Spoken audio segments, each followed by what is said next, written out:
Over Samoa, while in your cast for Tialu, I was yelling ila around the Kyo.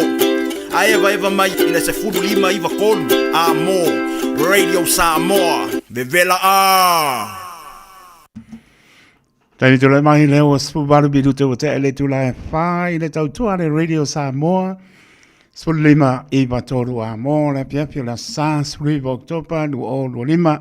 Pero maputa maya uklen tu tua oyo tuno e mamao a tōru tātou tunu, leo whaingānu wenga tato, whiere tua, lamana yanam whanau, whatara pātu nei vāngana piapila sā. Tari tōnu tātou tō sia whamniang fōi, o le nei aso māso uma, ia e meisa le tuwhi tau whao, tau mawha pale anganga, tāna lau whaalongo, hea malau whaaponga le mātanga o whie, o a whionga pa ia, lo tātou atua, ile nei po yaso, ianu ma le mana wani anganga, ia ina mo ia malona māno, Poromo patalo pantu, mamano tato tuno, ya tuno mau, ya va pen po la penga venga pa ia le to sa nganu no to vine pia, tau suina le mai or soi fua, ya wala mo dia nganga ya ina mo ya mrona mano, tono lo mlia o tuno mau sa mon lo le antu Pacifica, pela mo ma ua mai ele tau tua pa awore Radio Samoa, ma tau pa ta lo fantu, so fa ma ma lo ta to de Yesu ke riso ta lo fa ta plama, yel pa mo swinga la titi mai na ta to por clame o por clame le fianga loia le lua ia le o linda wardrobe la tu mai le sulima minute le lima ya mai ai le por sulima minute te ai le lima a por le lima ia la pa penana au mina to ta to sa ninga no to ta o sa ninga sunga pe au ya sa pati ta pale au pe a pe tu sai mo pa mo ne fia fi swinga mai ai ta luar pa mo ia ele o por si pil maro ta to no ia pa anga ta mo lo fianga e ya long pa na o si ta to no tono le tulai ono la tom fai liwa tu ai fa longa ia na fa fonga pele ia na fa fonga pe ele tau tua mai sui le Radio Samoa ia fa penan fa la uno fo tau ta longa le to Samoa ia pe ona si le fiel mano ta to no swinga la titi na au tato por cambio le mano te tono o fa tonu ina lava to fa lona le ulua ia lofa le tulai vanu tane tu laiva manu le pomoni anga se pono tau long atu tau lunga pa lo sau tua ale ona ne foi vanga le fiafia e manu ia lava manu le tunu fa aptai lo fa mano se po ne yaso e fa ngano e lo vai manu le ba de baso ato moni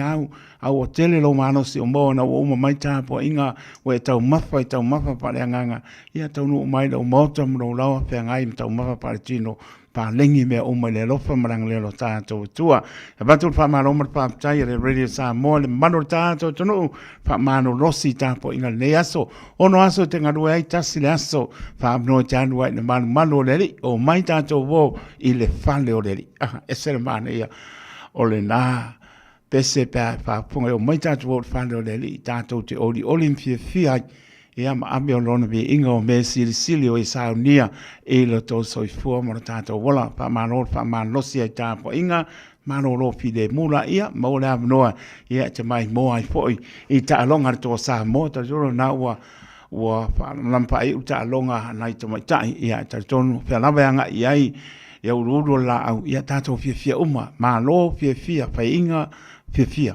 ua ngā malo fai inga no ia ona nei lolo me tu wai bāni pa ponga le malu tātou no ai manuia lau tāpo inga sa mo nei aso manuia fo ila fai ma fo nai tam fa nau swinga nai titi nau tu mai tātou por clame mo silfia sul 5 minute le lima por clame tu mai por clame fianga loia leulua ia le olinda woodruff e anga atu sul 5 minute te ai le lima ia pa pe fo apa lima ia la suia mai fo te mio tato painga lotu ona te tono ta le ono pe atu sai ta liu tato fa salonga e suia le Radio Samoa lo fa ilo mai fo ia ta le ta longa ia mto lang wa pe na se pa fo sai mio luma ta tono lo tu mau por clambe de balu leiva marsfulu ta lunga po le sta tu ta tai la pinga lo stofi mort penaino le aso por la inortala leifa ne le Fatalabatu ya sin leum son tu atina salia manola eva mai le anga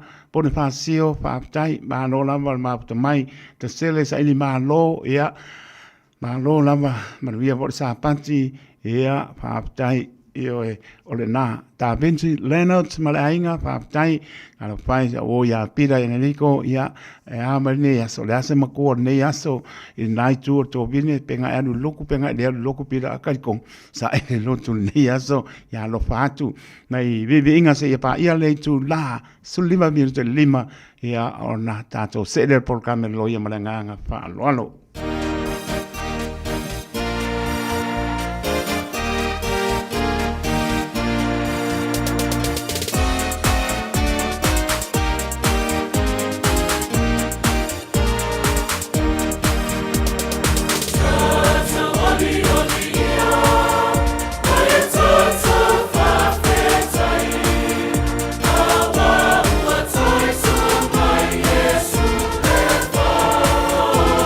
So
Tangata I le toto o manu pasia Areto ola mana I fo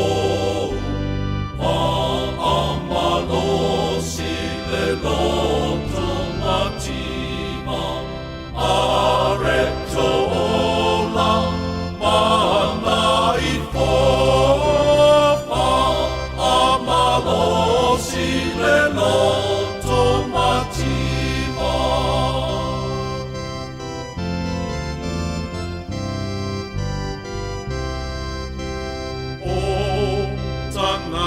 sa malaya pea o mawai maleta mamoni o le toto o Yesu tongi ola na tinei la la to sala areto ola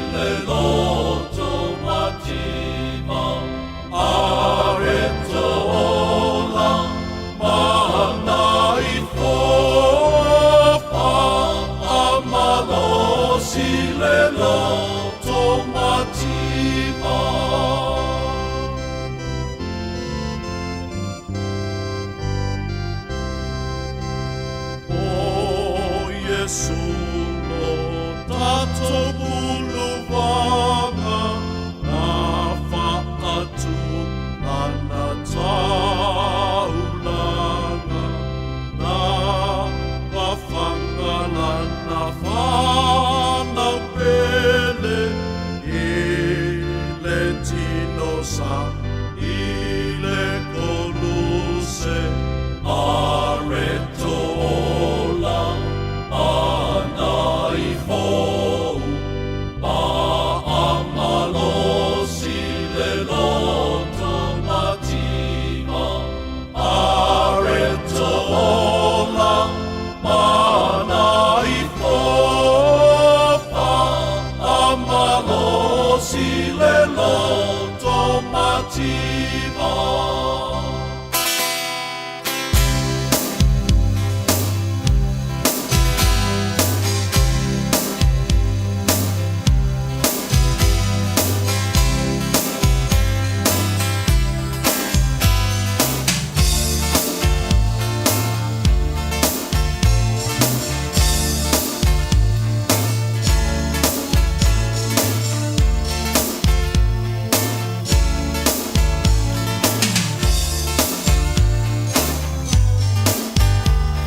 mafatia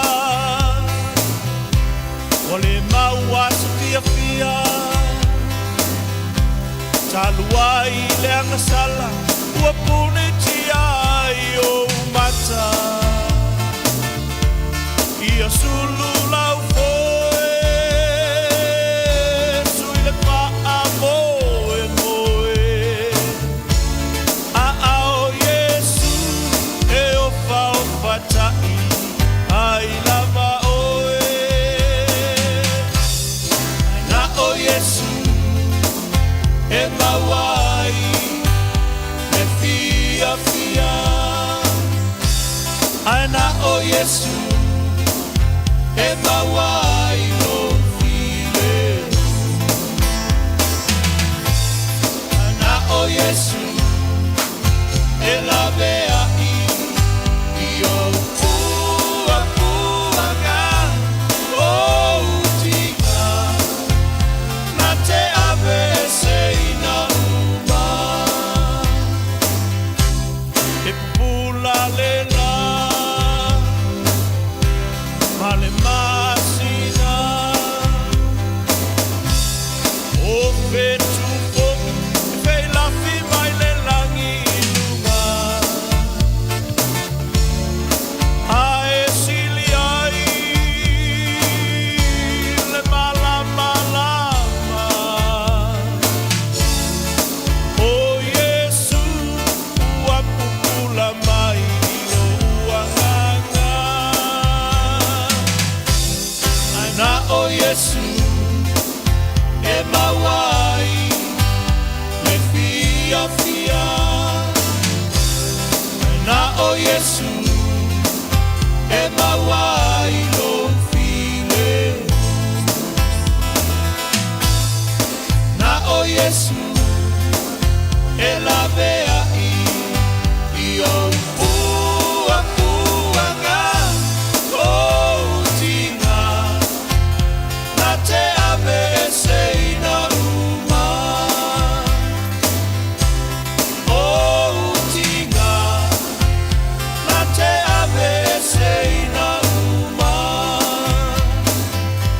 o utinga na te ave se ina uma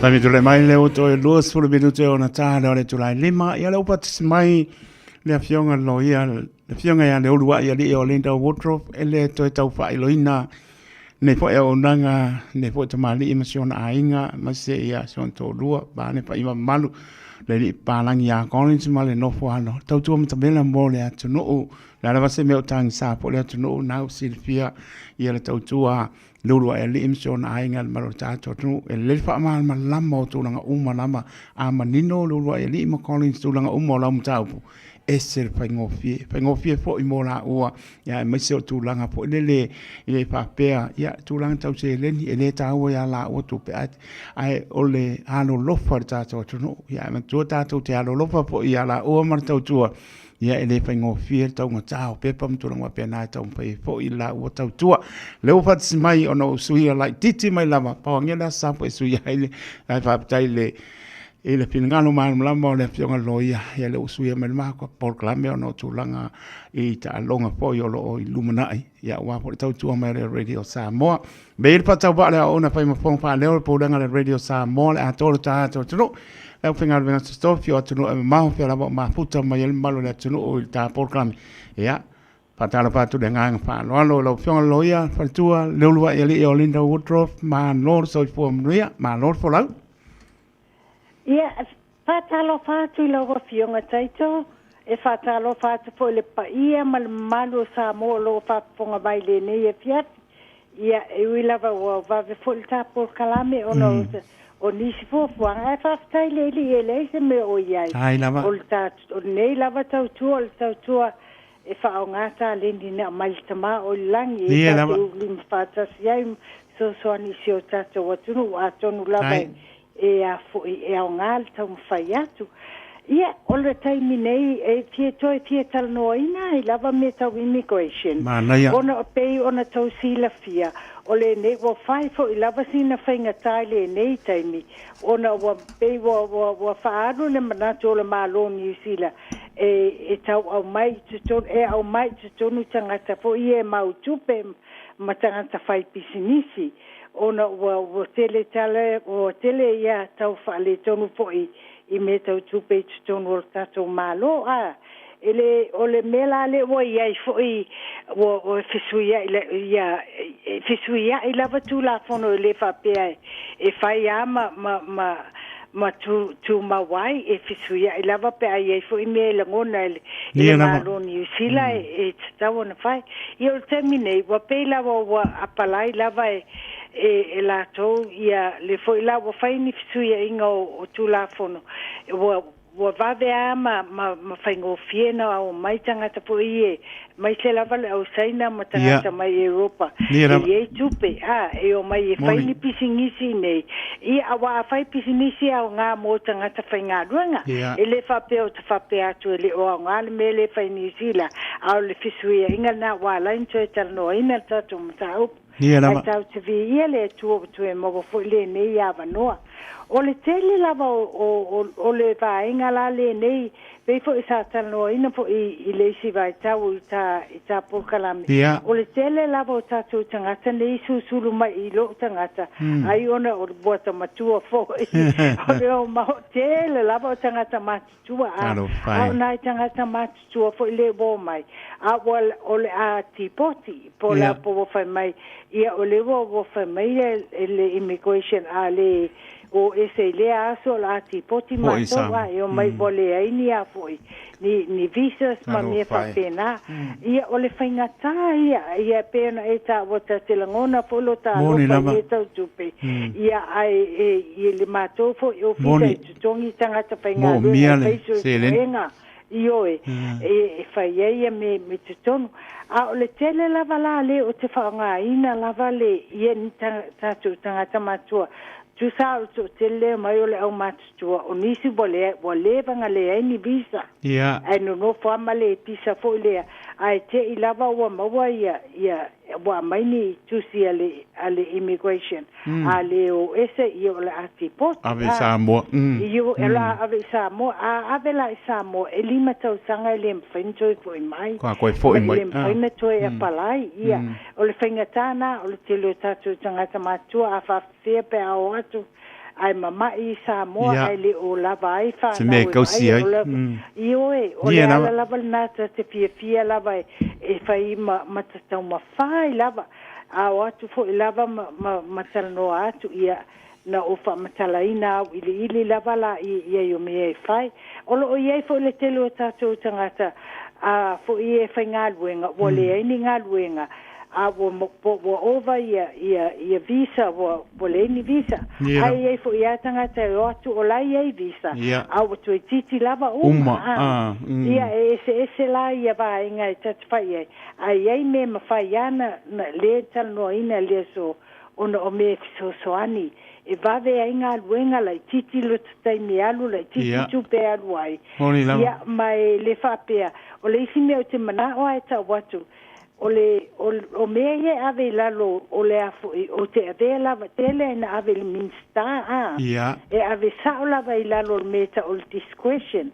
o le minsta o discretion la minsta e le fa pea a musul minister au mai ia ni visa me ia tausanga tuai tu sa le alo le taimi e fa ele mafai ona tatu fisili e po le ale winga wa musuai tu sa olana right po olana a pule awa tu lavanga ioe ila lo lona tu langa le fa minister e pule ai au mai ia ni visa le au nani e tuai pele au mai ele mafai ia ele mafai na tafisili e pole ale mele vole au mai e pule ai ia ole ala la na boto e tal no ina alta to mata pule to ona ole tele la volta sanga ie fai mai ele mato ofisa ole tele ia e ta o tu la vai tele la vai na manuia mai ai le fa pe o manuia uma e ia lava ia apala ele o mo mai ai mai se lava tatu tangata matua ai le na on Samoa o lo tamo fai ai e mo e to tele o Samoa a le fo e to tele sainga ia e o mai ia matangata mai intia o tele na o solo fo le ia na te ia le o fa longo o isi e fa mai ia te ia o fa ia tu ia nisi o lato a inga yo mai ia te o ne fa mai fa ta pol kalame ma ai fo e tal no intangata fo ia penga alringa ia pangala le o le tele lava Yesu sulu mai ona oni fiso soani e tangata matua ai mai se lava o tele tangata o mai vo fitus fulu o isi vo tai valus fulu ele tangata fo ia o la itia lo ilalo tausanga o isi lao e o mai boleban le ini visa malo on no sol tula fono ni sila nei o le fale tonu wi o le faingata ia o le tele o mai wo uma ona o le tele o isi lo ia mafai ia tau mafai ia ai le talia ina ta sanga o tele o fai tula na o ofisa o e o mai lo ta te tau mafai lava po le ase a wala mafai ona faonga ina o le tele a o te fai ia vai na wo o nisi wo maua ni pepa fo ia la ati poti o te fai wo fainga ta tele ona ele umi ona faatali ni mea ai te wo ti poti ona fa le tonu lole ai sili le o Samoa ona toe tau mafaila ia matau mafai atu toe o mai nei a laile ia se deportation wai ta lima tau sanga ile mafaina fo i mai e fo la ni se o mai o wina ni visa pe na uta wa o to ti lava uma ia o le tela tatu tangata matua ia manu ia matu tamo fainga matu te ave ina lava pe na uta o le minister ia talo sanga ila lolo na pawa le ta o le ministry discretion ia ai pela ona uta o isila fie tangata uma o le upuna discretion ele mafaina tatu ofisiling ia le minister pe a musu e mai ia se visa po le ale me wala ina musu tu sape ia tu la fono fo e New Zealand ia lo wa ia tau e te fisili ai le ai o le upule discretion matua i mautu lava e pule tutu lava ele ia le minister ila na fai unga o le tele la matu tamo fainga le matu sa o le minister e faonga discretion ila lo tu la fono ona o lo taita i loa e faingo fiel na e mua ele a foi ele ta walu foi i ma fatumu i pepa le immigration le lungo o le a foi internet e tele ina faia tala peia o lai ave ia ni ata mata upu li fale fa masino sili o te tango lava au mai ele oni tausanga e whaingo fie ma fa pea e na ona fa tumu pepa peo na ta o au le tele apalai lava ia manuitanga tamatua a o ta penanga la o le meto e fie tara no ai teito o le ta o le ta penanga o fa matalanga e ave le minister e au mai lai a inga ia fa matalanga na ma me fa ngaina awa e o le tele o tangata ie o mai o tangata ele i feiloa i mal tatele i a feiloa i taimi o mavai sa o fo inisi loia ma o ave bole ai permita ia bole ni visa i o le mela na no mai ai o te fai lava la ai vai fa mole au mai o e matua i tapenga mai le tele o mea nei o te mana o e abe o isi tangata ata pai atu whapea o kalitele o me nei mana oil nei loi ia ai ala lava na tamana o na o me ia le ta ua lava ilota iloa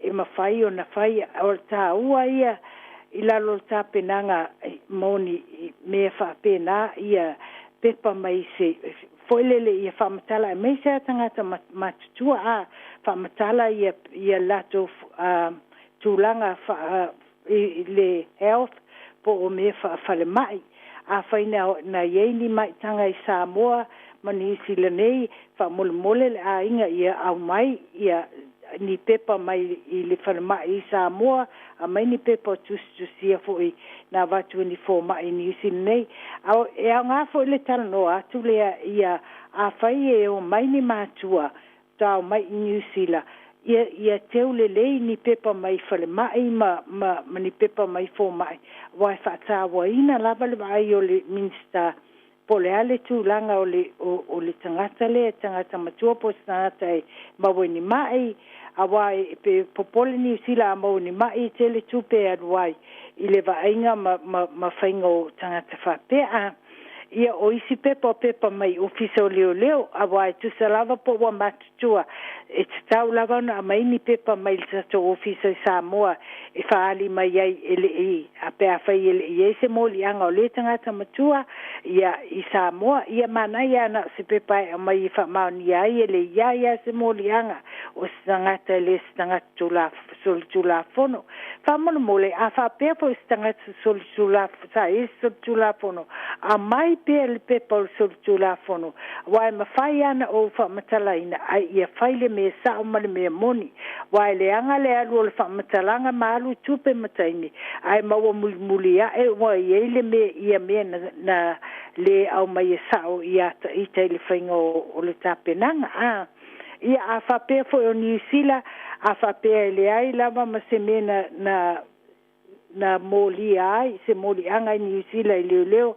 ia mai fo se pepa fa mau ni ai ele se ia ni moli anga a fai fo nei se moli anga tu salava po se mela titi o se avita vale wo se po se me fa pena ia mai pepa ia mai la mal passport tu si mai la lo vai ngata wo malava ia te tano atuai wa atu tu si la lo mele ia va ala o fai tau fa Samoa le tau tu si fa palangi I o lo tangata o le si me silen ta wo le au mai o tato a inga I Samoa o aila I Samoa o ye ni fale o le me silen ta wo o le fa o le tu sa o mai lalo po fanua la sa no fo I Samoa o ni fanua fo ie fa le nu fa Samoa po ni fanua wa umana fa ta wa yele senga o freehold land pe o ele New Zealand ia ma ele fa Samoa ele pule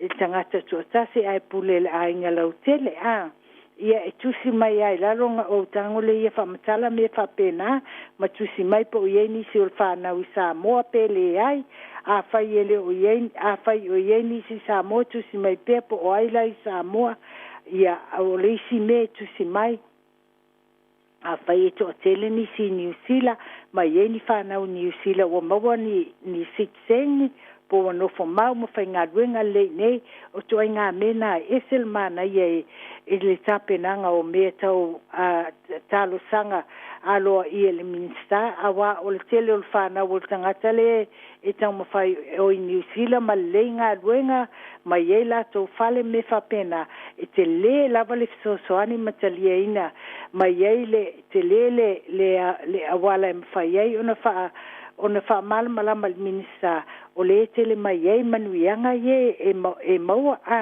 I me fa pena au mai uma nei fa matalanga tu sia wai ele fa pe ala no te fai atu o lo te su e vale le ai ele fa pena o le e ala lava na te fai atu o bata telo e tilo au ili minsta I le tangata le te apalai tuai pos tangata e tawan no fo New Zealand a fai foi to tele fa na o tangata nei tau mo fai e tangata matua ta uma mai ai e foi fa pe o maliu le tamapo o maliu tina fa mole o mai pe pa maliu a to ta pena uma me fa pe nei e la titi le tai me alu e mo e tutongi a deposit a le tutongi mo me fa pe ai o le matou lava ofisa a le uma na whaonga le tupe le deposit na au mai e toi wha foi e tu lava pe a uma na whainga luenga ma au mai a manuia se mea ia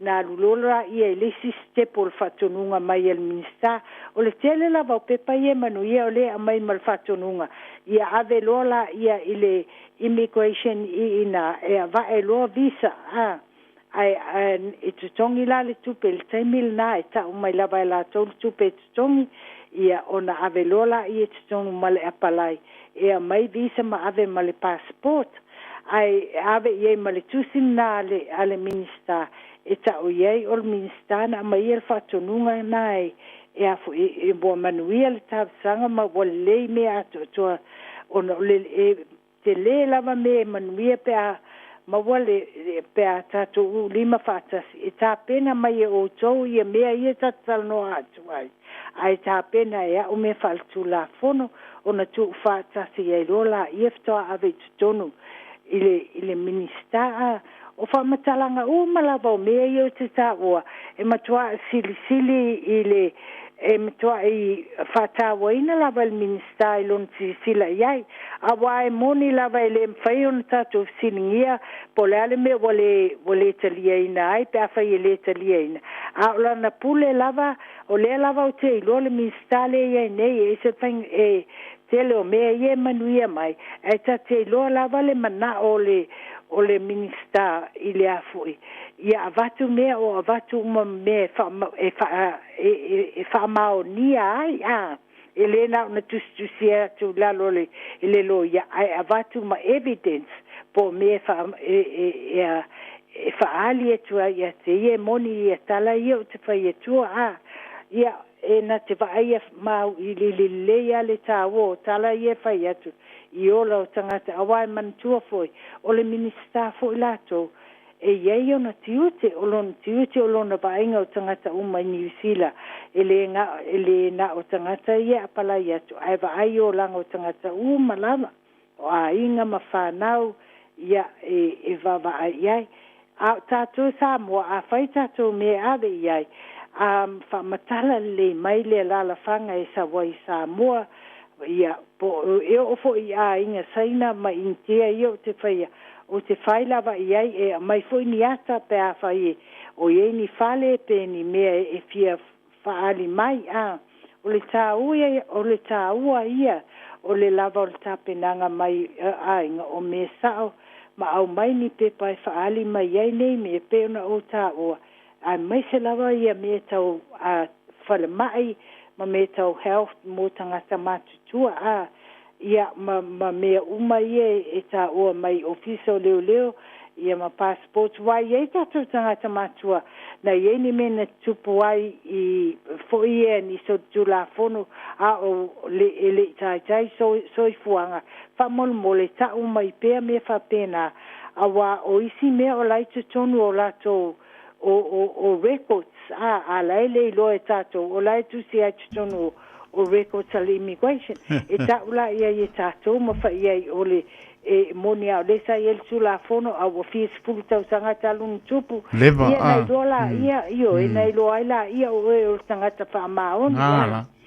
ia ai le anga le mawa e lato e pe o le case lena o there in low line o le ainga Samoa lena manuia o le tau mawhainga na e afui. O le soltula fono na fai o le titili tamau le a inga futua spulu fitu.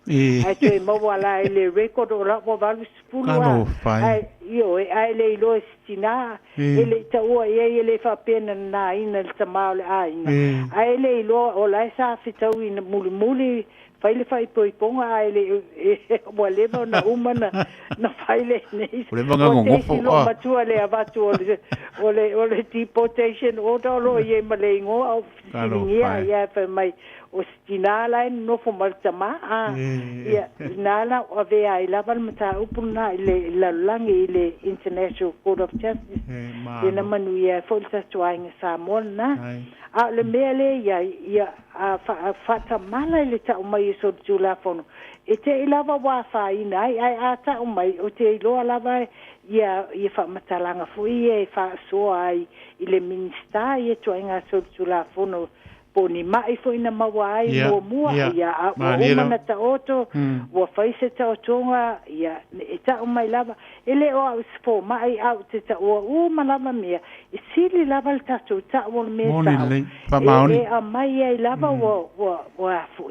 o lai e lo ele minista ele stangata ele uni tangata fu ia lai na ni mea e fai a e vatu mami a fai lai fai uma nei mea o wa le tele lava na lava e tele tatu tangata wa manuia e fai tutonu ti pasi le masani ona fai ai ia mea a fai lai to e fai mele minsta ia o te mana o le mele mal mele o le o te le iloa fa molmole mai se evidence o le mele ia wa ia na walula Yesu e mato e fai a fai e umal tupen le ti posi na tonu te fai sa o tual sanga ta fa mole alo fa mai wo umal ta tu pe tonu ai to e tu mai sina se leni fa o mai le me ave ai o le tele lava o le umal nga wenga le umal tupe o le to fa fo i lava i tanga tal tupe le se le paleni e se me o toe le me e sile ona ta wo lo wa tanga ta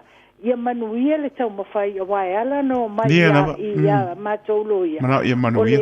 Ia tau mawhai i whaasame a la tau ngani e tu lava le tatu atu no a wane i ese menga e nana ina a wa a ele le lava po mea lava i tau te ilo wo tutupu ta o mai pea ia na o no fole mata sa o lava i morning tupu mele a le o fia tau sanga a fai fo se tau tonga o te fai lava iai ele o se fo mai ia a le o manuia ai o sa fai tau tonga le mata upule a o mea uma fatena e o i tato wa inga i Samoa o te whamatalaina ele ma le senga o ele fo ie u mau freehold land ma ele Samoa wa te leo palangi ele malama te le i tato wanga nu fa Samoa ma le uina o ele a ia o le mea tonu ala na le ai tati tau mawhai a mata o nani e tuai a tato o lima whaatasi ma au mai e o tau uma mene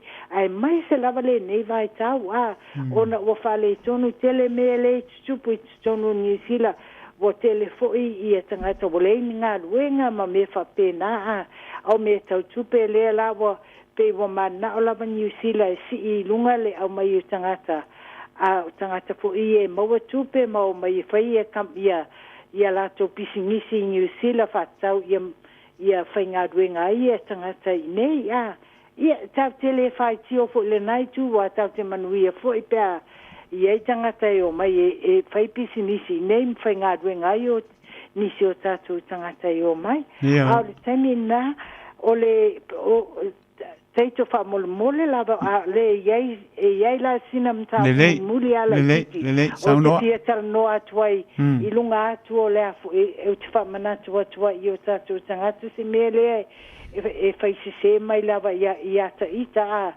ai pe yese pe sili me tau immigration ia fa mole e afu e vili mai lava e fisili mai ai sili lava le mai o le emaili e tu si ai lalo ia awane io i lo le afo i lo le vili mai ia na fai mai le malisi me fa mole tal no le inga ona fai la ia tal no po ai e fai maleo o le tina matua po matua ie o mai i lo le tu vili mai o tangata ese o le whanau mo fisili mai e whainga tā fo i lo tangata a wā pēla o mta upule tau nani atu se tu mai sina minu te lela e mwhaiona o tā o atua e te lela o tātou tangata i e tu vili mai mo fisili mai pa mai ia o lo tinana e te whaia mea famol mole tau mai ia tau pe fielan tupe na vatu pe tau mai po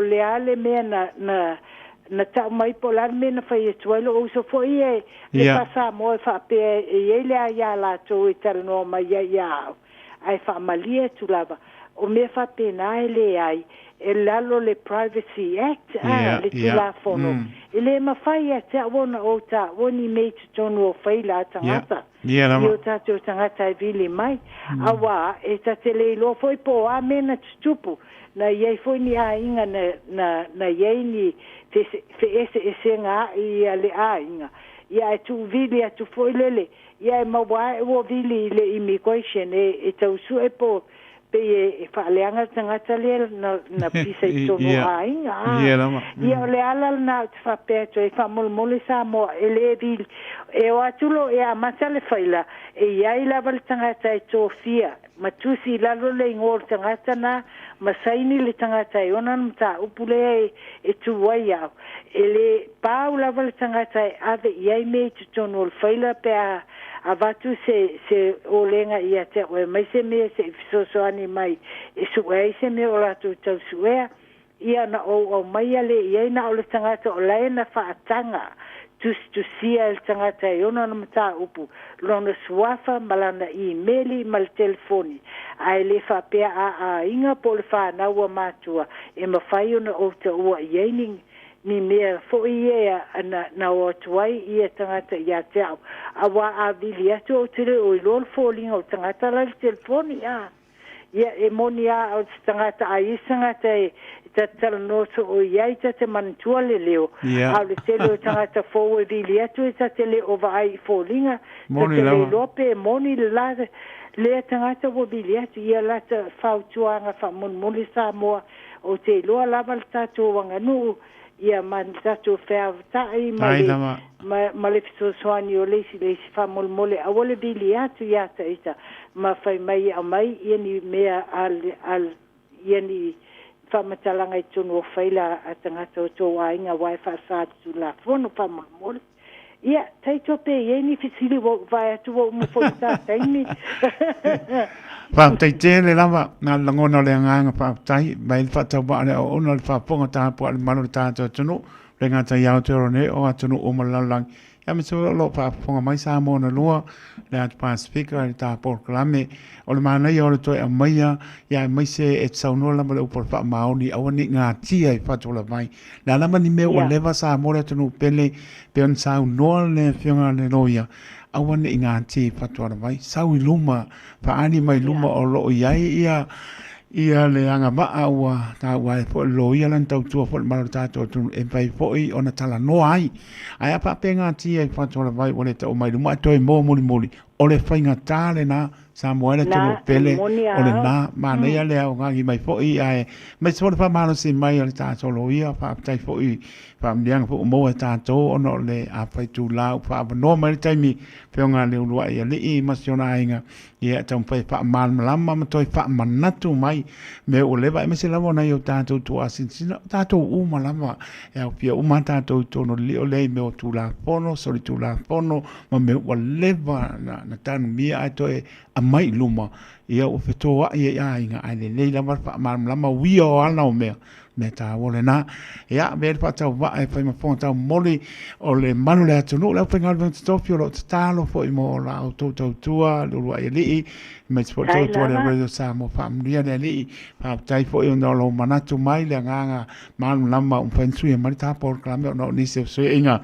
ta no to ngi po ta un pengo le au to Samoa ma ngang pa no ai famiglia le li fon tanga to ne fiafi le vaiaso mo ia famiglia le li ia tato to e fe lo fo i le lo fo le li i le manuia na a sa mo a lo tele mo collins mal no falo manuia po tanga le piapi o linta e la pot sa no nga mo tata ma vai ma nga pa lo fa tai ia fa tai lo fionga taito fa tai o lo tele fo i male fa fie lo il fai ta po kalami lo so ani mai foi fa taile pa ye mal malo le tunu e o mai foi lava ia te o tu vili tu lava m fa taia foi si sai ile te mo faina tau te tu le tu ta tu so foi ia ma o lo foi le ne vai fo ma me uma ta te faia ia o poni ta to lo na lo fa pui ta to uma ia ma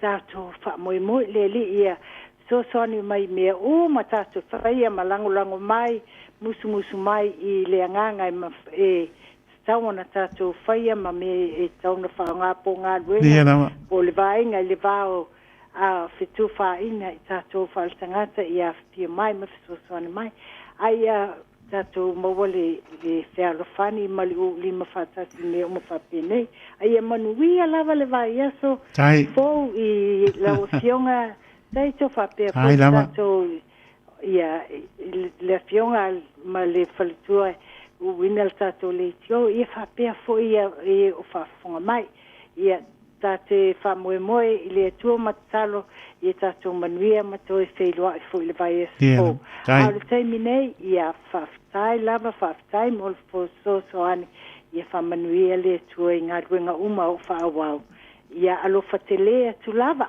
alofa tele atu whaia malo Samoa lo whafonga mai nei por kalame ia whasoifua ina ia whasoifua lo whata mo lo makone tuma no whaalo manu ia fo whangana piapi whasoifua ia leulua ia nei ia whasoifua whaftai lava soifua o le pionga loia pionga wharitua ia leulua ia leo Linda Woodruff pe ona whaponga maro tātou no te leo ta upo leo a man lama po ta to lo to pa ia mo to mal ta fiofi umaya lei ia matusi nano ni sime one I wia ta to ni tu langa leo mauti nomo fa no pesasi ai langona ia ai pesili lo ia matuli numera le wo fa kanga mai a makule numera la numera ono tasi fitu ono lua fitu lua toru ono tasi fitu ono lua fitu lua toru ko la ko kasi malesi me alofa olu tasi fitu ono lua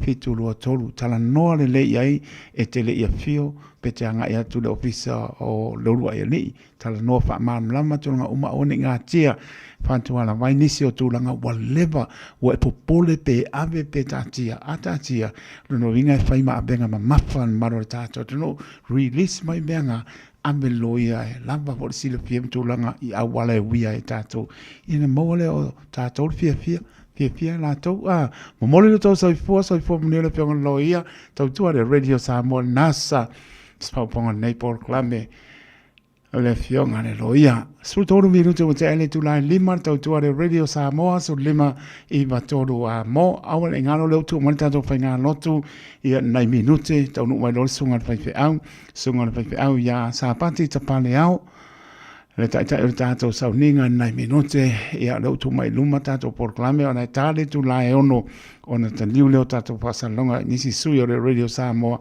o lo papelantu sa mai ai ia ta longa le to Samoa nisi o fanga le fia fi mrengang pa lo pa tala patu ia tasele sa ilima lo maputa mai se meo au kilani mai moriato la tolo faanga le fioanga vai lu tai e umora mai lu kai fasko ukolo o saonga ta Vinci Leonard e ma lora va tai sunga ya Peter Enrico o lo maputa mai Swanson Road ya I ranui lo vatu zo kuka le kale mo le via fonganele aisea ya ma lora mai antere a Josefa tua ula ainu po ainu sunga ya Peter Junior Patrick ya lo patu Lena Sala Pesa ya manola pa tai pena po ya G Brown ma ainga manola pa tai sina leo son tu atina pa tai ma mai pe po ya Samoa Sam James manola ma mai ko to Samoa Karawati au kuso ya mania volta po inga fono toa pena po ya e mani se mau sa la bona ki ko to Samoa le ki una Emanuele ya manola pa tai Rosa Matautia la mese ya manola ma mai ya malisi po ia o misi suafa ya ka po ka ko au fa mai mo ya la pa ponga ta po ya to radio Samoa te por yona ya lo leta so pena po ia pop noxi le wo mai makonga pe vea ke mano a puito o patu o vai a per ko le me le no pa konga ya e lai mai I tātou ta alonga pele ai, yes, e te pāponga mai ele wako, a leingi aka, e leia, pāponga mai po ela wasikoa, a lei, mai anai tātou vi inga ia, tātou seele, tātou sa ni ngā lotu, a bea lama ni lea la leo, pai mala ba, ngā loro tātou tua,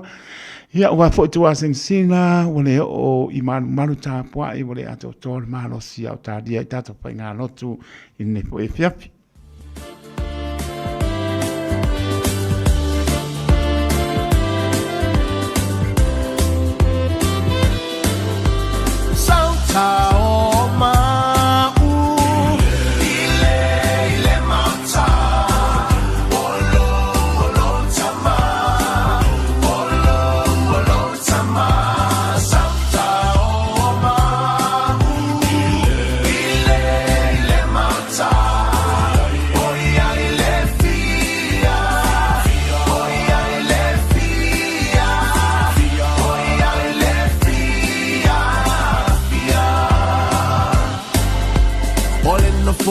Feel le tala le le Saltao ai nei Olena foa feel le tala le le Saltao ai nei Olena foa feel le tala le le Saltao ai nei Saltao Saltao Saltao ai nei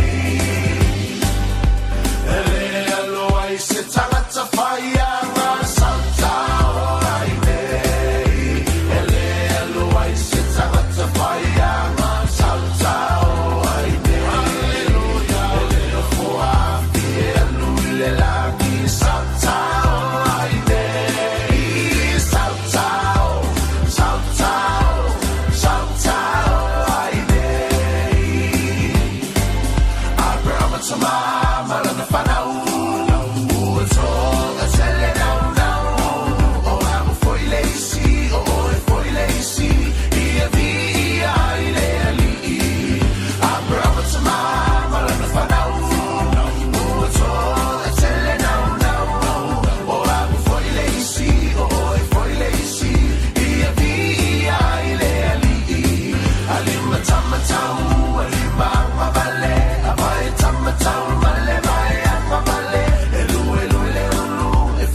so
Tavi tu le mai lua su tasi ma la mbilu tu wa te ele tu lai lima.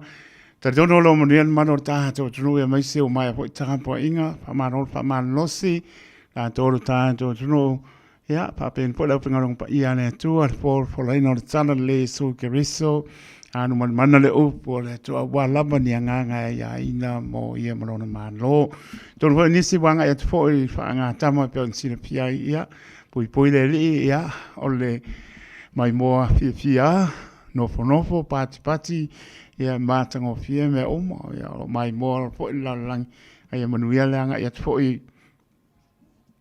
o anon pa nau o lo penanta winga le taua o ta alonga pe on silvia to Samoa ma ta alonga nai to mai tai ia matal manuia e ul manuia ia avel winga ile tua lewa ta pena mai le sunga le pai pe au ia sa pati to pane ao tai o tato sauninga ele me po I piafi ia au si mai ala pa ponga Samoa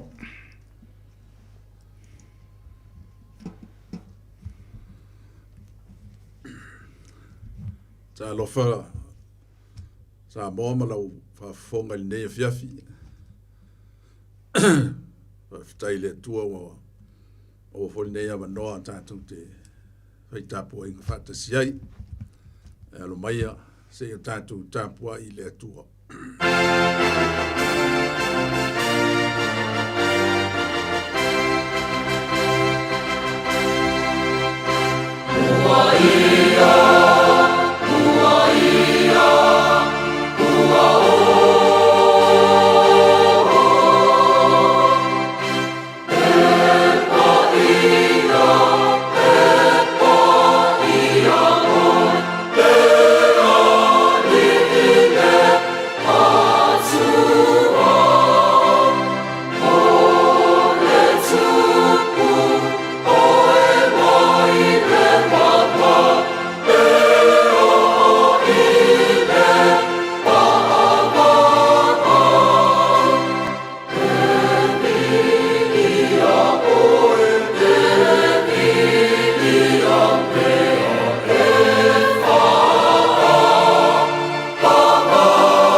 Tuia o tau le li bala awa tuia I lona suafa ia o tau whailo atu I nung uma mea na whai sa ili ia o tau le li malona malos sa ili o na fafonga aua le au noa la tatu tatalo mo le angang pa ia le li ia le atua o le amio tonu o le atua e tu mau e le liliu lava e o le whavavau.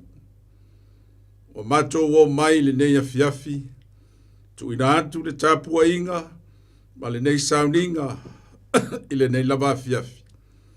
Mato mo mia le afio ifo lo nganga pa ia, ia to ia ai mato uma ma le au tapua. Ia mato whaia lava I le nganga ma le wha maun, ia vi ia ai lo suafa mabalu.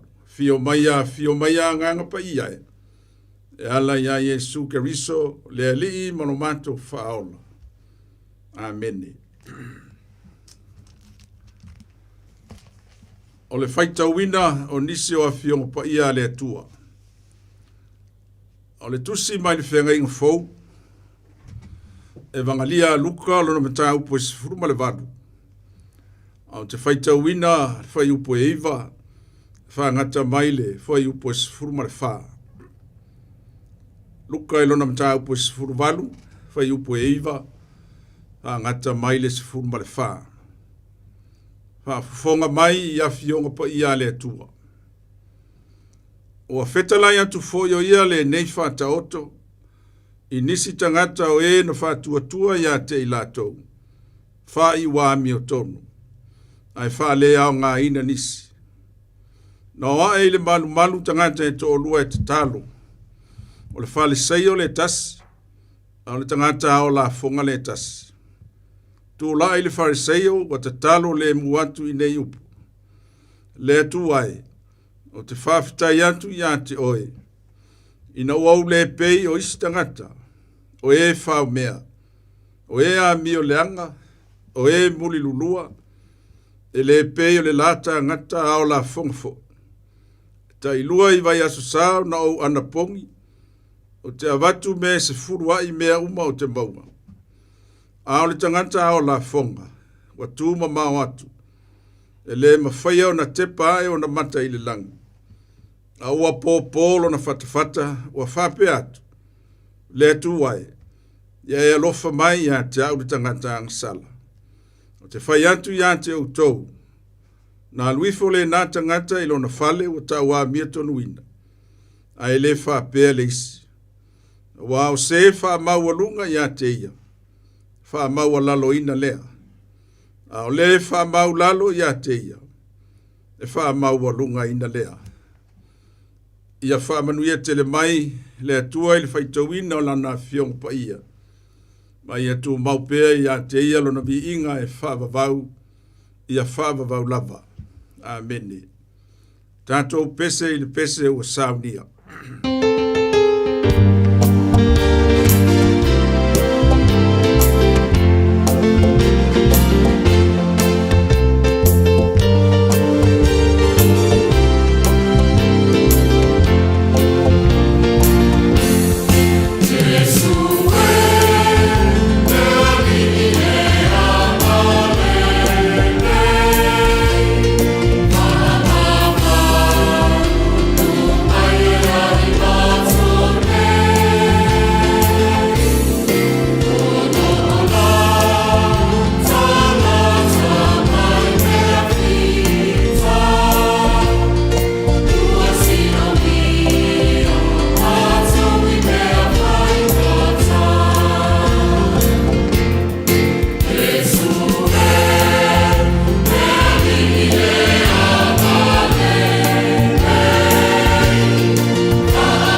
le launga le swafa pa malu o le atua le tama, le alo ma le anganga pa ia. Amen. Ua maua le matua e le tusi sa faita wina, e vangalia luka e sifuru ma le valu, a ua o filifilia se vaenga o le fai upo e sifuru ma le tonu, e fai ma matua. A o te faita wina. Le tu wai, ya e alofa mai a te au le tangata angasala. O le manatu au tu o ma faufaunga ia male launga ili neia fiafi. Ia e iloa o na va ai ifo ia te oe lava. Ia e iloa o na va ai ifo ia te oe lava. Le tu wai, ia e alofa mai ia te au le tangata angasala. O le tatalo lea le au la fonga po le te lona i le atua. Wa tu ma mau ma popolo na fatafata. O le fai longa o le tangata wana iloa. Ua ma mafatu lana angasala o lo tauamo. A wafo yo te lona ma le au la fonga. O tangata ino sia tele ele sosa yete ma le mafutanga tangata. O tangata i utaia, o e na ngā lulue mo le awina o la fonga mo le malo romba. Alo la tau venga lea e masani ai, ua au fasili ai la fonga mo i la tau lava. O lona winga o le alu o le te lona, i le malu e tapua i le atua, e tusai o le fata oto Yesu. O lana lea tau tinonga i luma o le atua, se i wha i loa i le atua lona loto maua lalo, wa lona loto wa salamo wha maun. E ala lea i le fia tepa ai le te lona i le langi. A watu ma mau ma popolo na fatafata. A wao i nā o lo sao whai ai le fatu o le tangata. A o ina oso se mai o le tangata, o se mai fatu. O lona winga, i le pōpō le fatafata o le te lona. Ua tau pōni tia, ua tau le manava. A wawa mamafa le avenga o lo tau ave, o le angasala. E manao mi ai le toe whatei. A o le fesilila, e whatei whapefea. Na whaatei lana tatalo lea i le atua ua whaima matua. Le atu wai, ia e alofa mai ia te au le tangata angsala. Whaamata e whaingo fie le tatalo a le au la fonga. A e lo loto le whaamaoni o lona loto, ina ua salamo, wa fofola ai lo na whaatau waa i luma o le atua. A wā o i le loto o le tangata. E fia sila iai le atua. E leo fia sila le atua i le waainga i le tino i fafu. A wā o le afio anga leo le atua. E talia ai te talo o le tangata. Ua maua lalo le loto. Maua langona le salamo wha maoni. O le vai ifo lea le te lona i a te ia lava. E le o ia o stangata ami o tonu. A ua tau tino i le atua. O ia lava o le tangata anga sala. A o le fesili, o la le taunu unga o le tangata loto maua lalo. O le fata oto Yesu sa faita wina. Lea e whapea mai. Na foi lona ainga ua tau ami o tonu wina. Na foi lona ainga ua wha maua lunga ina i le atua. Ono lana te talo ma lana ai oi le atua. Ai sea. O le tau tinonga moni lea i luma o le atua. Ma o le wha te i lea le atua i le te lona. Ua talia ai lana te talo. Ma ua wha fowina ai. Ma ua ta wa mio tonu wina ai e le atua. Au lo au mai foi le wha ta oto le dea le li. le tu fafe ngai le lei, ele ali o le tangata ngasala, ma le tangata faafia mi o tonu. Le farisaio o lo fa matala e le fata oto. O tangata e ta ofi la tou o tangata ua ma toa. Ia ilo lato manatu e le fiso tai tangata ang sala. E manatu fa pito ma fa ma walunga.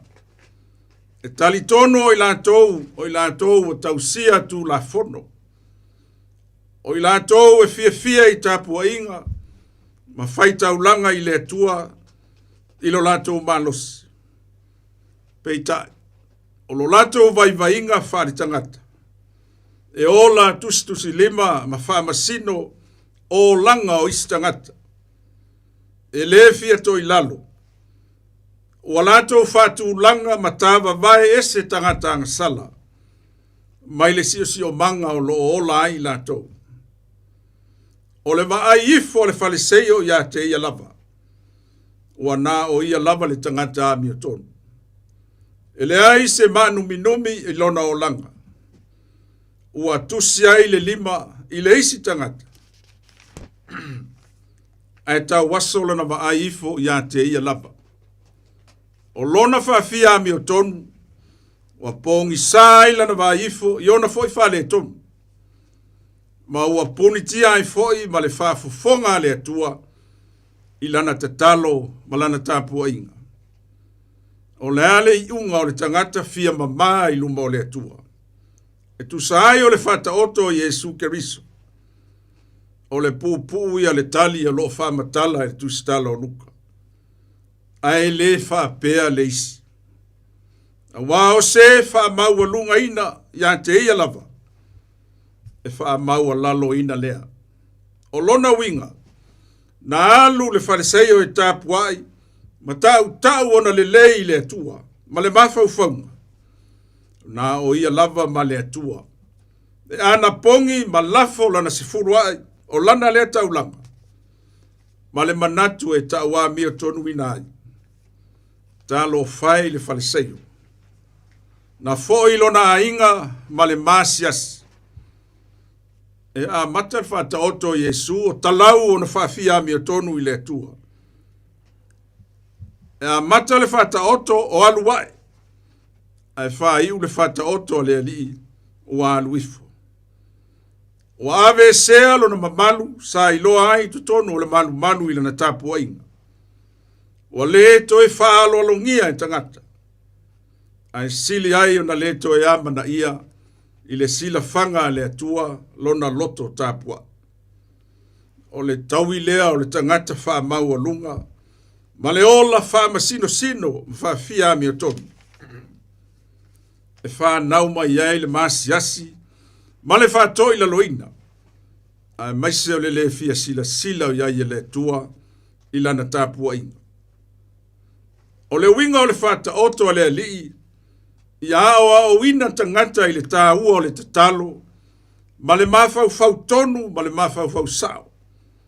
E ala i lana tapua inga i le atua. Ia tatalo mai le loto e le lei, ma le wha maoni i luma o le atua.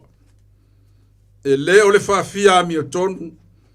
A ia tau tino i le atua le loto salamo i ana angasala. O ina e wha maangalo ina i le atua. Ma o i lantou fo ia, e talia i le malo le atua. Samoa e ma le au wha longo. O fea o le lua lea, o e sa wha iai i lo wolanga. Te lona pe farisai. Masalo a wha pasene le melea. E iwa se furu pasene farisai. Ai se furu pasene te lona. Ai sea. Wa toa tele tangata o leo, wa ola wha farisai o la to wolanga i ne yasu. Lea wa tomu le social media i tangata tusi lima. Ma wha masino fua isi tangata. Tau le aini te lona ewa ai ifo ma wha masino i ante ia lava. O le ola wha faliseio. Wa maa fua ai le tele o wha fita uli, wha tupu vevesi. Wa save wai le file mu ya inga. Inu mai kalesia. Wa o lava I whainga malo. Wa vea maala ele nofo fealo fani ai whanau le atua I le lalolangi. Wa talepe ai le vau tangata I upu mangangana so ona lalafo wa sopo tua oi le ola tusitusiliba. Ma le ola wha masino o istangata. Ai fua mai fea le medea. E fua mai le loto o le tangata. Lea o lea ya o mai le whata oto Yesu. Ina ia le lei ma wha maoni lo loto. E ave ai lau tapua inga I le tupa. E le nao le alu I le lotu tapua I nao le va ainga tangata. Ao le loto la e tafu o le afi. O le whaafi ami o tonu. Ma le ola whatusa I o langa o istangata.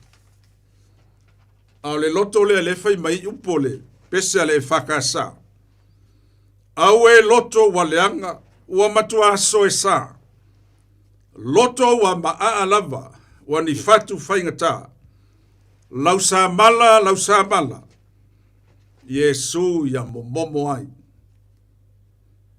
Ioe wa fiu le whainga anuenga. E la unga le upo le tua. E sa mala ai le mea leo le loto. Ta lo fai. E le momomo. Ai atili ai o na oso ilunga le loto wha mau lunga. Ma le wha sausili o istangata. E ua o ai le whainga anuenga le tua. De le mi ngao le tangata wha mau lunga. I wha matalanga. A fai fo e sasa I sa mala le ka muta le loto. E sa ai leo le komeso le ese mai. E le pala. E malo. Ai sea. E ala na malo. Wale ai se va ai ifo le tangata I ante ia lava. E le fia ola. E fai le mea na fai le te lona.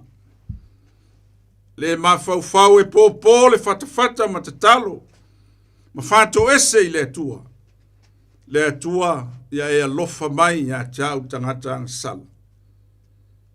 O manao mia I totonu a inga. I no mai ka le sia. Ai maise le whainga malo. I te lona I loa va a ifo ia te ila tau lava. Ma fofo na whaafita uli e whaale lei. Lona loto I fale ma lona siu manga. Ma tau ona se maanga sala I le atua. E ala I lona loto o a moni le salamo I le atua manana tāpua inga. Le tala le lei le Samoa. Tu ese ia le o langa whaafale saio. Ua whaasau sili ma le wha maualunga. Le wha masino ma le tusi liba. Le ola fia ma le wha fia mi o tonu I lumo tangata. Ai alo tato walu lofa moni ia I le atua. Wha I le ola tapua I le te lona. Le loto maualalo ma le loto I le lei. Tau tato le anga ma tato wanga sala I le atua. Ina ua sala mo ma whatua tua I lona alofa. O le loto le nae fia sila iai le atua. E te fo iai le a inga wa e wha manga loina. Ua wha maua lunga ina fo I oe le atua. Ina ua whai lau te talo. Le atua ai. Ia e alofa mai ia te au tangata sala. Tātou tāpuai ma te talo wha te lona. Wa o le finangalo moni leo le atua ma lona fio mai le lalolangi. Sa ili le tangata sala. Ina ia wha manga loina ma ia wha ola ina. O lea na ia wao mai lona au so. E le au ngā le fo mai e malo lo. O na o e mama. A wao te le isau e wala au ye wa mi o tonu. Ao e wang sala. O lona le fina ngalo, ina ia whaola ina tangata uma, I lona alofa tu noa. I lona maleu, malona toe tu. O le taua lunga leo lana sa ilinga. Ia sala mo le tangata sala ma fo yantu I le atua. O na wha maanga lo ina lea ma whaola ina, mo lona malo e wha vavau. Ia manu ia tele le nei va yaso I feau mga luenga. Ia tu mau le tua lo na vi inga e whavavau lava. Amene. O le atato wifo matatalo I le tua. Lo mātou tamā silisili e se. Le atua oe o le puna vai o lo mātou wola ma lo mātou mālosi. Wa la wo fio e to tasi e pule au I le langi ma le nei lalo langi. O le atua e whaavai ai Samoa mana whainga malo. Whaavai ai foi o mātou talitonunga whakerisiano. E ala ilo na fio mai le lalo langi ma leu matoe tu manu malo. Ina ia whao la ina I mātou o tangata sala. Whaafitai le atua I lo walofa I le nei aso. Wa I utapua inga sa whengai ma le nei atunu. Ia e maise o whatawhai taulanga e fia. Sa wha leo ai le vi inga o la wafio. Ono lo walofa ma lo whamaoni ia I mātou. Ia e maise Samoa ma ona tangata. Whaafitai le nei awa noa tā ua wa mātou maua. Mātou te whai tāpua inga ai, whaatasi ma lo atunu ma ona tangata. Ina ia si pea le vi inga ma le whaafitai la wafio.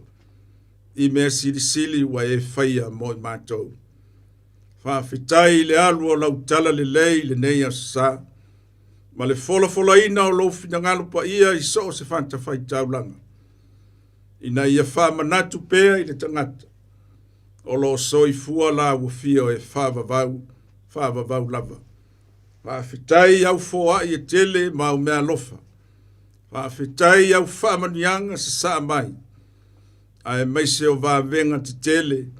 Ma whaalinga o la wafio I o mātou langa. A o mātou ngānu lue ai so se wheau. Wa e tu tofi mātou e ngānu lue ai. O mātou whaafitai le ola, whaafitai le malosi. Whaafitai le atua I mea uma. Awhitai foi I le musunga lilo lo wa nganga pa ia. E whai pēa ma whasino ala whale nganga. O lo mātou wola whātua I la wafio. Sili la mātou whaafitai o lau whaola tanga. Nā la mai a Yesu ke liso lo mātou wali whaola. Ina ua maliu matoe tu manu malo. Ina ia whaola ina I mātou o tangata sala. Tu mau le vi inga, tu mau lo mamalu ma lau pule au. Ia Samoa ma ona tangata ma I mātou uma. Nei maso uma e o lava I le whaavavau. Whāto ese I mātou yo luma. Ona o le tele o mātou wang sala. Aua mātou le mawhai ona tau yo luma leli ie. Whamangalo lo mātou ola whawhia mi o tonu I luma o la wafio. Ai solo mua I mātou ona whai o le anga sala ma le soli tū la fono. Whamangalo lo mātou le whamaoni lo tātou wā whenga iai. Au whātino ai o mātou wā la wina ese. Whamangalo foi a mātou a mio leli ie. Wa le tusa lava ma lau sila whanga pa ia. Mātou whātou ese leli ie. Ia e whamangalo foi lo watunu mai mātou uma. Ina ua mātou lei loa o na ava ma mātatau I la wafio. Au ngā lulue ai so o se vala wina. A vea ia le toto pa ia o Yesu ke riso lo mātou wali whaola. Iau mangalo ai a mātou wanga sala leli ie. Lengi mai au whamanianga I le nei vai yaso I ona whiau ma ngā luenga whiangai ma le nei atunu. Ia e maisi fo I Samoa ma ana whainga malo. Ia iai lau taita inga ma lau leo leonga. Whamanuia I taitai o le atunu. Ia o le malo, le pale mia, le kapeneta ma le pale mene. Ia lui tauina pea o lātou loto. Ina ia saunia I lātou. Mō ngā luenga te tele wa wala wina ai leli ie. Whamanuia foi taitai e kaelesia ma le lātou ngā luenga. Whaasala la wina o lo fina ngalo pa ia I le lalolangi. Ia mumu pea le sulu leli ie. Ia susulu ai lo malama i loto maanganga o tangata. Ina ia nofo file mu lau whanau le lalolangi. O mātou mana tua le alu o lau tala le lei le nei asa. Ia alu ia ma le mana lo finangalo. Ia maua ni anganga se tele. Tau tua ina lo malo e whavavau. Mātou mana tua i lātou o lo maua i mai ese. Lātou o fia maua lau fisosoan. Tu ina tuai la o fio sa ilinga man fofo le taitai o le atunu. Se e wha ato toa i lona malos. To e fo iatu le atunu na to fia e whai ma taitai. A wanga nuenga wa e vala wina iai le li ie. O mātou mana tua fo i whanau uma le nei atunu. O e o ngā lulue i so se matata. Ia iai lo wanganga. Malo wanga le lei mo i lātou. O ai o whano noa o no le vala au pa ia. Wha maise ma wha mawhana whana lo wanganga. Wha manuia i le nei ofisa i le li pule. Ma i lātou uma o lo ngā lulue. Wha sala lau wina o lau tala le lei. Ia maua lo lātou malosi mai lau fio. Wha tino ai lo lātou vala wina. O nisi o a mātou talo. Tu ina atu wha tasi ma talo lile o le talo lilo le loto o tangata lava ia. Ia whaia lo finangalo. Ai leo mātou loto. Ono Yesu ke riso o mātou te talo atuai. Amene. Tātou pepese i le pese o saunia.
Tātou whai uri te talo.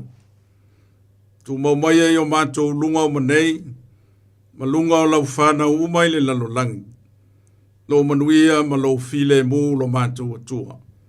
Le lofa sisi de ese o Yesu ke riso lo mātou ali whaola. Tu mau mai o mātou lunga le mawhitanga ma lo wanganga pa ia. Mata nei ma aso ma lava se ia o i le whavavau lava. Amene.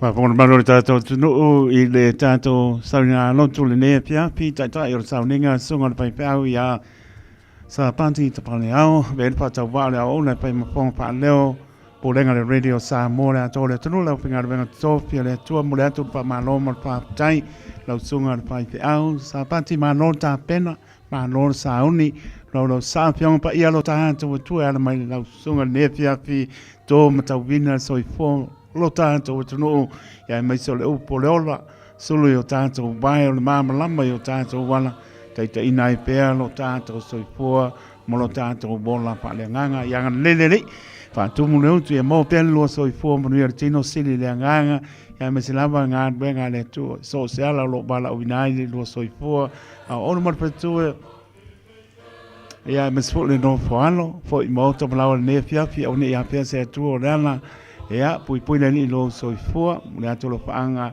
I le tua mal no falo me so fo fuanga lo penga e foi I ne fia fi fa amnia le li o la tanto to e fe lo I pe I se taimi o luma ba tu le amnoa na lo faanga foi le tu o mo ne malanga pa lo sa vat ia fa ftai lo sunga le au taito mo le nei ava noa mau pe mai nei ofisa pa ia ma le ofisa ma manu fa ngai nai lo manto fa tau va e so soani tanto ngai wenga me se le upu ma le fe au le tala le lei after tele ia fa after foi le sunga le li pule ia ma le fa va noa ia me se foi ona tiute tai le to ngai wenga ai tai tele mo le ia va noa ia tau ia ina ia lo fangia le tua fa mo mwenga ia ma walo to malos mai le tua ia wale fa ngai ne fe au wala winai lo fangia foile fa tu ia filo ia lo mar fa nau ia mo pele malosi lango suai le ngaluenga fola pe yo no lu nganu ai le kalisia ia pe yo stala le manu ia tele fe au le neva yaso ia manu ia foile ta longa to Samoa auto mamana ia fa ftai ia soi foi ia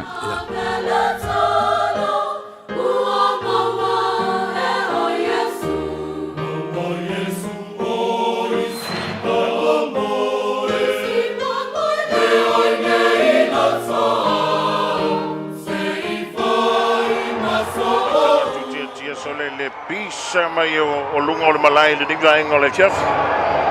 Yo fa faisi pisa tero le lalo tato malai fa tumudia fole malo tato wa tunu tulanga o ye ta fa fa le tato malai nei ia ila ngai mai o lo tiru atu ile tulanga o ye tato proclame ia malai moanga le tato wa tunu wala no moana fa sola toa a tapo ia le haka tato o to Samoa te ya me tu singa le to mau wa mata watu Setasio ko captain on Tato to Samoa, Juna Paulo.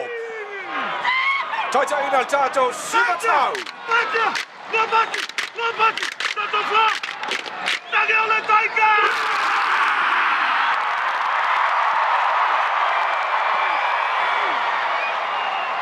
Nage ole Buffalo.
E sa o ele mwanga na wile le tawai e u ka fia whane ali di fua.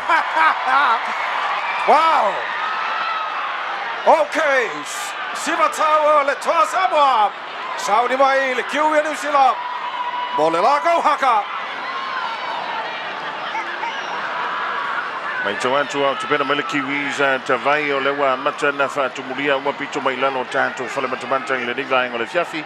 A o longa solo mai pele manu le tunu te loa. O le to te lele sa hanga i atu sa mninga loto muli o le dei fiafi. O leo te mata watu o le situ atu le malai. O leo mai ala kofka ko osa minga malatu la e papae. Le le kele nga o mai. O mai ka pon ka ko tosa mo. O lesi voi la whakua ke i runga sulu lo mle i whai kanga sa wai lo a. Le haka ki wi New Zealand.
Ja, voeling een beetje van jullie daar maar ja, het PL ook te vallen om twee lille upole hakka, een beetje te na, maar van de fan naar leefjes.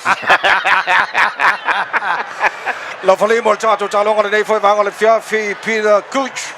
Tato touch judges Wyatt Raymond, Babina for you Drew Altram. Senior review officer for le tato TMO, Chris Butler. Talonga Momoa on the Pacific Championship. Lua Luas Full Malalima. The Doctor Radio Samoa Malco Medium Stadium. Il ne foi vang le fiafi le Saturday. Wala batali ay tato tamang sangal Pacific Championship on Lua Luas Malalima Maltanchongo lo Maria. Le Saudi tapo Mail tato to Saudi tato to Samoa. Fafia to Aile au Malosi ale Kiwi New Zealand. Well, Fongamoa le Matawatu. O Nisho tato walo fo Samoa le mai atu ta le sunga Sampini o le NRL Lua se fulu malima Sampini e le Brisbane Queen Broncos o te loa ye alo Samoa ta alo tato au sunga Ben Haas e va pena fo e Dean Merida nisi na alo Samoa sa va pena ta alo e te loa ye nisho alo Samoa sa ta alo e na fo e sunga Sampini o ta alo le au New Zealand. So le va tawai le tulanga na pe o muli mawina e le ngantai le awol to Samoa. E va pe foi le awol fitu Samoa le awol Kiwis e pe ona to foi to semi sola to lima le yalo Samoa ta al mai le awol Kiwis. E ali le fidei le tulanga pe o ia le sailinga Champini se fulu mali va ka sanga ai kango lo mo Broncos i de ipu tawai. Ola ka mai me ka wa pe ma o le penta. Le ai la ka awal nga mai la makanga yo. Wa ka fia ia lava. Balova of Taylor to lau mai lau fa fonga le foi vanga le fiafi. Leo te mama ma taina lo ta longa ta to tosa mo mai le tu to valo le malai. O le Kiwi New Zealand mai le tu to matau. Jerome Luai. Go captain o tato tosa mo. Talanoa to the locally Saudi mo la taina lo ta longa. So mata watu pe ya fonga mai le lafsu ya ia. Ia tu ta aloia au lua le mata watu fa pena fa solo atu tato tosa mo. Il est tout au matau le malai. Ki New Zealand mai le tout au ngavale. Well, it's fair to say for Samoa, it's brothers against brothers. Yes. And mates against mates. That's right. Tawai o to tele nei alo tato tru. E le se le talo fa professional talo le la kapiliki. Fifi le nei to sanga tawai. O le tawai tu lava ola e fit la como o Josh Papali. Big Papa. Big Papa. Elena Taylor. O le wuto to liu mai le sunga le kapteni ya Junior Paulo. Okay, countdown. Fa, Talu, Lua, Toshi, Pacific champion Lua Lima. Kick off my New Zealand le tu wanga balon malai. Toa Samoa. Ben Haas. Total line is full meter le tu le Toa Samoa. Tackle 1. Mana el pui atu le Kiwi New Zealand. Fafomai line is full meter le tu le Toa Samoa. Jerome Luai. Oh. Paisi mawalunga o sawa lele captain ya Jerome Luai ta vai dawo toi kiriva toi tua le Kiwis. Jasper Bali, Big Papa. Fafomai line is full meter le tu le Toa Samoa. Tackle number 4.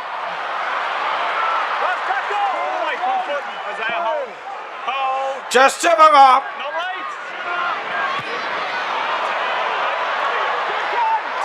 Stasio Samoa, Talo le Awa New Zealand. Well, Polo terminate. Molitalo. Tackle number 2.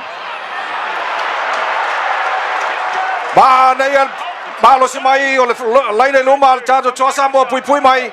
Le so fai atu Kiwi a New Zealand. O nga tono malai. Tackle numero 2 Kiwi New Zealand. The big man. Fisher Harris. Tackle numero 3 Kiwi. Baba atu fonga mua malo sile. O so fai atu Kiwi. Sauli tavai Sauli Leo Kieran Foreign Lumer Fitzol le Kiwis Kiki Fatu Sao Maua Maida Pi Mau Leo Place Talangi le Sapol Pololea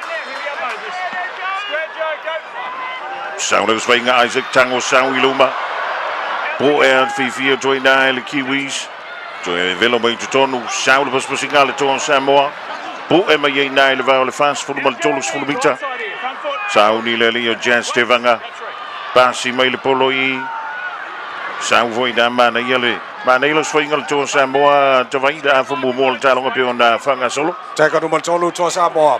Junior Paulo, co-captain Toa Samoa. Lima meter luma. Pui atu New Zealand. Jerome Luai Markiki. Pui man full back in New Zealand. John Linus full back to New Zealand. Babe atu le Toa Samoa pui atu Ben Haas. So atolu to Samoa len fa palasi la lo le lio clocks that full back here the Warriors le lo talo le tulang ol full back here the Kiwis Tackle numero 2. Jazz Payne hold. Tackle numero 2 Kiwi. ai sai pali mole Kiwis na what to le yo Sound tunnel pas pasinga Clockstead way Fisher Harris toy pasi me Clockstead mana yele puya fi le Payne Haas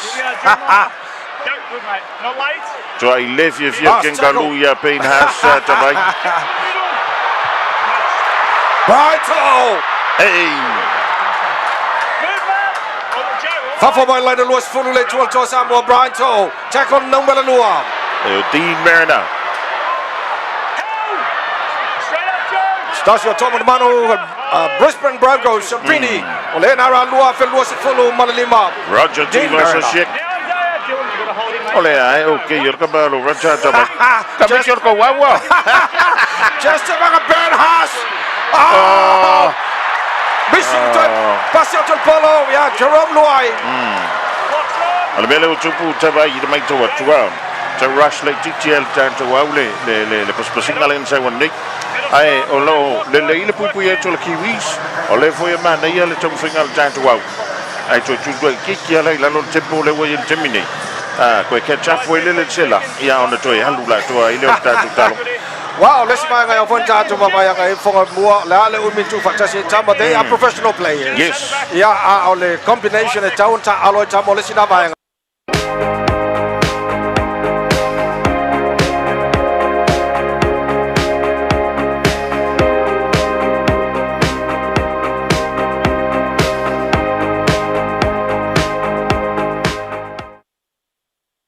So poi lua Fafa mai lana George Folu. So va population all the Kiwis outside time to out.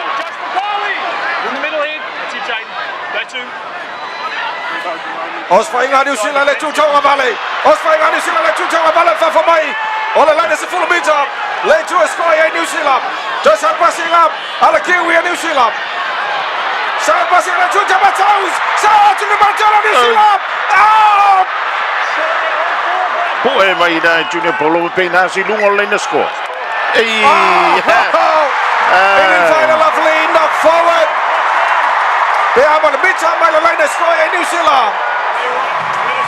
Rabia umar melen tu pul chato wa na leilata vai le do fan tu aita rush lo e ole mela le mawa ya wa ole tu fu le lei uma u mai lu la mtanga o talon Skalamu to Samoa sifulu mita lo botonu lava le po ole le yo Matthew T Mokol en na ko na polo now tele Matthew Tavai le score Tau fai malosu mos fai nga awe lua the time attack I'm the time point mai ai Skalamu passing al to Samoa tackle number 1 Chester Vanga tackle number 1 to Samoa 3 versus 3 Brighto tackle number 3 Jasper Bali Bada yel malos at Tamoy Chester Vanga Jerome Loy Markiki supplement for Becky and Kiwi John Lennon was from Malua Babe man putting al tato to Samoa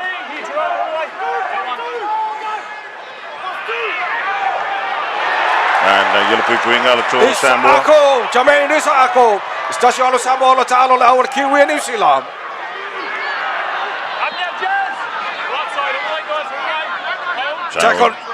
Sound il Kiwis al watu lumba Lali numeri wana Lali o Jeremy Marshall King Po e mayela to Samoa Lali o Tipene Tasini o to Marmanua Tavai Captain foi o Raiders il dito sanga al watu Moses Bali Sao tu lumba po me na Lali o Junior Polo Palasi la lo so singale tu tamatau Foreign Kiki and Tuluma Fatali May Roger tu versa shek Sike po mayai Sao Rata Po e afi fia tuena Eleli yo Marshall Jeremy Marshall King ole Kiwis Lesi me mana ole liki te lo lesi vanga le satal no for tar bakalame lesi ma ole me mana le liki ole talo of no top players to no ale pikia la to au on tulo la no ta alo la to au Madia ya osfa inga matano ina na wa mata ina ta to sa mo mal au fo tonga la to Madia top players of Peranta alo just vanga check on number 4 mo to sa mo Auleli ole tamalo na nai to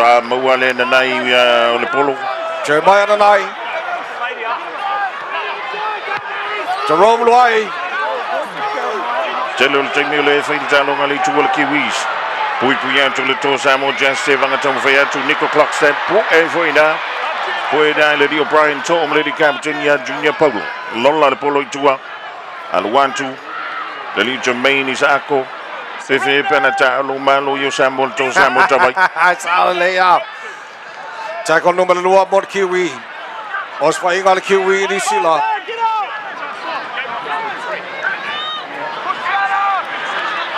Mana ya Pasala la foli Ai si maua lunga le tackle le to Samoa le li Josh Bali ele u fasala nei pea ma le lua mita Tala no fonga bo tala no nga ile mana ya tala liki ya O te lota sine fate tenga na mate tonga ina wa fili umala to top players ta alo mole mate ma tonga te lota mo sanga pe ma fa ba lima to sanga tanwai ia fa tayo le fo wa mawa ya lo Samoa o le lota fa pe na ona tu atwai mole fa pe na fa mo bua tu lo ta alo pe Australia po New Zealand ia ave la to fa mo bua mole po tu po le ta to Samoa o le tupu ai o tonga tavai e no foi tonga a le tupu o tonga i Australia o i vele ngola ka ma vole Jason Tambalo o le kupu nga o konga i Australia Moses Leota Sefulu mita malene skoya le Kiwi Forum passing out of Kiwi and Samuel to Tawabalan Papalasia to Tawabalan Skoma ball talonga Kiwi and Islam Lelio Casey McLean Number 5, al Kiwi New Zealand, Casey McLean, score by 1. Le Tutanga Valal Malai. Tasi leo, Tomer Banu ale Panthers, tawai. Naya, Saula Yatu, Anel passing on New Zealand, le Tutanga Valley. Le Mawa le Maya Tato, winging le Tuatu Yo, Isaac Tango. E mantuala, o tangata lali tawai. E so matango lakoa. Oi ko wa. Ya ka alwaka moruso. Oh yes. So Talanoa mana yo liki voilele wa Benta Talanoa, brothers against brothers, mates against mates. Yes. Wa ola tomale. Yeta yefola kalapu pele Panthers, Brisbane Broncos, Penafoi Cowboys, Melbourne Storm. Ya no ta alo la ya tunu. O fa pena ona ta alo ai fa sak tau isi foi. Ya mo verkaro ko fa karo foi lo kam ka dia. Yo le tulanga le na fa fitai. A tonu alo o tonga ia na whaia le tulanga lea tawai. O le makua le kea le pulenga o le lakapili ki Australia. Uma koe ngā kala, uma koe ngā whaafefe, e le ai masesi ngā popole iai. E o mali temine ia le mwhentuia le tula whonu tawai. Stasio Samoa le Our Kiwi. Jermaine Isako. O Valalei le kiki. Ia, e fōling mai o nau se ea tu ai o le talonga Kiwi se ono. Toa Samoa e le i tāu ai. Lua se fulu ma le valu minute ma le awha o lo toea tawai. Moana mata watu lau au titilo la mataino talonga lai ma nei tau fai ma losi uma awe lua. Wau lau fo i wasasi mai. Ia le pui mai al tātou Toa Samoa le tuatu i ol malai. Ia leo na score ai Kiwi New Zealand. But so far, fulu minute telo na mata le talonga. Lo mata ko fie le ngatul tembi o se fai ai tātou Toa Samoa. Pa pena fo le tembi pui mai ai le malosi o le au New Zealand. Leis talangi elu antu lea Moses leo tasau i luma pu e a fifi atu i nā. Eleli o Isaac Tang Nadaim Josh Pali. Joy sau luma le li kapiteni a Fisher Harris. Pu e a fifi atu i nā Junior Polo.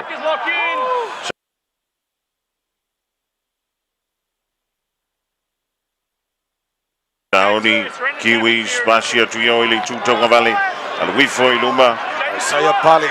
Isaiah Pali. Pu e mei nā le toa. Toi sauli tutonga vale Fisher Harris. Pu e a fifi mei e nā. Lunga o le leina whase fulumita le tua le Kiwis. Take on number 4. Alu wantu le tutonga vale. Le ai mana ia le pui mei le toa Samoa. Last Jacko. Sauni le leo foreign. Seki ya atu i lunga. Tuli antu le Kiwis. Fatali me le leo Brian To. Brian To. Na ia le sampo. To alele ile leo Brian To antu vai. Na ia fafa mai Linus fulumita le Toa Samoa. Jacko numero 2 mol Toa Samoa. Dean Mariner. Sauni le leo Jestevanga. Pasi atu le polo yo. Tango. Isaac Tango wa ye le polo. Sauni lola mai tua Jestevanga pasi atu ai o le ai ka milo mai i. To el wantu yo to sau i Junior Polo luai wa ye. Pu e mai e nā. Le awar Kiwis le li o Jeremy Marshall King. Take on number 4. Payne Haas. Lasi lea le toa Samoa i le lantu tu. Jestevanga pasi mai a Jerome lea luai. Al wantu lea a whaatali mai i foi. Le li o Jermaine Isako le li o Nico Klokstad. Jermaine sau i luma. Pu e antu e a fifi nā le li o Dean. Ma le li o Blaze Talangi. Talonga Toa Samoa. Sorry. Whafonga mai le tunol talonga le tātou Toa Samoa mai le Kiwi New Zealand mai le Gold Media Stadium. Talonga mo mo le tamarasanga o le Pacific Championship o lua fe luas mai le 5. Tackle numero 3 o le Kiwi New Zealand. Ma nei le malo se los fai le Kiwi New Zealand le lei pui mai le tātou Toa Samoa. O ngā tono malai. Saul passing al Toa Samoa ma Kiwi New Zealand. Ma nei le mabe atu. O le pui al tātou Toa Samoa. Holding a mele le polo. Passing le Kiwi New Zealand. A whalava mai. Ia le tātou Toa Samoa Ben Haas. Le Mauer Polo. Knock on.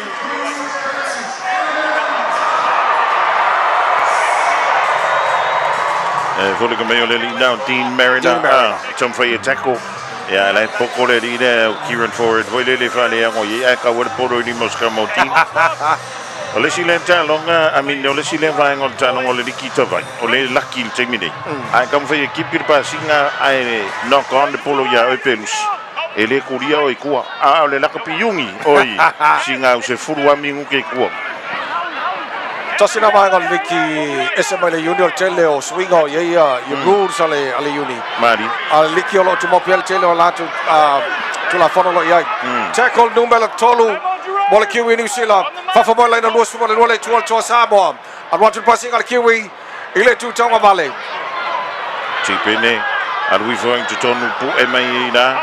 Le lion na nai ma le lion chance tevanga. Tackle number 5. 4 and when you want to Singa. Short kick. Hier Guluma. Oh. Ye le metu pui Javai. Ole tau tu lenga le fa yande. Olo no winga. O tanga tama no o le TMO. Wa foring about of yellow for le TMO of IPS maanga sa fa penan fa la bele au le to Samoa. Ilos playing al Kiwi New Zealand. Yeah. Fullinga me le Ronald Muritalo le sa fa tu le la tu linga mastasio le o to Samoa. Man tu la we afi la ko wo e ka ngar ka ku le ai sa cha ko dis ka boris ka so fa ta tali fa al TMO. Viuma Roger Lena mili mai malerio Ronald Roger tu va se check si va tali la polenta la le allo foli mal TMO ya po aile na style tu la fono ya wifi ya leo la le o lo ko foi me kongi yes ya foli come na mo se le squad Front footy, guys. Wait for the tap. Wait for the tap. Vai si sawa le swinga le Kiwis aan te vai. Vai si sawa. Tackle number tasi ball to Samoa Manala to us playing up.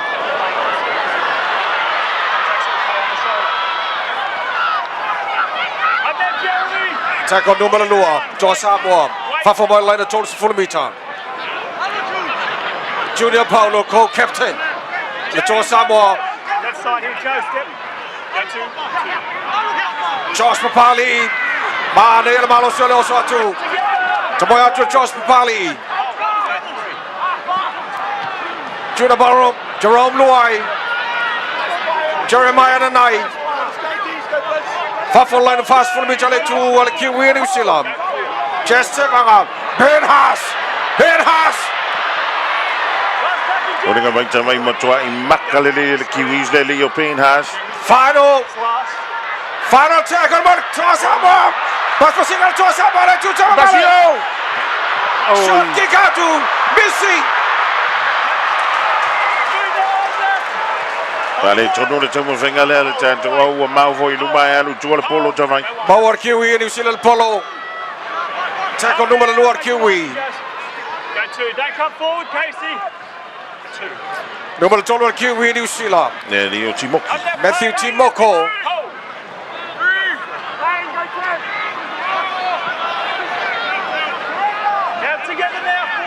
Rondo Mutalo Station tanto to wing numero lima. Tackle number 5. Moses Bali.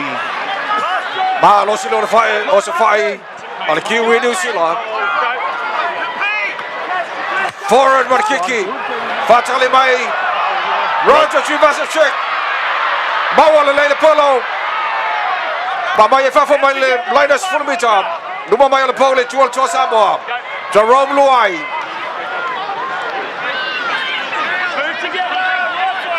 Tackle number 2 to Samoa. Va vele mi ngoi mele ni place talangi an to vai. Manaya. Samoa 18 Merida. Si kipu mai tono pu en twina le Kiwis. Anu pe lu mo swinga le to Samoa. Pain has where you watu si kipu to yo. Over my Melinda Limas for the victory to the Kiwis the way you tell them to be. Just tackle Molly to Samoa. Yeah, I don't want to follow. I want to the Tuliga. Sapo way Dalio Nico Clockstack for the Pekiel Kiwis. Man, I have a virtual Malator. Nail tackle chest vanga.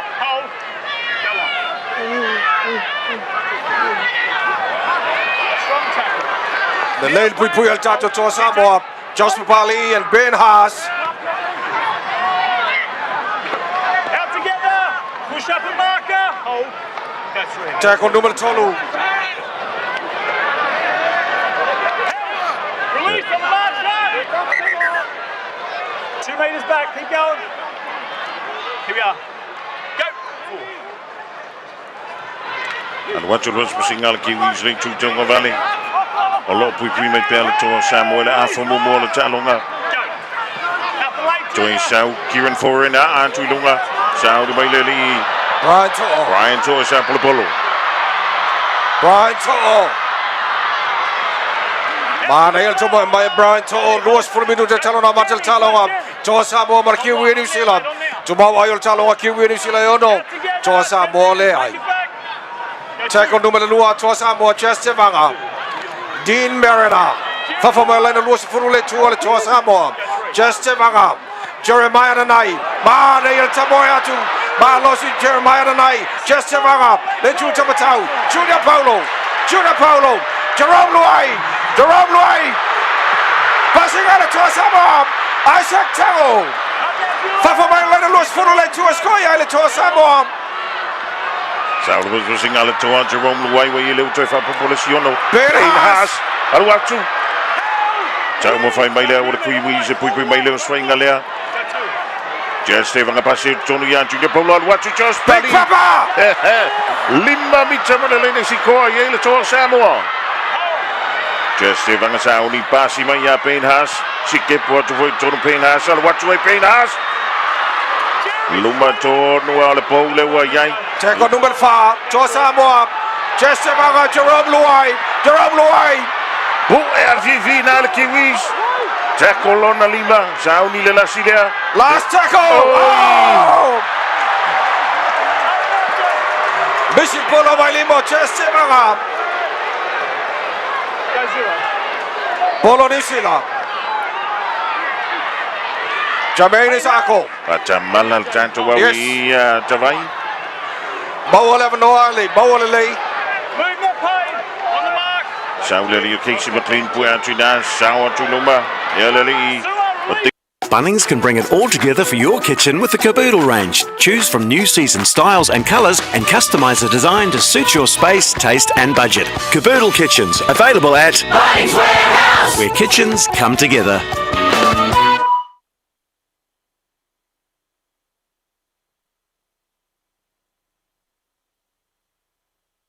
Looking for a new smartphone? Check with PB Tech, home to New Zealand's biggest range of smartphones. Enjoy amazing low prices and get expert advice from our team. Check with PB Tech and see how much you can save.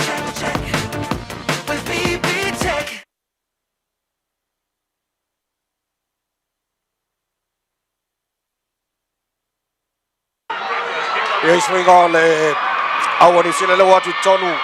Watu tasile on. Eliota. Oswinga le New Zealand fongamua. Tapinde na way. Foreign. Kick ya to Samoa wena to.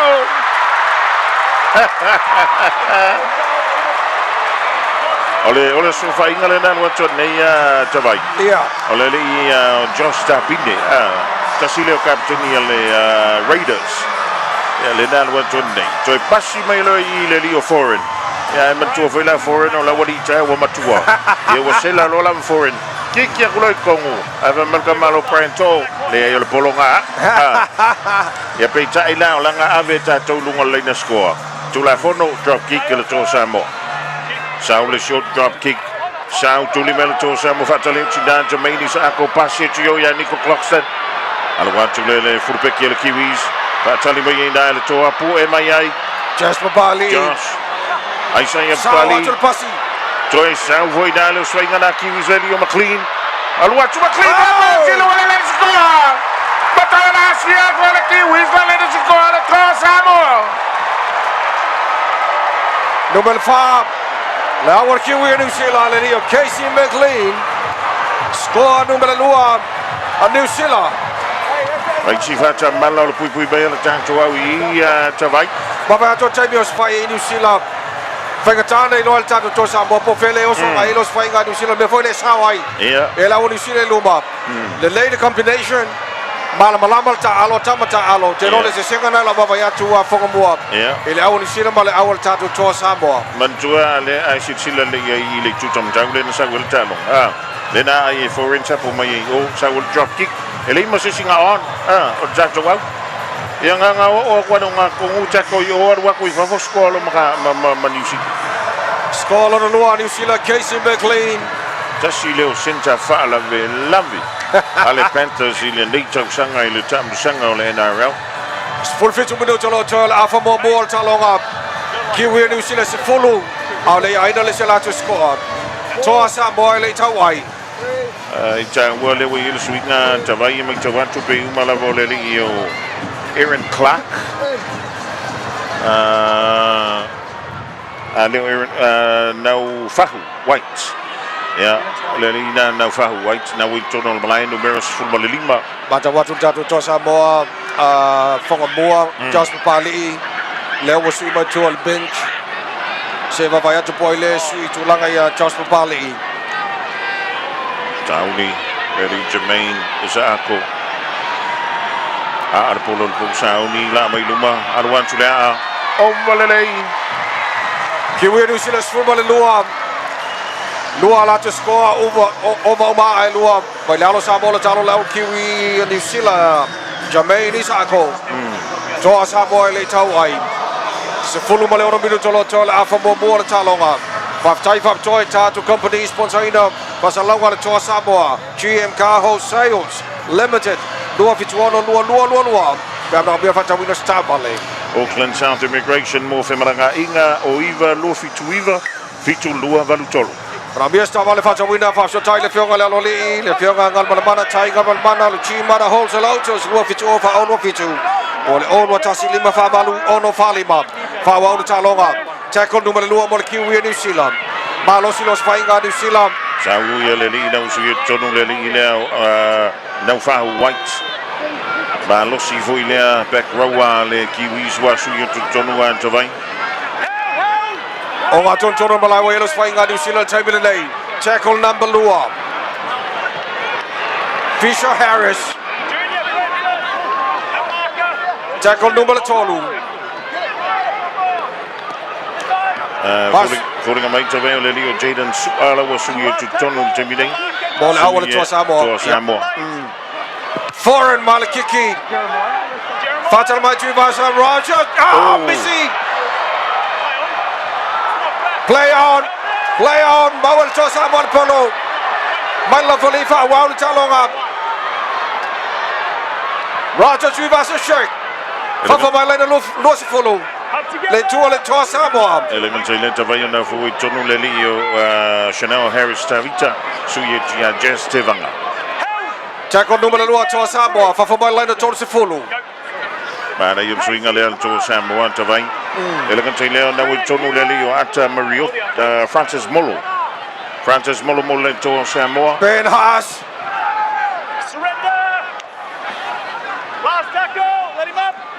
Wa mana yele au le swinga le wan watu nei tonu wa tau mo isina mana va nei iso iwa malolo mai tua Jacob Mulbuli to Samoa kiki at the run Mane kiki at the run line Missy right off for Bella Fanile I knock on the pillow double knock on oh my life Ole knock on mo na knock on mai o full pick Kiwis. Yes. Ja, toe mo faile o tato o sapor polo ai Lucia tuai. Ja le lan toe mo we to. Ja, o va pesca mo to orga ko skole. Pizza yani. Ja le fa mella vari o mai. Mai ko a maka va liga ko kalonga. Wal abnormal to Samoa for mo se fulu bit o mella skole to Samoa no to lava le po. Sikalamu polo le to Samoa. Fulu fa minute le to vai la fa mo Yes. What tau na fa start to ai. Lolei. To Samoa. Maile la to numero 1 Blaise Talangi. Tong il polo tonu Roger Chivasa Shake. Tackle mo tonu. Eva Mita Melena skoi ele to Samoa. Numero fuman fa le to Samoa. Lelio Chanel Harris Teo Tavita. Lima Mitchell and Lennis Boyle to Samoa, Le Tutonga Valola Po. Roger Passing to Samoa, Francis Junior Paulo. Tackle number Luam. Tackle number Tolu. Harris Tavita. Luai, come on, Dean Mena! And a score! It is a try! To Samoa! Dean Mena! Asa silsila tavaile vavel mingo yer poloa. Man, na ele passing on to Samoa. Well, there you go! Ale taimi nei tavai lunga uma fua. Lanu mu ana le malai le taimi nei tavai. Mata ina le passing on to Samoa.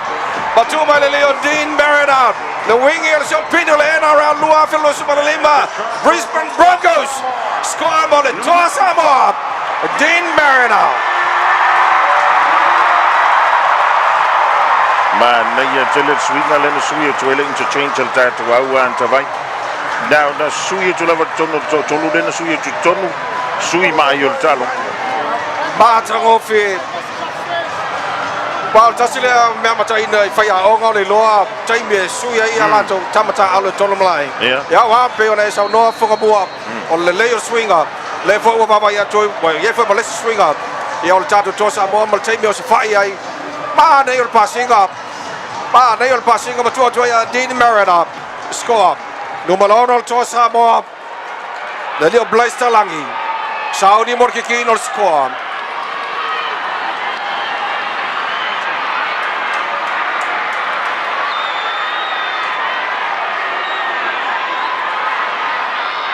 Lelio Blaze Talangi numero 1 le toa Samoa nga i le po se aifa popoal watulea ongalalai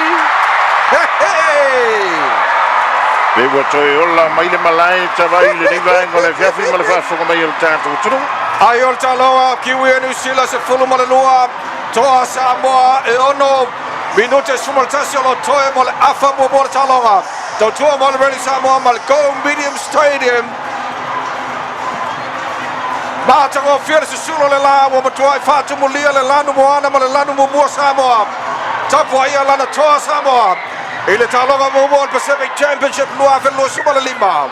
Tau i Tomeni sa ko kikia tu le polo fatu le mena le toa Samoa. Roger Tuiva sa shek tu wifo ya Francis Molo. Sawai Molo tono. Who RV4 tu na le Kiwis. Harris Savita pasima i tono Tuiva sa shek. Le ai toi ki liva tu tua. Jerome Luai yo yel polo timidei. Harris Davita pasia tua yo. Alwan tu lelio Jaden Sua. So ni Jema lelio Blaze Talangi. Harris Davita pasia Victoria Penhas, Sawi Penhas. To a tolu da wari enta fifia tu maloa. Tavai. Tackle number 5 to Samoa. Junior Paulo. Te pasi a tiole tu chama pasi ngan to Samoa. O atono malai. Tackle numero 5. Final tackle monto. Jerome Luai. Tulia tu. Termina Oi kikia mawaledi. Sau Jermaine Isako. Lo yele polo mo Kiwis. Po Andrew Dale to Samoa. Ya tu yo. Ronald Mutalo stacionando dentro. Buia fima e foi na toa. Man na ele fa ola to tonga ale au le temil nei tama. Alu waku kongo le si fa la Aaron Clark. Mo le Kiwis. Tackle number 2 Kiwi. Fa fa bola no los fulmita le to Kiwi. Now Fahu White. Mo le Kiwi solo ele polo le temil. Final tackle mo le Kiwi. Foreign Markiki out to Polo Fatale Mai. Roger Trivas and Shake. They will toss it to Samoa. A mile Polo for my land and loose from Lua. Let's roll to Samoa.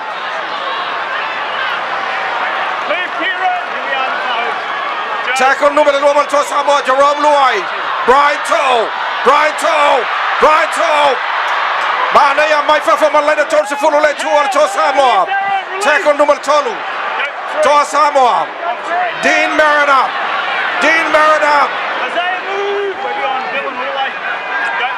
Tackle number 5. Ben Haas. Badel passing on Toa Samoa. Toa Samoa. Oh, Toy Mawa may nalata to wigi to vai. Final tackle by Toa Samoa. Jerome Luai. Short kick by the Toa Valley. Oh, mereka palang cuma kiki. Tap by Naleli Jamini Sako. Fancy Mamau to Ale, Sunay Jerome Luai, the Makamayo, Lelio, Jamini Sako, Mawa, and New Polo, Alwan Tulelio, Nico Clockstead, Elifu Becky, Bu Emayena Elitoa. Man, the yellow talonga. Hey. So far, Solomon has just go all to do. The big boy! Nelson has a fast Solomon up. Tackle number 12, Kiwi and New Zealand. Fafabal and the Jones of Full Late 2. And one to Clark, who Emayena Paulo. Mata in on the talonga, Navy Nutolo Troy. So far, Solomon. Naya. Tackle Mulbuli. Bola Kiwi. To turn all the Los Full Late 2 Sky and Kiwi and New Zealand. Foreign! Jermaine is a goal! Martaku.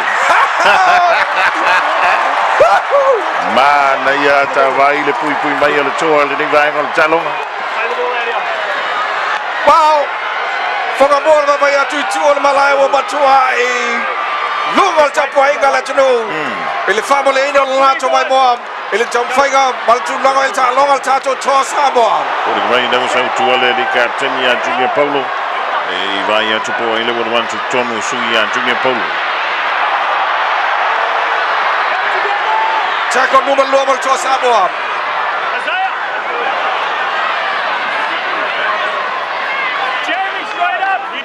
Number Tolu Fafamal and the Jones follow, let Toa Samoa.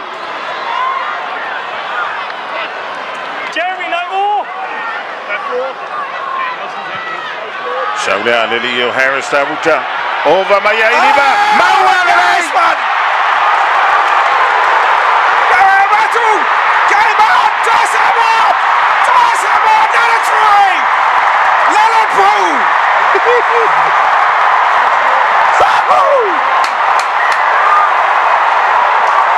This should have been what to go and make that like.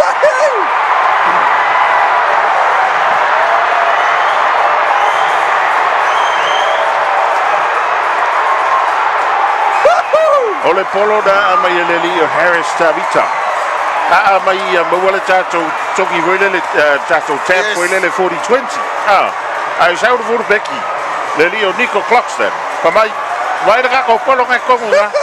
I must ensure I would keep East of Aluatu Ailoa. Yamalano Tato to Lelio Francis Mull.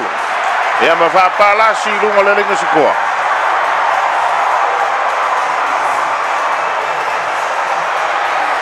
Beautiful.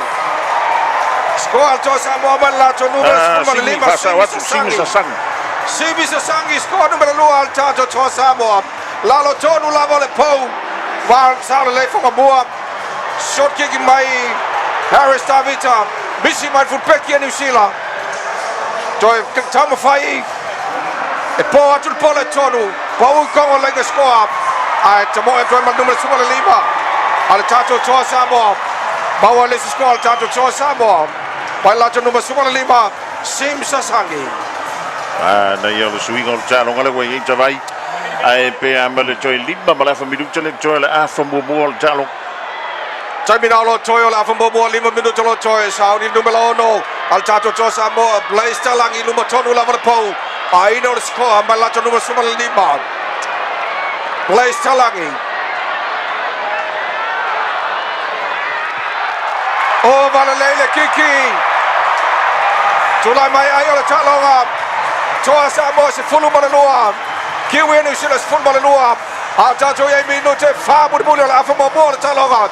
Ala Kiwi New Zealand mal Toa Samoa. Go medium stadium. Aukilani New Zealand. Faina e mafa fa we te sau. Wa ele sa. ua matua e misia la vale la ngona le fil nei ata vai va ya tua matua si siva le bambalo la tino lo ya tonu wal go media stadium yeah why not le le wasko si misa sangi le wasui nei e le sugole di capitania Junior Paulo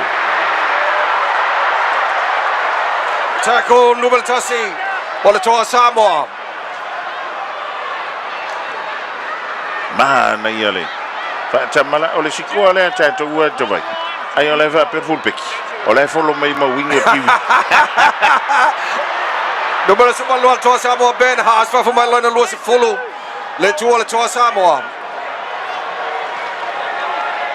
baba ya tu fonga bo ka fai malo losi uma wenua fai fo le malo si tato toa Samoa a los fa inga fo mal pui ya tor ki New Zealand tau fa tu sa toa Samoa Pada yang Saul Samoa tackle number 5 final tackle Mulmuli Jerome Luai kiki fatu sa lugar palo Java kan ba Becky Julian Nanai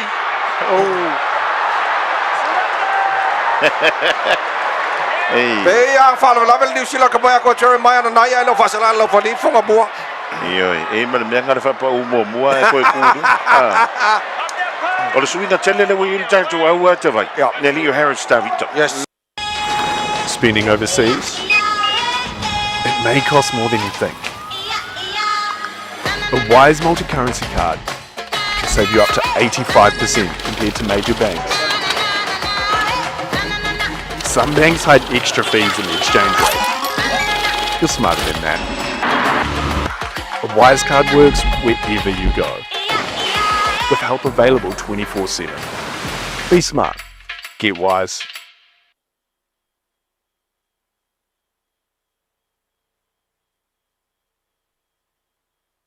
Ready to bring your vision online? Crazy Domains makes it easy to launch and manage your site with reliable web hosting. Enjoy 99.9% uptime, free SSL, 24/7 support, malware protection, daily backups, and more. Turn your ideas into reality with Crazy Domains. Every dream starts with a domain name.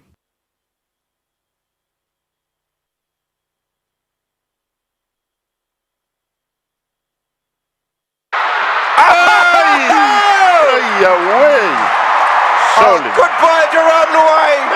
Save the try. Oh my goodness. E falling a mai tavai. Tavale tonu le teacher tanto tutum. On that side, yes. Oh, yeah. Oli chula le wingi mai ia le ano le tunu le lio Murray Taulang. Oh, let us go more boy for New Zealand. Le tu atu pito yo all malai. Lucky the pui atu le captainia Jerome Luai le chula. Sa saule Alenia Harris Tavita. Tuli mai 19 Marina le ai. Jermaine Sakolo Yelpolo. Jeremiah Nanai pu Fifina Brian To. Alwantu Nico Clockston. Basit Tonuleli. Then Aaron Clark. Tasilo Sui. Yeah, the Warriors. Fa ala bela bela malai. Ai Lucia Tremble Polo. Pahanaya Lucia Tulpolo New Zealand. I put a mile to Samoa. Balato numero tasi. Roger Trivas Shake. Tackle numero 2 to Samoa. Fafo Balato le se follow.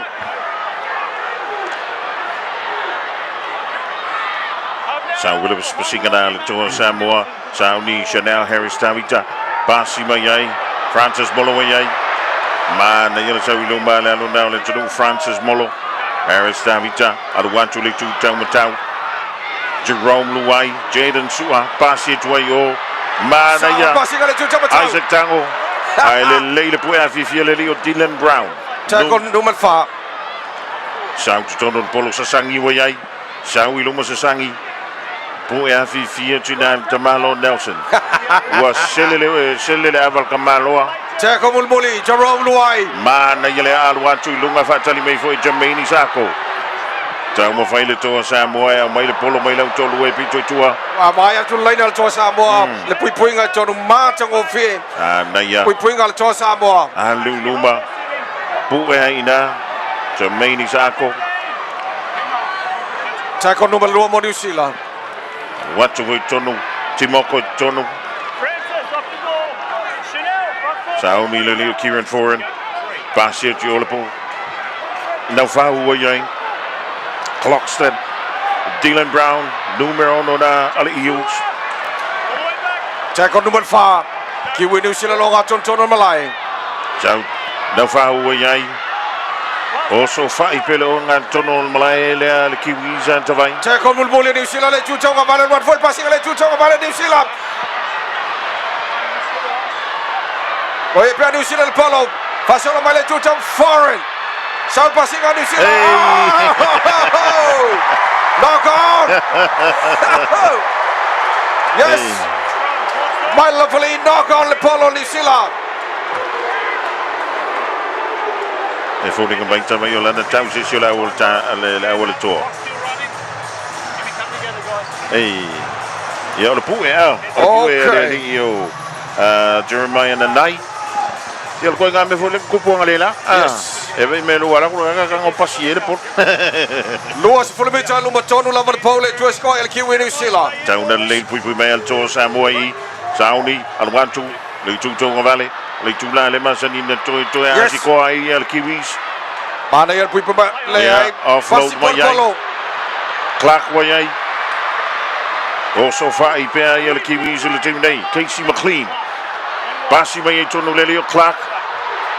Oi. For a short kick le Paulo Brighton. Oh yeah way. Score New Zealand. Le Tulimanu mai al Malay Lumatonu al Potu Fasa Lawa le Radio Samoa. While Bishop Brighton you're kicking out to New Zealand. Esse ia koinga kiki ri tawa. E va sanga ngai de pou wai ngai fa. Ole mele ka ol panana kiki mako vai kin. Masa ke Carlos Spencer. Ja, wale se me me fai. Pe uma le ri o timoko le na skoani. O Dylan Brown na ai na mai le polo. Sala fa lafa masa wai au tafa. Ia sa ole le ia. Tomikyo le radio zo masangi de koinga skola. So score New Zealand. Ai umai mo le taimi o le afa mo le talonga. Ai o le talonga se fulu mo le ono ki win New Zealand le ai na lata score. Toa Samoa se fulu mo le lua. Mata ngo fia le afa mo le talonga fonga mo. Oi. Jelo mo toa family ai na mai mo le tunu le ngata i lato umo le tono go mid stadium le ne fiafi. Pa pena fo le mai mo mal fa fonga mai le tunu i so se tough on the kilo pain. Ele tulang ele tong fengal tatu toa Samoa. Mata ngo fia le afa mo le talonga ta ai e tolu le tolu e skoa le Kiwis le Leo Casey McLean. E lua na sikoa i mo le skoa le sko nei le fast full minute le Leo Matthew Timoko. O le toa Samoa lua na skoa le Leo Dean Mariner e ma le Leo Simi Sasani. Jermaine Ako. Stasio le Samoa awal Kiwi New Zealand. Mo le ai no score. Le ai bisi. So tu mau ai o talonga la fa mo Kiwi New Zealand se fulu mo le ono. Toa Samoa se fulu mo le lua le mai ai o le fasi fulu minuto mo. Talonga mo Pacific Championship o le lua fe luas mo le lima. Ele bao le tato Toa Samoa mal Kiwi New Zealand. Ele Go Media Stadium. O Kilani New Zealand se talonga na mataina toi foi de manga tata no fonga mo. O le mana ia le o le liki. O le mafai atu nu ona release a lot of top players. Eta alo mo lato what to do. Leo tatu baba ai. Toa Samoa mata matonga fiti tua in mata in a very competitive. Eta sanga ditas. Ja, ele na Chile. O le champo inga le malu le tru ai sile ni ele tublanga le peona ele fia filde. Fa ya si to general le malu Samoa. Ja, o le mafai ona nga i mai fo. Ja, wa le champo inga le faiva ala mo tama fa na o le tru. So afa mo bona talonga le malu le tru mala fa fo mai le foi banga le fiafi. Kiwi New Zealand se fulu mo le ono. Toa Samoa se fulu mo le lua. Taimi o le malo longa. Toi foi mai fasa longa le Radio Samoa. Pea mai ni so tatu fasa longa fa business ino toi fa tai fonga mua. Tatu company foi na wina toi fasa longa ale Radio Samoa. Fa tai fa tol pulenga mo la fenga renga GM Cars Wholesales. Foi na bala wana la tu telefoni lua fitu ono lua. Por telefoni fa vai o lua tasi. Lima fa fitu lima tolu lua. Ele continua le tutua le Auckland South Immigration Mo Femalanga inga le vau Samoa mo sila o iva no fitu lua valu tolu. So se taimi ta fea I le lotoa le chi mana hose lo jos fa fela I le fionga le aloli ngal mana tai ngal mana mala fai ngal wenga be bala wane la to telefoni lua fitu o fa o no fitu telefoni fe ai o no tasi lima fa valu o no fa lima tatu sponsors ma company wanga le mai a wa fa sala wa Radio Samoa so foi mai tatu fa sala wa pe mai initial tatu malolonga bo ne foi mai ngol fiafi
This year's trips are a long-standing partner ministry. We were able to deliver over 1,000 booths directly to our communities and clubs, including the teams you saw here earlier today. Navigate ministry will continue our love and support. On the field, in the community, all the domestic sport, the official partner of New Zealand Rugby League, champion every level of Kiwi sport. Domestic sport is your best of our needs, for your club, school, or business. Check out our Instagram or visit dynastysport.co.nz.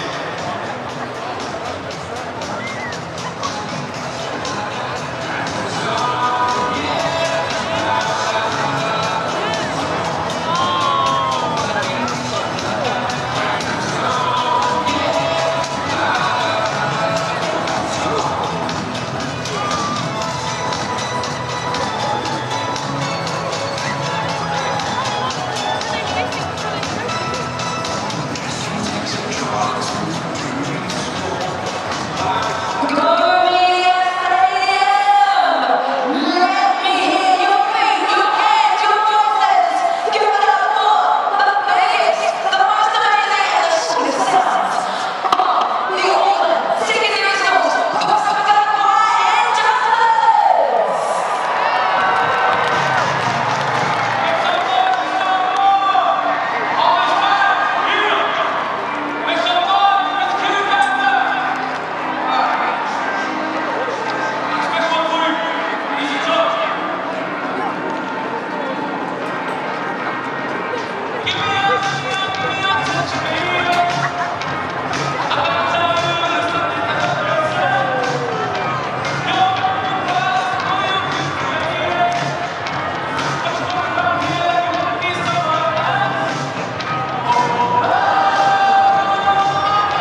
fa fela im fa talo file fa fonga mai le tunu le ba ngala fiafi fa salawa tu sa of al radio Samoa mal go medium stadium on hanga tamba ki makauro au gilani ele ne ba ngala fiafi mal tunu ngora maria le fa fonga mai le tunu le ngata au tero ne so se tough for the kilo pen ta longa mo ball Pacific Championship on rough and lost lima le ba le tato to Samoa Male au malo sir Kiwi New Zealand ile ma er fast for minuti mo bor taloa Kiwi New Zealand se fulu male ono toa Samoa se fulu male lua na lo le chai to vai to fa tarva to le malo lo tanto tru le ding fo you vai le fiasia o le tulanga foi le fa tamala le titia ya le na sili le titia yo le Kiwis ile to Samoa ai bitai ya banda you tell swinga ye building ile tanto au le afa le vai bulbuli le afa mo ya le suli to tonu le na le na mo so tanto score ba Taimi ol maro longa fonga ball taimi tala noel faya onga tamata alol mele fa sa fa le tonu le afa mo jola tarva vai il afa bulbuli play sta lagi no balono le to Samoa bola betai no le fa full minute bulbuli ole talo ngara to Samoa mal Kiwi New Zealand al watu le polo poi mai el Kiwi New Zealand fa mai line se fulu il luba tonu la po Nelson as fa so mona tackle numero 2 al Kiwi New Zealand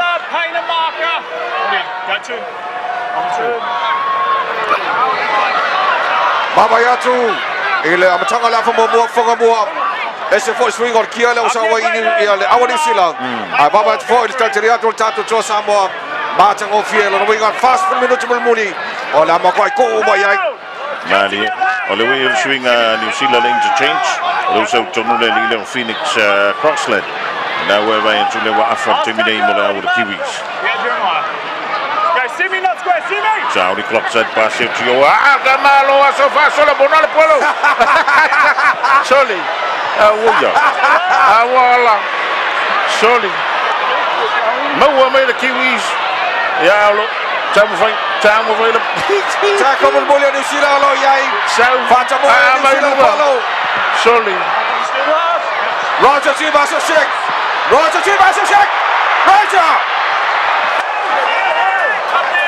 Ese le bela falla sofá ni tava. Alwatu Isaac Tangolo yele polo pui maina. El Kiwis lomo le tijan ton fa skulmita. Play salano. Alwatu tonu fa asa o tonu. El to Samoa yele polo timrei. Pasia to yo. Mana you Jerome Luwaya pu afi le o Kieran Foreign. Unless you told Luwana the Kiwis. Only Lily Chanel Harris Stavita. So to a polo passive to the pain has sour to a pain has. And what to a pain has. Release last tackle all the way. Lassie there. Harris Stavita. Jerome Luwai. Just sour to a Lily Jerome Luwai. Man, Naya. Fail to Fangal Polo. And I sample me now. El Kiwis. What's Kieran?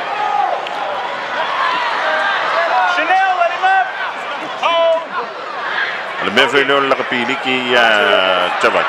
Sali killing imong yaki fangasa ek ya kamay ya sola. Ale. Ote manatua le talo ngol soka tabat. Ile mo le mol nga wo ile le pe la wa mo kure va ele se me ba. Ki ga le ki ga sola la pela. Ki sole le oi so. E ka va pegar li ki se kai. Oi. Usala lo fali. Ya wa fa ma ya ngala mo kurka wa ele ma se me ora. Ta fia talo ngale nei ba ngale fia fi lo yesi tasio tamata alo le Kiwi New Zealand. Olo ka ko fiki mai. You need the doctor, otherwise you're bringing it in with. Mga bien for mai pe kia di fa. Fasine lo fadi. Tackle 2, just wait. Leading for the Becky and Nico Clockstead. Tackle numero 2. Le Kiwi. Tono lato lane lo se fulu. Le lei pui attuale to Samoa. Fa mo lane lo se fulu le to Kiwi New Zealand. Tackle numero 2. Sound to Tonu. Moses Leota. Oh, sound there. There you Leo Clark. Aaron Clark. Hey, Lucy, I have a polo. Pass it to you, Jerome Luwai. And what's what yacht? Dean Merida. Boy, man, all the Kiwis. Square Britain. Hold in, wait. Man, they are the five Vichy and Tola. You ain't all the Bagwama, made Tom the polo. The Fahu Phoenix. Fa mo lane lo to se fulu. Le to score ile to Samoa. Os whainga le toa Samoa. Aluan tulele i usasangi. Hey, Aaron, let him up. Hold that marker. Tackle numero 2. Numero 12. Talangi passe to Jerome Tonu. Idio Taylor Chua. Fasana la Farila o Sila. Numero 12 la Marpon. Offside. Wow. Filfilinga al toa Samoa pe kiki. O le lua points. Mavatule la kiki fafo. Saile score al toa Samoa. Leai. Tap the polo. Aluatu Tonu Ledia Francis Molo. Bu Emayeda.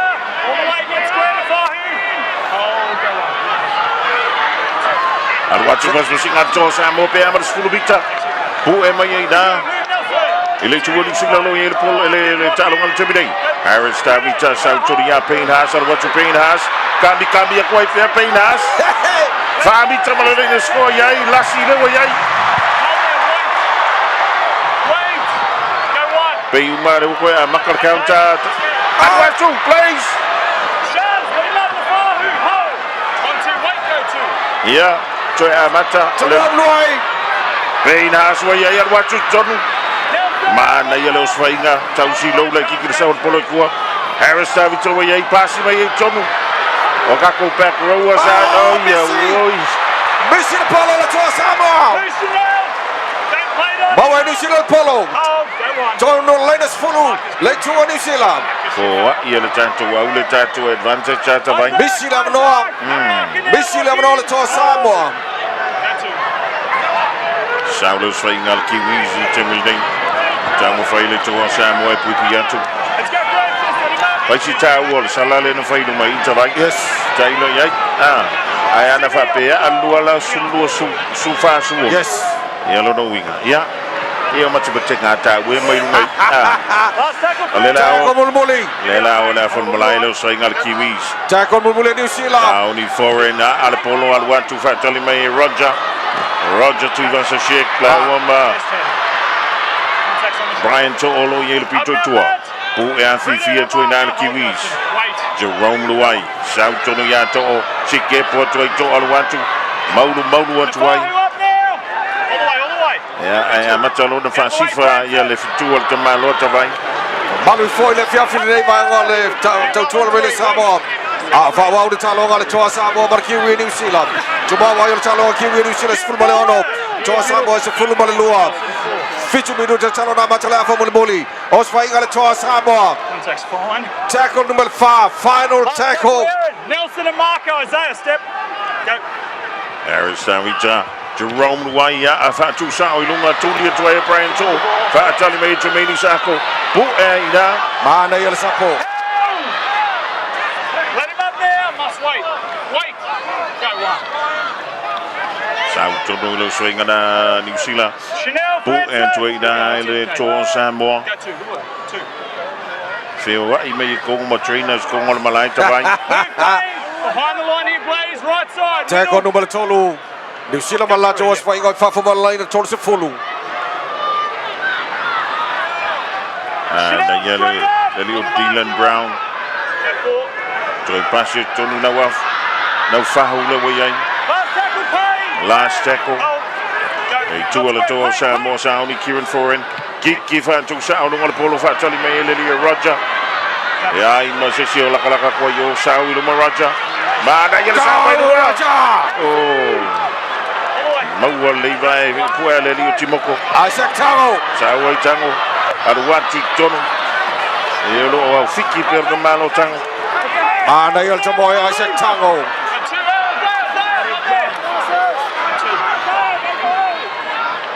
Although so fine to build it on Samoa. Yeah, but a big Tamale, Afol Malay. Harris Davita, Jerome Luai. I want to Tony Asasangi, Pu Emma Fifi Mayeda. Eleni Timoko. Where do want to yo? Manaya, Mauna Lady following Adima. Blaze Talangi. Ele mai vai ao recado Blaze Tabai. Tackle Mulmuli to Samoa. Fafa Malay to Jones Fulu. Jerome Luai. Kick it to the polo let to talk about Malay. Naya Bawala Mai. Contact. O kiki so o mai ko malai o yer ka kale o tin Marina ni tawai. O malai tu le alu watu yo le tu le yo. Tackle number 2 New Zealand. Antonio le tu mi semio na watu vile tu no se swinga. Nelson na so far Solomon now. Wala au New Zealand. Messi. Bawala to Polo. Todo la nena to Fulo. Le tu Kiwi New Zealand. Bawala to Samoa Polo.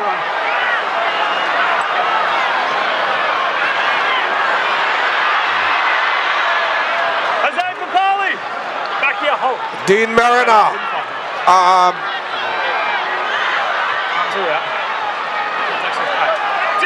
Radio Blanks talangi na el polo. Sauni lola maya Isaac Tango. Jaden Sua wayai sa awatu tonu Jaden. Pu e afifi mai na al Kiwis. Mana o mier so atu lo mai o ila lol po vai. Mano mo le to Samoa. Sangi wayai le polo.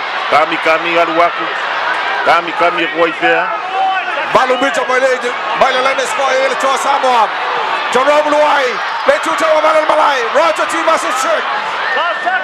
Tackle Mulmuli. La silela alu. Tackle Mulmuli to Samoa. Jerome Luai. Short kick to Leatu.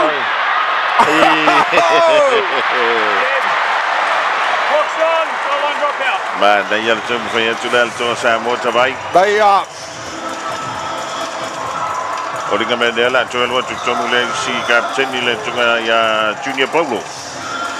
Tato fatali po ile la sa tu ole. Tato for wiki.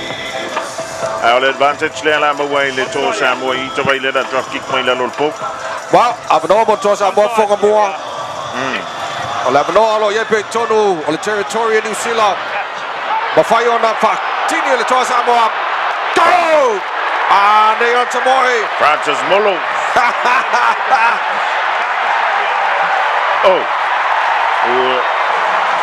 Joy Fasala referee. Leala o tei mau le seven all into vai. Well, I just fai o fai a ngala la ko le fai. Well, Tona go for the points. Well, looks like Elenga Tailenda. Ai mau ai malamana vantato. Wa ba tu lo tu si le lima yo le goal. Le ai. Oi. To sui fai ua. Tom fail to Samoa mo le score.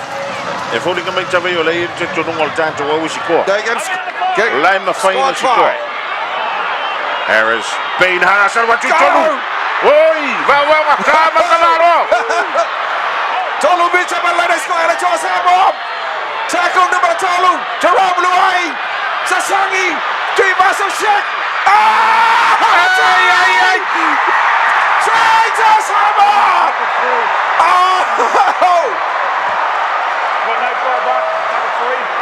Le ai fa male la Felicia Shaki Moa Paul le Ole pas singa le tavai. Lena si ko ai fo yana leila i le sunga ya team Mariner. So the replay.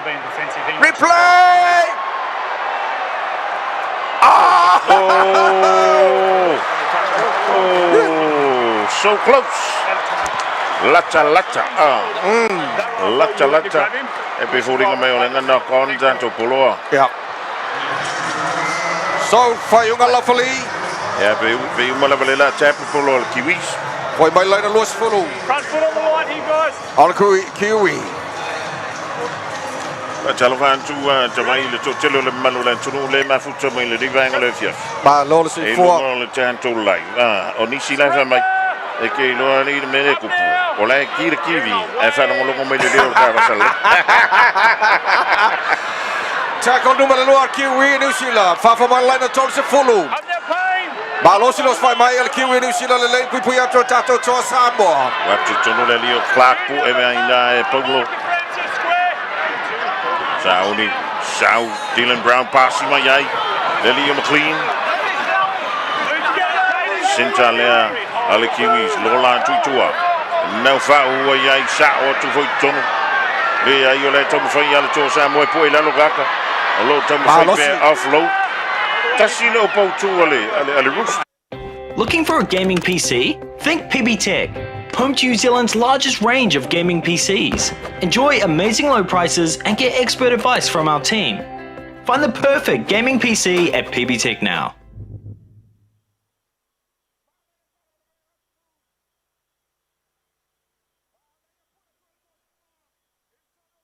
A lot of radio shows like to say they're with you in the morning. Here at The Hits, we like to go the extra mile. Not all of us get to experience this.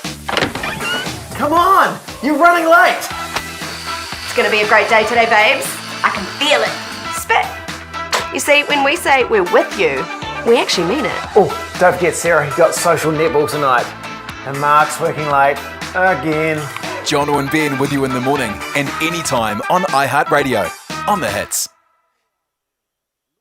Fafa Marlena fast for le Jola to Samoa. Tackle numero 2. Esse le fatau moa so le Francis Molo. Masimi Sasangi ma Junior Paulo le fa timide. Tackle numero 2 to Samoa. Roger. Alwa tuayo Jaden Sua. Bu MIA na ma na ya il handing Jamalo Jaden Sua. Jerome Luai. Ben Haas. John Lena Jones Fulu. Late 2 on to Samoa. Score in to Samoa. Tackle numero 4. Jerome Luai. Talangiolo yele polo. Tackle Mulmuli to Samoa. Jerome Luai. Kiki out to Ale to Talavale. Mane in front of the way two. Mane put to Samoa. In total Lena score. Alakiri. Bowen voor je voor de piks. Ja. I will look at it. Clock's on. Olha Yelton to lunga tava Yelton to always score. Yes. Go ela o le kaimi score. O le belief mal to lunga le Yelton to out. Eta tau na tanto score ka ko ma song score. Yes. Tomorrow I will tell over. Kiwi nu sila full maleono. Toa Samoa se full malelua. Lua se full marfa. Se full fa minuto talo na matala fa Mulmuli. Ole talonga. Alla wo toi sui le call te vai fa mina na ko ani le tanto au le polo. Le la wo hand over a mata mai ole so ingal Kiwis. Tackle Momoa Kiwi fa fa mala to lena se fulu. Ko ko va ko ngol ka malo tapine. Eh. Tackle numero 2. Ole si me va ko ni tavai. Mai kaule le lo fali ngo le ka. Ya meri luas fur fitu vai ya sol tausanga. O fe nga ye mala ka alo ale. Salea.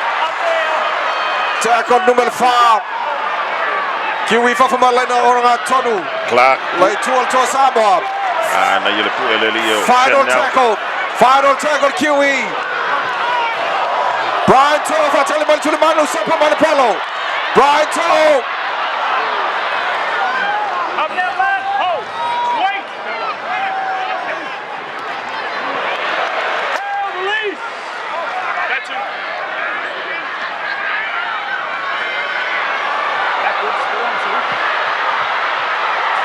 Pas passing al to Samoa. Isaac Tango. Na ye tvinga le lio Isaac Tango. Alwan tu tonu Rajalo yele polo. Chike po toile tu tonga valley. Sauni Harris Samita. Pasi to ya Jerome. Chike po Jerome go ya Jeremy. Wala kile mawle polo. Mau le polo limo Jeremy nanai. Amai luma le lio Jerome. Va talia tuaye na rondo mutalo. Sapo mai. Mana yele poe. Mana missing. La vesta se tamo to Samoa. Ta filta longa. Basalo le tackle le to lalo Samoa. Tackle le situation tam talo ni sila. Fama no ali ai lo ta fiel ta longa.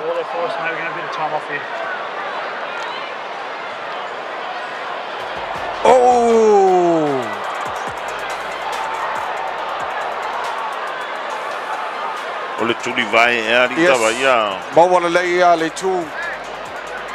Ole le ile o wai fu.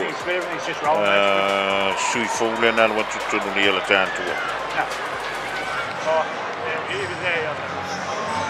Sei tama ta watu boy le lo Samoa le na fa amado li le pu e. Tau fia il talonga. Ile nei foi vai ngole fiafi. Ile talonga tatu toa Samoa male kiwi New Zealand. Au tatu yai. Ile se full male ono minuto tano na matala fa mulmulo to bopia ayol talonga kiwi New Zealand full male ono. Toa Samoa se full male lua. So anga lue yel mai ngo fo mai. Ile tulango ye foi tong fitia stasio alo Samoa. Na na joy fa tayol tar proklame. Ia tatu sponsors.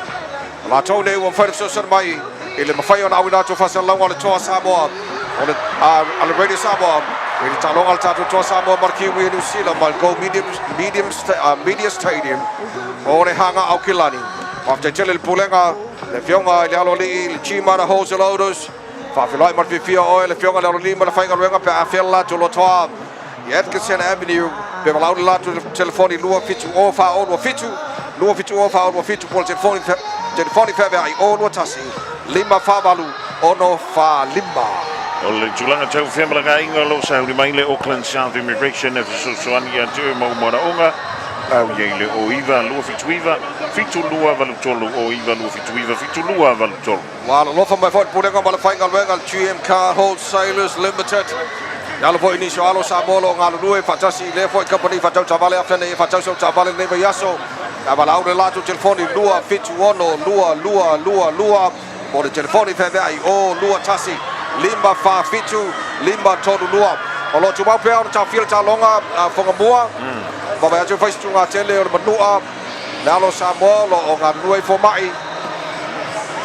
Lo tama ta watu po ile alo Samoa le umalava o le sui fo le na toi fa popo nei anta vai le sunga ya ata Mariota. Okay. Faila o le la sa tua ata Mariota. Ya man tua i mal tanto sui voi le to sfuru balu ya ata mata alo. E pe ya le fa mel tula fo pe i mai toi lua ata mata alo te na la ve le fin fa wa. Ya fa to activate lo le 18th man. Ai o le swinga le ya ata Mariota. Ole vata sui nei la. Ia. Ele te milena o mai tanto lis. Ya. Ya te mitonu ana lea o tele mai loa po le stulanga na ia stasio alo le tonu. Ya ina family walia sisi I tapinanga foi wa na filena foi ele captain's run. Ya ole so ya le foi ele tanto ta longa polas really fo. E mai te want to foi le talo sia woni a vea mamaduanga tuma. Ah. Ya. Ala ngai foi ya si onga ole la vea ya nei ya te vai. Ya pe mai te want ye foi le fa nga solonga talong. So ole tu longa na no ele talonga le banga le fia wale fa fo mai le tino lo ta fia le talonga le taimi. Ya ona se tasi ole alo tanto au le toa Samoa lo fa manualia. Ya ono fa pena ona ta fia le talonga le banga le fia wa mama at stats fonga mua le tulanga yai possession and completions or tackles ono fast ole even le yes ewi na le lua le sidieris le tu sale ya ole completion rate ole foi tu sale valu tolo le valu 1% ya ole attack ya nga se la fa yer kiwi se la fa lua le ale to Samoa ya e che le rami car kiwi le camoe venga e pe sa per ka ko isi miko ya on what wena ile e mata uti ali me yo stata sabai ya or passing al polo se full mal kasi of loads ya or sapong al polo chele tanto polo sap ya o dummy passes le alai fisikiri fire kiwis ya elengi pasi voi fasi man ko ki mio skipu voi le ya pasi ka ya sola ya le ala ya ole foi even mai ia ka ko defense tulanga vele lo effective tackle ya ai elengi kulanga voi le fa ru pole pinga lo ye lunga ile tanto talonga le terminate ya mo sirfia tanto trus fuluono ile se fulu malelua. So Baba to overall stats in the digital to Fongamoa. Le ai mas senga it's all even. Yes. The categories as of stats on fantu na mai. Ele taro club ne foi vanga la fiafi. Malo fa tele no le on sai mai. O ta fia ir ta longa ne vanga la fiafi. Ya ono stasio alo le no. Sano le ta macho sunga ya ata Mariota le ono fa dia. E pe uma la vola tulanga na la ngalinga wa ye tulfa e monga meola. e umi ale fonga ole tanto suile ale foi mai tawat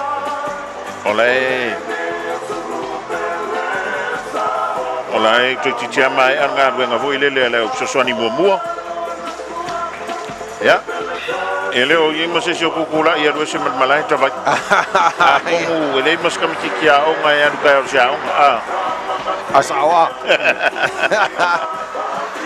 ja even talen van die kleins dit is jou so le ya Terran Tamkin Olga fiki porga ja lima eka foi ele fangua ka mai kreski ele que sol fangua lo ngolanga ko so que sol fangua lo good evening sir ja man lo le foi el faiva man lo foi le tawanta so to luas fu fammi do lo talonga a ta fiai allo nga lupe le medics team ja mole tom finger for le alo sa molo fam do le nei ba nga le talonga a le to fa wo wina ole luas fu fammi do lo toy talonga le kiwi New Zealand ya male tato to Samoa ole luas fu fammi do le toy ali tavai ole makwa umi or ke milla le malolonga le fai la woria o ke o fo pe se ko se la si ma bingu ke por subingu ke le la fa wa sa le ya ai tano sia le o tinga ina pe tunga telele maduganga ya le ano le tantu tru le sunga ya ata Mariota Fatalofa I pangal tano pakalame le tru pele Samoa lo mai mo ta foi mai ai ia le tato to Samoa malana talonga mo o le Pacific Championship o le lua fe lua se fulu mo le lima wa lo te lo le talonga mo le tato to Samoa le talonga mo foi le Pacific Championship o lua fe lua mo lima fonga mo mali ona so ai le mal talonga tato to Samoa ma le mate matonga e fai ala Australia talonga na ia ona malanga mai le o le mate matonga ta alo ma le awa New Zealand e fai Eden Park e le talonga na e matua I Mautinoa o le makwa I mu a koa Auckland e le tapo inga tonga tulanga na o I fanga solonga lo te loala o top teams e lua mai le round robin o te lo auda to su ina champini po le tulanga na ye o le tulanga na te vai ya le foi che mai te wantu foi le wa maka kolegi mai ia tanto suile numerous full barban le lio penaya yoel ya tono stingiona wantu le tono wele le tanto wow ai fa trai o le wa mai te wantu ya o le dawa I tono le ta vale ya le sunga ya ata Mariota ya wa foi ya tono fitinga e le dei vai o le fe le stulanga foi le stulanga le te vai ya ai o me tupu talonga ai fa tai o le mai to batu tan sia e leo se manuanga tunga ya ma se manuanga foi le ono afa ina ia le anga I luma o le talini le alo tanto tru wow te lo le manuanga na fo I alo matama fa na o le tru o lo se sinan fo Samoa I menei o fa anga tama ya a o fo na fa manu le tansia e lo tunga fa manu le ino sunga ya ata Mariota le alo na Samoa pio le na wa fa dia fo le ganga fa tai o le tunu le pati ya a malanga tu tavalo lo batua I le alo Samoa o le fa na fa wina le talonga I le tonus fa minuto yo lo toe o le talonga ale kiwi New Zealand ma le tato toa Samoa ma lo fa tai le tunu le ono sai mai ma le lava pala mai ya a o tau di mai le fa di mo toe abataina o le talonga I le nei vai o le fia fil tu mo le Samoa ta fier talonga la sa unia le kiwi se lolala to poloa te vai e volinga maila ya ole tulanga le la fa wo le talonga ai o te vai tu ta vale le avantu ai le ano le tanto tru soli ko vai le ska vale ka poloria e mac ya pa wari te va eu fui ska ka polo va pela I lo yo ka o I pa ma sa uno mo le sfenga le kiwi fa wo wina ole a fa mo le talonga I nei minuto yo lo toi pui mai le to Samoa na wa mantana tau manu malu mai foi ya le fia fidei tackle number tolu kiwi New Zealand Last tackle last year kiwis le tu le to Samoa lo foi el talonga sauni foreign kiki fa tu saudi mai le Roger wo le polo skip mai tonu po e atu ai nā e le Kiwis. Jerome pasi mai ato o Saulu mato. Le ai ka fiki mai ai to. Le leile pui atu le Kiwis le tua le to o Samoa. Harris tavita pasi e tuai tonu. Sound tonu le i. Jeremiah Nanai, I think. Yeah. Le Jeremiah Nanai. Alua ko kongo ka ko melas le Francis Molo. Patau moa ia le to Samoa le ia talu mai na suia tu tonu. Francis Judy Paulo le ai pasi tu tonu. Ma na ia ko e mawalava. Ta ko mo le to Samoa wai. Tuai le tu. Ei. Wow, lo final le to Samoa tau na fasala. Ono le temi na kiki ai le wai le polo. Ai fala vea tuai le Kiwi, station our Kiwi. Final to Samoa tau na fasala.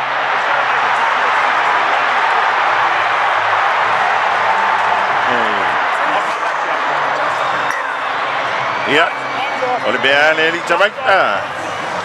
Man tu tan o cabana tu le taibi o tanga le boleh oleh ka le anga ia. Ka kual ki melenga ka le nga ka ngai le shoulder charge. Kama boleh ke ia do le no se me ka wa ba pa ya. Ya tu ina. Ke manga kual skalo nga. Sorry. Le fia le si wingi sa wa pokia le verkalo. Le mela le wa tu kul termine. Nga fa fuar moko. Ala welo le ia tamata alo. E ke se selo. Ya, ele nga ka nga kuwa runga lipok. Ai ko ese malokong. So ol fa yung la farifa salap la o New Zealand. Late tackle. Ava normal tato to Samoa. Ava tonu al polo. Di mele de pa uat. Yes. 5 meter fa fomos 10 meter linus 10 meter le to square to Samoa. Ava normal tato to Samoa. Jauna, John Fonjan to wi mo stanto score ile. Dako sekida alwatu luma. Francis Molo. Naya. Sauni Harris Tavita. Pasi mai tu ya Junior Paulo. Sau tua talangi wa yai si kepo ko kong. Vai le kikilo talangi ta vai te vai. O que le lopo fel kampangi nga fai mai vai ka ka deso. Vavio le si kepo. Sauni Chanel. Lola mai polo tua pasi mai yai. Roger mai yai. Pasi mai yai ataco. Roger. Pasi mai lalo. Samoa. Lelio Mari Taulangi. Esse foi gasiko e punga e favor kanyanga bekom. Ba ya tu. Allah officially la felilo al TMO. E mais se fa manianga o score. Mari Taulangi. Le wingi al to Samoa. Ola replay de Babayatu. Oh yeah, way. Oh, falling on my out to the Maya Lake Town al Polo. After that, Charles makes contact with the head of Murray, which is a penalty. We have a decision. Well, penalty to Samoa. He steps on the line, and then Sharks coming across. Kieran, I'm telling you the information I've just got. Okay. Yeah. Faiwa TMO. Fasala la New Zealand. Fasala la New Zealand. Full meter mile 2. Mile later score yele to Samoa. Well, Fongamoa. Yeah. Let's see how all the tato to Samoa. Attack over later. It's a full meter. Sa lik te vai o sala le. O sala le ri nga la kumulong ku. Ja. Ga ko ile puer tawa. Wow. To Samoa. Anale paisi paiko. O se vai o tango i favu. O si ko mau tino ala ta. Ato don be foi le mga ole le coach al polo. Jaden Sua arwa tu tonu. Sauni Harris. Basia Junior Paulo. Manager Jerome yai pasi mamalo kio. Arwatu. Oi. Hola yai. Lancho samo per polo. Baya Santo to release the polo. Life out on my brand to your Manu. I will find a release out to the polo. So Jerome yai pasi be tonu. Bain Haselo yai polo to be. Pea ma le sfulu lua bita.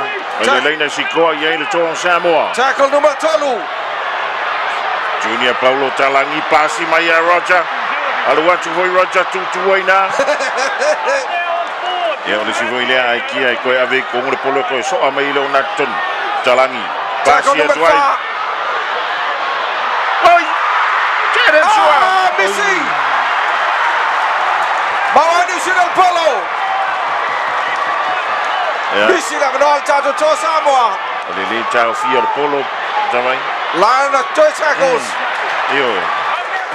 Now. Saulo sai ngal Kiwis. Muri talo ai. Pu e afi fia toi na le to. Toi lu se fulu bidu talo toi le talonga.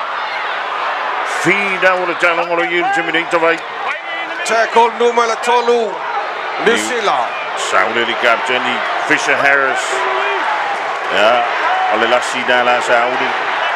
Foreign. Gigi Mabau. Aluatu Vatali Mayeri. Ya to'o.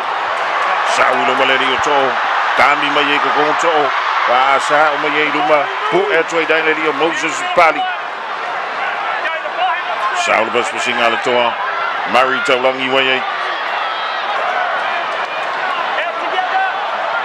Tackle numero 2 to Samoa. Fa football na o nga tonu le to Samoa. Na ia lo alu pe luma le tonu fingal to Samoa.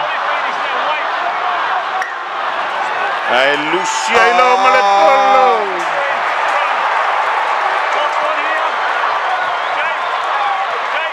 Ya. Ole malo longa le na foi el da vianga o stasio. Suyo el tanto au tavai. Le wo koe umal le yerma lo singa ngai mingu te yanga a. O nga tonu la malai.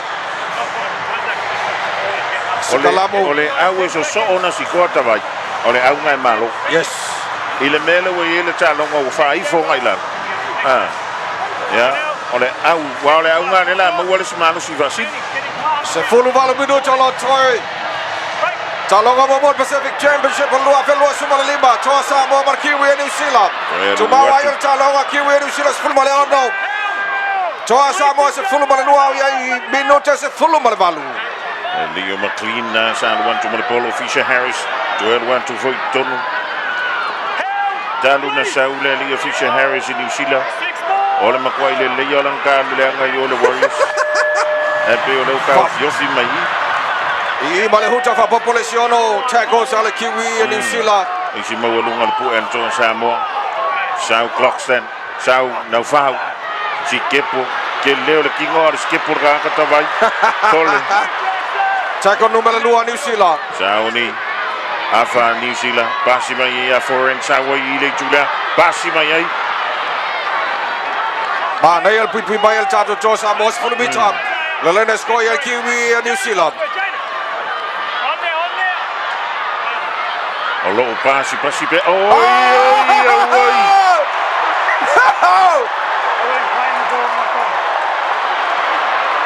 Ja, ola ngaru sa awas ka Mautini le polo. Yes. James, from where I could see it, we get the ball, mate. I'll try and see everything, but just give it a step. I understand. Well, le ai mase me ole anga le tackle. Sa ta fa e po le polo. Ya o fetawi le foi mai lalo le timi le mau le polo. Ya male feko ai ma New Zealand na la ka fa ola mai ko malai fo mo. Ole ka la chance. Ole fullback. Olga la ko ali sika lo ngai de la via. Iya. Le winga la tal. Le ngar ka e sira ka ngau ka alo so. Yes. Se pe orkin minge ya wa wai yang ira vea ga. Ole ko winga e wa pe ma toni. Ole wa kele ko wa winga ye ngai lo winga ngau sama. So ole fa yoga la fali. And now ole sala penalty. Ya male warning to that Leo Dean Mariner. It's just come through. I understand that, but independent markers come through, you're going to have to go off the field. Yeah, well, Whangamoa, le ai masame le anga o le tackle. Yeah. Ona ole mau le polo e fitau ma le foi mai lalo. Ola na mandino, ola ku e ola fari. Ele isi finga ma la fari o dan ku yo. So Fasala el Lavali le winga le tosa bola Leo Dean Mariner. So le ala ko le New Zealand. E kiki la to sala.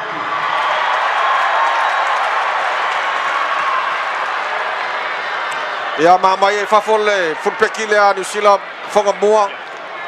Ale tangata e sele nam talo. Nam talo le tangata o Nico. Ole fulpeki le Warriors. New Zealand. Loa foil tingia o malo lo. Yeah, well. Le were taking New Zealand. They were taking New Zealand ava ngoe lua inga maweka. Ova le sala. Lona winga te tawana yele score al tatu to Samoa. E level la score. Ba tu sel talonga.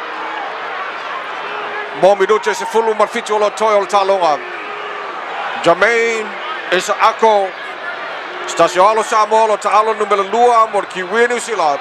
Saudi mo le aina o le salam. Fafo mo le no se fulu luma tonu lava le pou. And one to over le lei. Suia ai o talonga. Kiwi se fulu mo le ono. Sfulu mo le van. Jo Samoa se fulu mo le lua. So sala le to Samoa le sale feona aina. E mawhai o na yeile a manoa e toi misi aile na manoa pe a umaifol talonga o yeise a manoa tonu within 2 points e ono manu malo el tatu to Samoa mol toi fa mo minol talonga mo minute spumal fitu lo toi Leis talangi bailonga tonu malai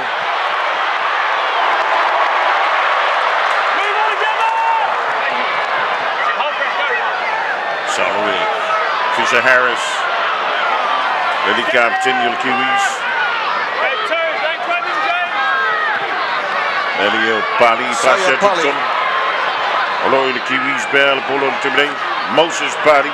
Olma qua che la Pali le calo le figli.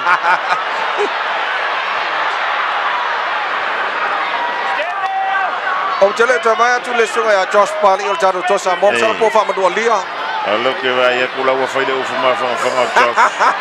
Papia Josh le ai va fkai. Io ora vai sfok.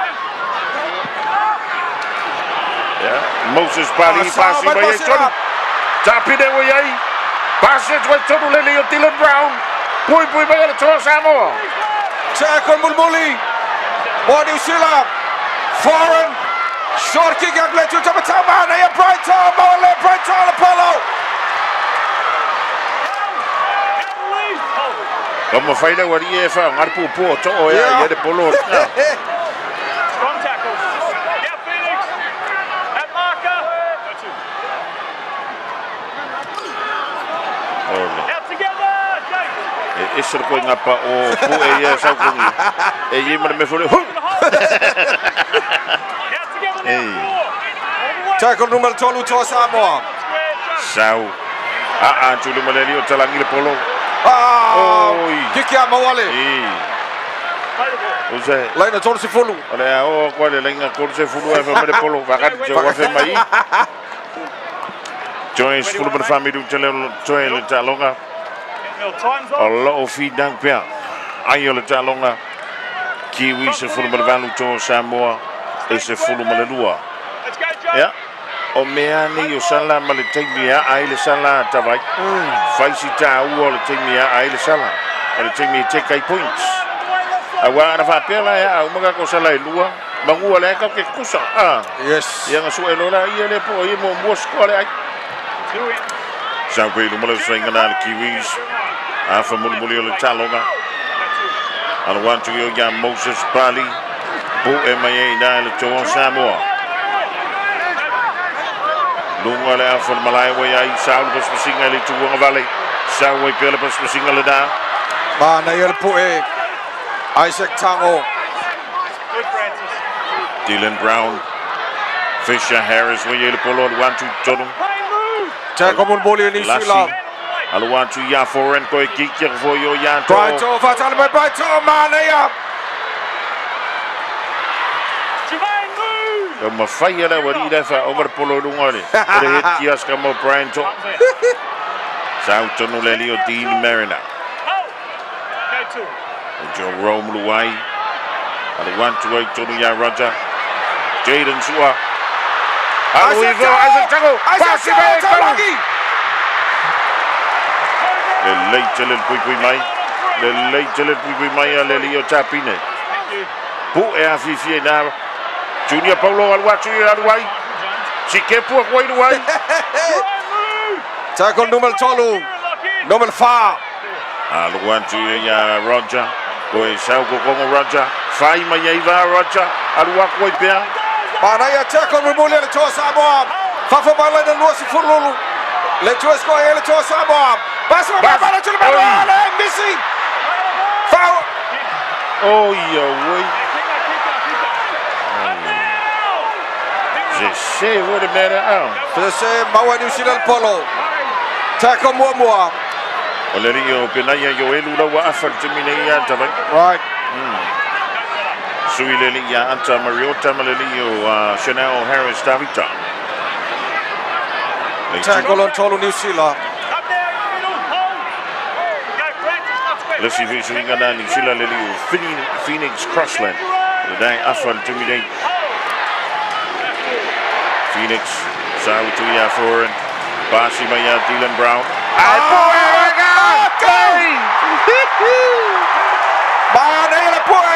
Jaden Sua. Boy, Missy my Buluman Pola New Zealand Mawa to Samoa. Isaac Tago.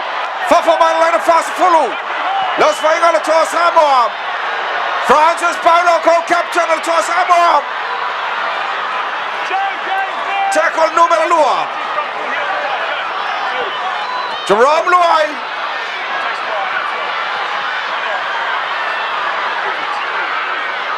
Jeremiah Nanaino yel polo timideng. Esen pakanga le ngapaka Jaden Sua ya Isaiah Pani. Pain Hasan wa tuluma. Halo wa lava. Sauni. Join what tackles of Tosamo. Jerome Luai. Pass it to your Raja. Raja shake. South to Tonu Brian. Halo wa now. Ele no poder ka ngor check ko ngile was ka mo pray. Check up Muli. Sawi Jerome. Jamal Way. Taulagi.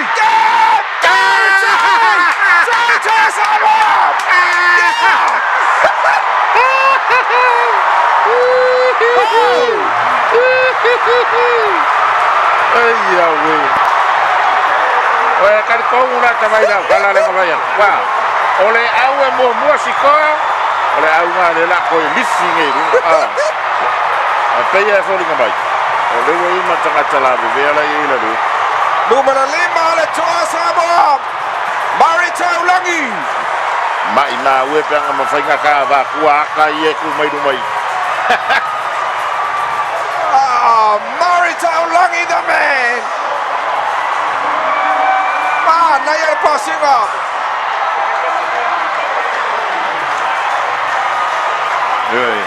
Lenga ka mikir kau poe di tabai. Emang kau voi me yo kau poe ni ngoi mai kue rua. Yes. Salawa ko fa sa ole Marita Ulangi lang sekolah nga out. Ai ole man ne ya voi le. Da amata tu ile sasio New Zealand. Ile pu ele Rio Jaden Su. Yes. Pa saya pali lele simple. Bawa mana benol to Samoa safai ai. Bawa la to score. Wow. Ayol talonga Kiwi New Zealand super balu. To Samoa se full maleono ole ai la to score. Wala la to numero 5. Marita Ulangi. Wasishiba. Wamakwa Shiba out to point to Samoa. The Community Stadium. Oi si fenga tale Angole e tuele polo le Leo Blaze Talangi. Per male 5 mita male linda wei polo I fafo. E le 12 mita male linda lu se full. Blaze Talangi numero 1 le toa Samoa. Bola aino score. We are Marita Ulangi. Avanoa. Bawai ai lua matutusa mauni sila loyai Marita Ulangi numero 1 le toa Samoa Sauni Morkikina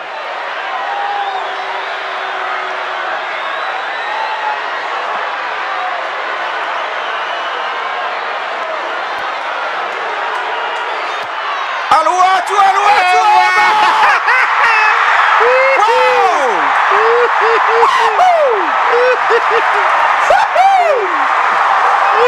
Ua matua I lunga umala tapuai le toa Samoa Comedium Stadium.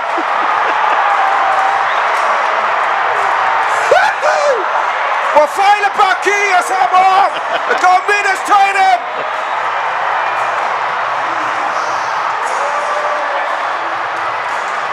Mana yo le atawai. Iva minuto lo toa talonga.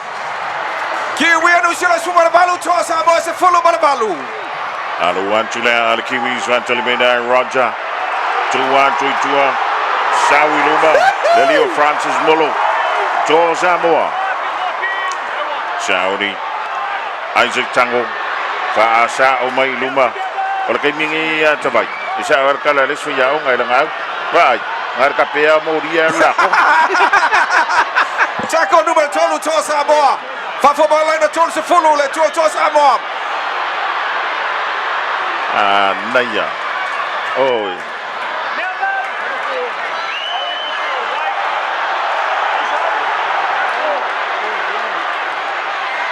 Bain Haas.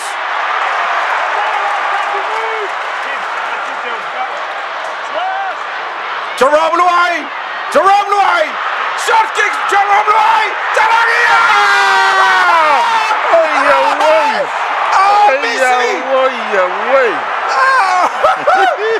Dean Merna.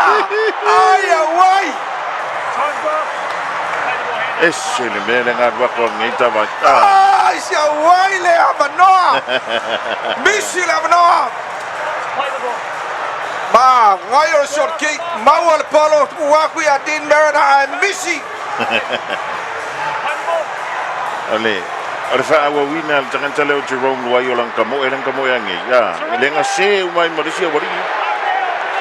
Sao leo swingal Kiwis. Sao Luma, Dylan Brown. Bu Antoina. Wa malo losi tamar to Samoa tapo ina le tulo. Sao lelio tapine. Ngakal ngi surfing kapa or kimi muk waya tabang. Tackle numero 12 New Zealand. Bawa maila to laina to se fulu le tu, score ya le tu to Samoa. And one to Tony Fisher Harris. Basia Dwayo ya for and Vasalo Dwayo Jermaine. Basia Dwayo Lelima clean. I put FVA na LLE. Oh, Brian Cho. Kiki Fasu sa on Tulunga. Oh. Wow. Wow, baba ya tu. Osikoa New Zealand lalo le pau. Oh, surely.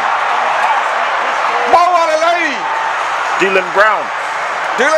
Numero 1. Kiki mai le palo. Bawa le lei fa pala so toila ni skoa lalo tonu la var pau.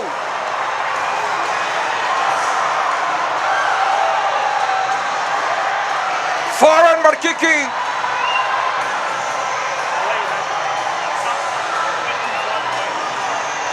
Wow, baba ya tu bawa lei. Dylan Brown lawan New Zealand polo.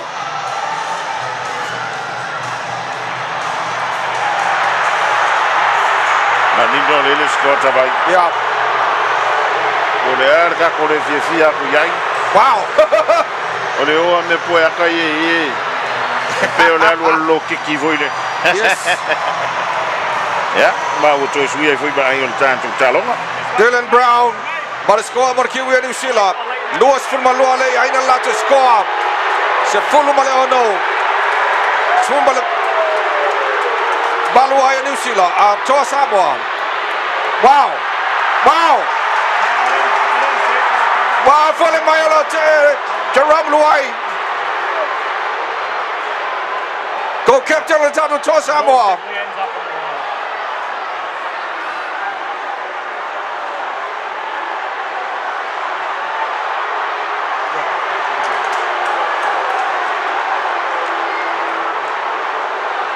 Wal for the back for Boa from Daniel score. Ole melan tau foi mai masalon melan tau foi mai Jerome Luai double movement. Ja. Ja, pangan. Ole kapia ka ole polo yo pole le melan le pa. Score. Yes. Ya. 5 minute. Tele talonga man malo ya au todo 5 minute no mulia tawai. Jermaine is ako. Alo Samoa talo mo kiwi New Zealand mo le ainola to score. Luma tonu lava le po.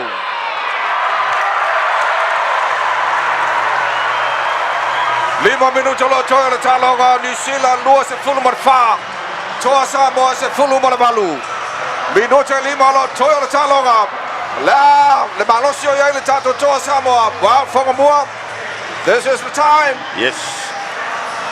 Olawa toi fo tu tonu ya Josh Babali. Ya, masal wala nga fa lo mereka kala re ka. Ba le bang ka nga bi sele check era ko ya. Big Papa fa Malosi.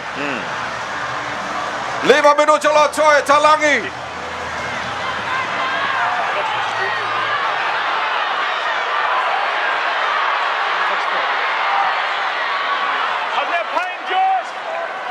Tackle mua Kiwi New Zealand. Tono line luas fulu. Release on the mark, James, on the mark. Hey, you come forward, play the ball. Play the ball, go two.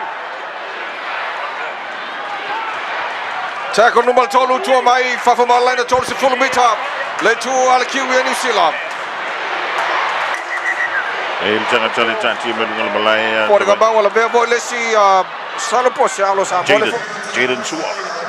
Jaden Sua. Wow, baba ya tu la tolo mai moina talo ngara ne fa fin lo sumul tasi ya fin lo sala lima sumul tasi. Fama bawa la tolo lo tolo or go be the stadium. Bol mawino talo ngara toa sama marki win New Zealand. Out of fear le talo ngara fama dua dia setasi.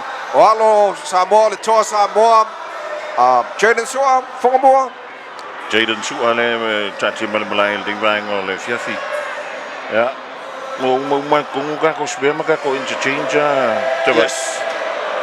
Alo no winga la ya. Ene ko yisi ko mai foi le avantuto. Paula tanto suile sul balu le se yo le bena yo en. Ya le da afa. Le wole van to na watuto normal. Solo ta fiel talonga. Ona se tasio Samoa fa lalo Samoa fa madulia. Au tatu ia ina minuto lo toi. Limo talonga wa tala fia. Alo fa benau sama mai fafo. Le lio Jaden Sua. Ele o tunga tele lo manua. Ole ka kusiko mautino ale skoa Dean Marina tava ya. Bisi antole manolna. Ei. Ya, o me kuku por kalonga. O anga masario talonga fongamua. You make a mistake. Ya. Alongo winga ka wanga e aru malo ma fa wile a fa yo ele ngasi. Ya. Ko fa sa wanga la Ya mo minuto fa. Lo tam fa mal tato to Samoa. Doi 5 wile ale lio foreign. Fa tali mai Brian to. Sawi lo ma Brian.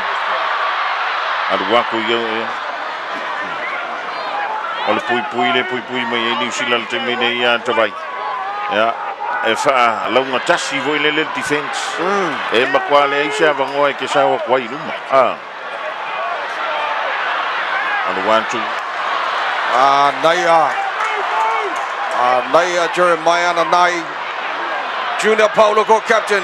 Leslie co-captain. Yanwai. Tuwai le mingoia le Roger Tivasa Sheikh. Tackle number 5.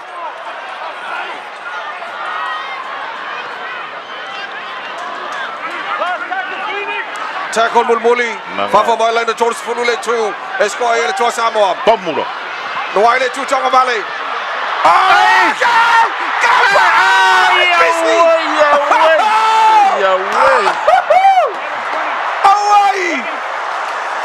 Joe Lucy voi de polo tava. Awai lo ka fa ku e fa no nga fai. Toi misi fa le sia vanoa. Scoa le to Samoa. Tolu vino tolo toela fa bulu. Saulo swinga le Kiwis le Jamil Dane. Misi voi le sia vanoa na to Samoa. Oi suia kokonguia le si por kaula. Al Kiwis. Não fau na o ele por Jamil. Tackle number 2. Dylan Brown. Ala 1-2 yo i le li kapiteni Fisher Harris. Here for 3, here we are, Junior. Sauli, Kiwis, Fasolo mai ai, Dylan Brown mai ai. Po e mai ai nai Payne Haas. Tama 5 oi New Zealand fa yantu o le la o ki kama. Tackle Mulmuli. Down on line on Fulu to a score Kiwi. Foreign. Short kick. Yeah. Brighto. Bahanaya Brighto.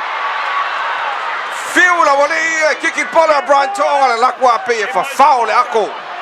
E kiki o e kudi ele di le numero fale le awal penta sa. Le le fa ele wali anu le kamala. Al 1-2. The 9.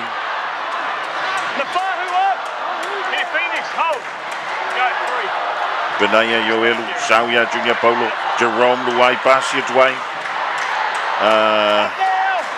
Leli o Sasangi. Sasangi wa ye al 1-2 Tonu. Benaya Jerome. Ai le ai masa silva. Tackle Mulmuli to Samoa. Tackle Mulmuli to Langi shot kick. Oh! Oi. Misia to le po to Donald Polo. Tassimala fa midunte la vele li Jerome Isako. Oi, ko ra ko ko malo Nikori. La ko ko ka le Nico Clockster. Toss minuto lo talonga.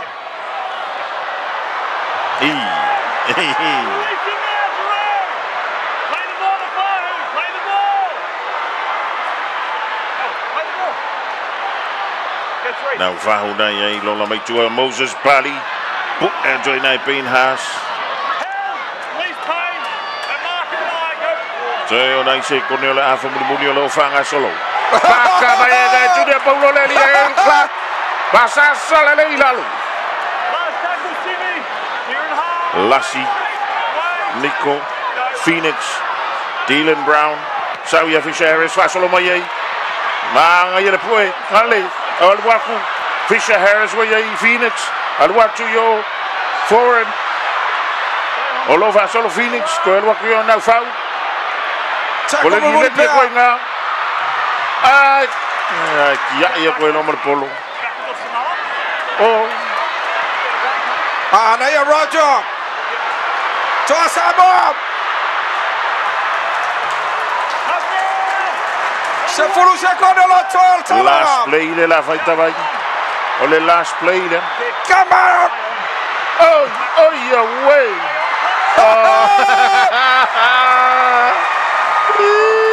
And it's all over.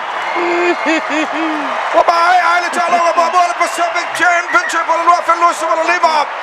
Manu Balorki win New Zealand. Lewis and Fulham and far. Samoa se Fulham and Malu. What a game. What a game. Wild for Samoa. Ote Lorman to I family in my Moa Samoa Tono will go meet the stadium. For Penafo to far for my so it's tough for the naked open to finger. On a tattoo to Samoa Maltalong and they fight on the Fiafi. Sao le ta vai mal mai mo mai le tanto to do. Ai se silanci o la ko fiku ma uma lua ma upui manava. Ai pe uma la ele uma talong. Is it silanci? Leslie Oda knocks the ball backwards, playing on. Charles now takes possession of the ball. And they just get tackled. So we've got no breach here from New Zealand. Tackle's completed. Captain's challenge is unsuccessful.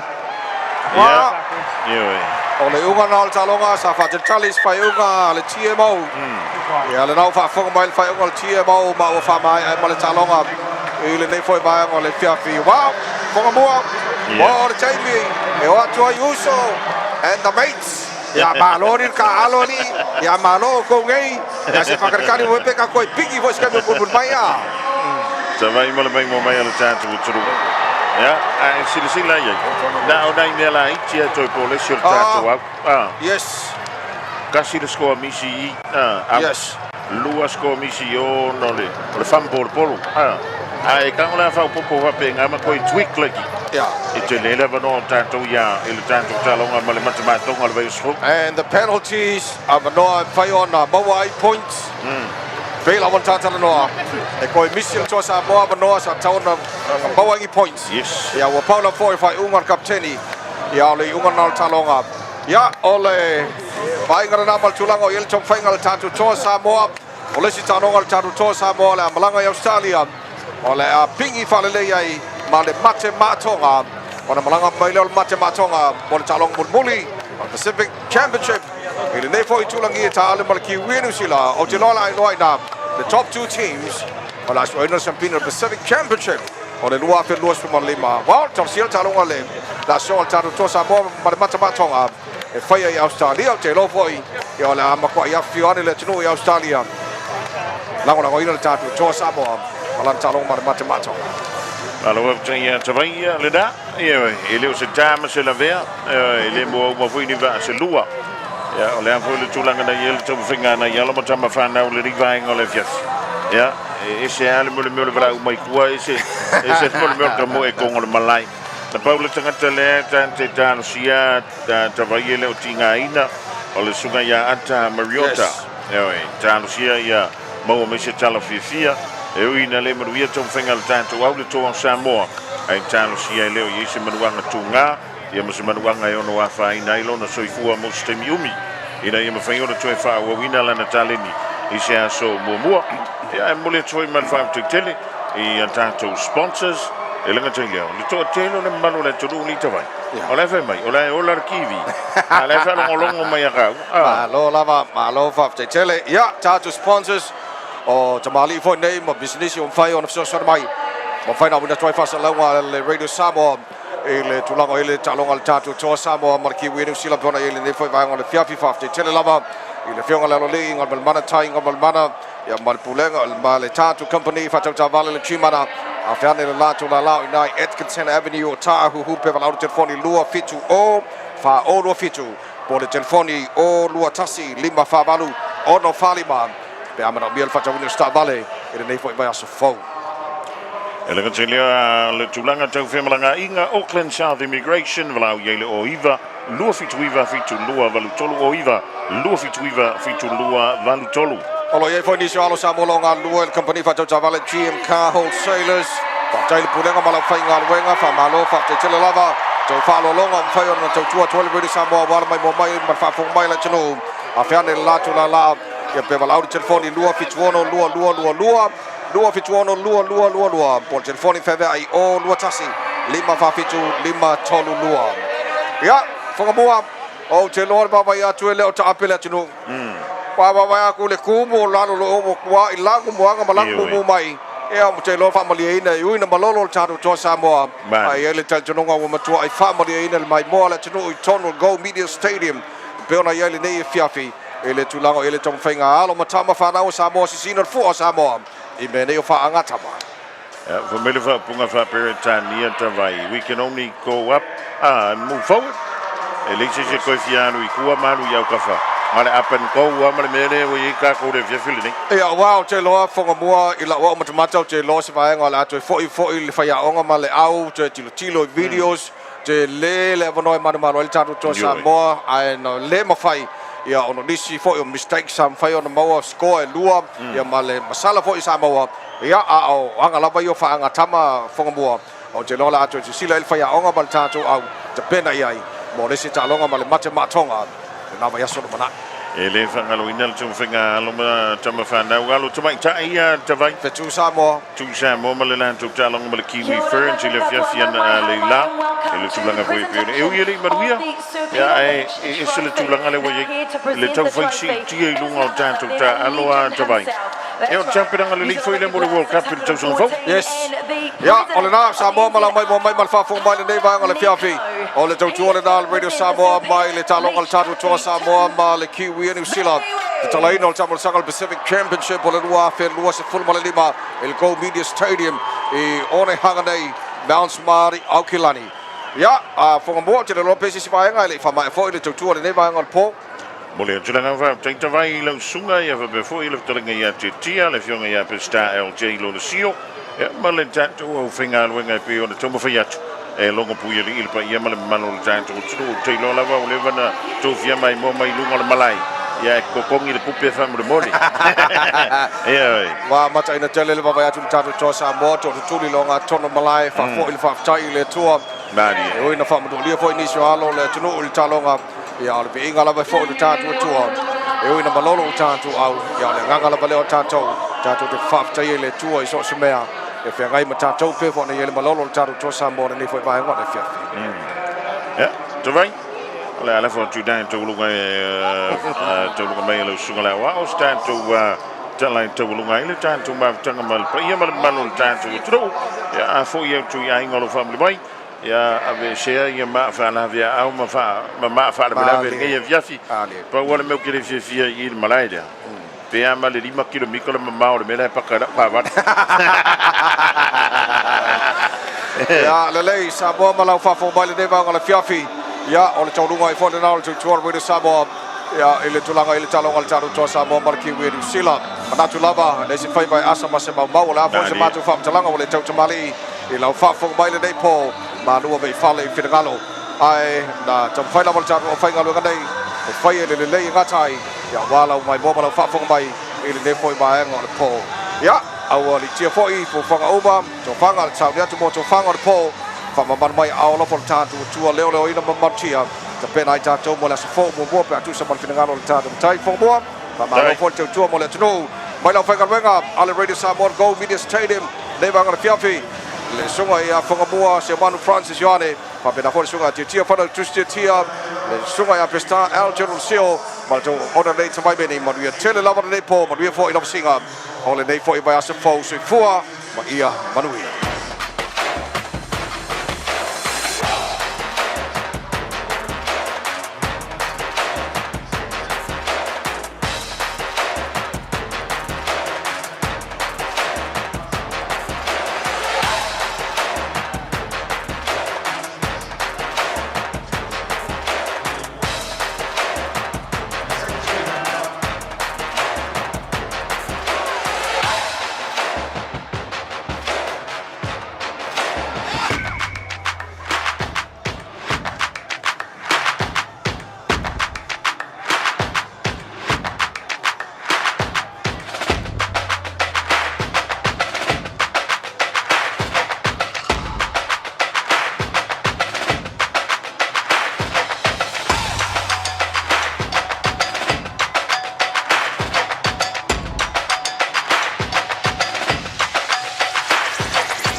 Alo fane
Mama,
ala Ele o toi mamao Wa lata lata lava Taunu ulea I kanana Sava vali ia Ile malama lama Se mamanu oile ala Ele o toi mamao Wa lata lata lava Taunu ulea I kanana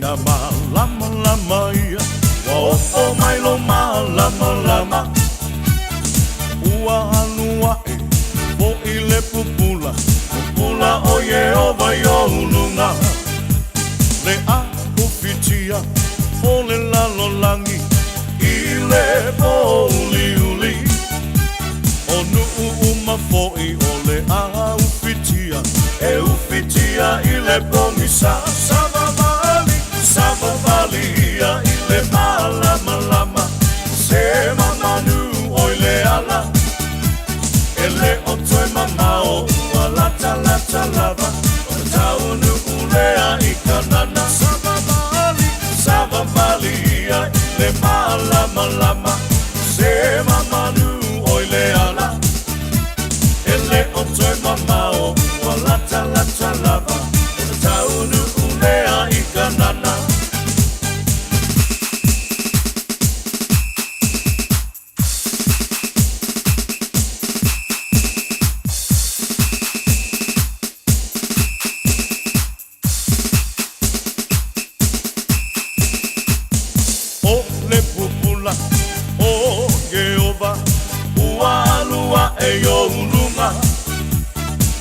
Sea e te toe whaatali ai Tula I nei loa masavali O usoe awa le whaatamala Wai ate oe le malama lama O se watali alona malama lama Ia whatu sulu atu I tangata Savavali ia I le malama lama Se mamanu oe le ala Ele o toi mamao Ua lata lata lava Taunu ulea I kanana Sava vali ia Ile malama lama Se mamanu oile ala Ele o toi mamao Ua lata lata lava Taunu ulea I kanana Sava vali ia Ile malama lama Se mamanu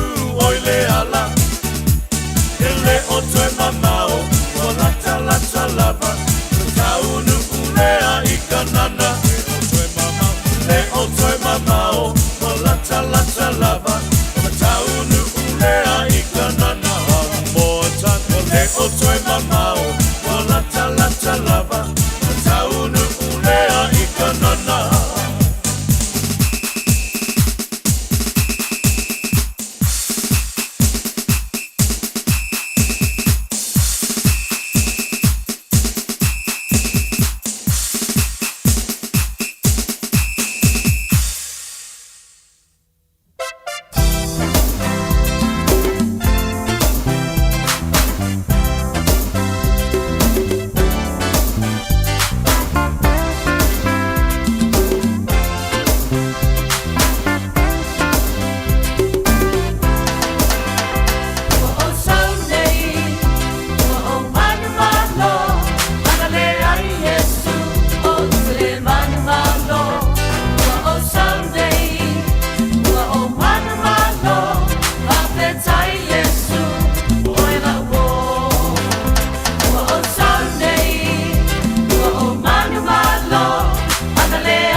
and you lost it all, and defeated by the Lord. Thank you, Jesus, my friend. Praise the Lord. O te soli ai ngataina o manu malo. O te soli a karavaina o manu malo. Satani ua e whaiaina, maua e toila lo. Whawhetai Yesu, oe la wo. O Sunday, o manu malo. Anale ai Yesu, o te le manu malo. O Sunday, o manu malo. Whawhetai Yesu, oe la wo. Whawhetai Yesu, oe la wo. Whawhetai Yesu, oe la wo.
Se pangwale ole kale sia me tisi mano tele sabai sa potula fai tamai ma moi tavi tula mai pa mi rute ona tala ne tula iva le wa tapena mai pa sta titi salpea per tua tani al tato proclame manu malo le monis mai ala pa ponga Samoa.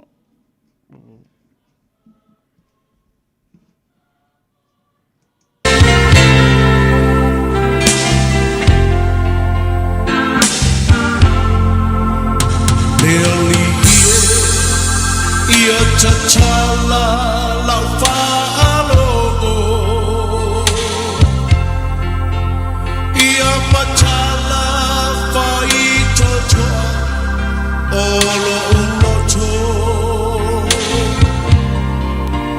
Sauni e talia le pai mai. O lau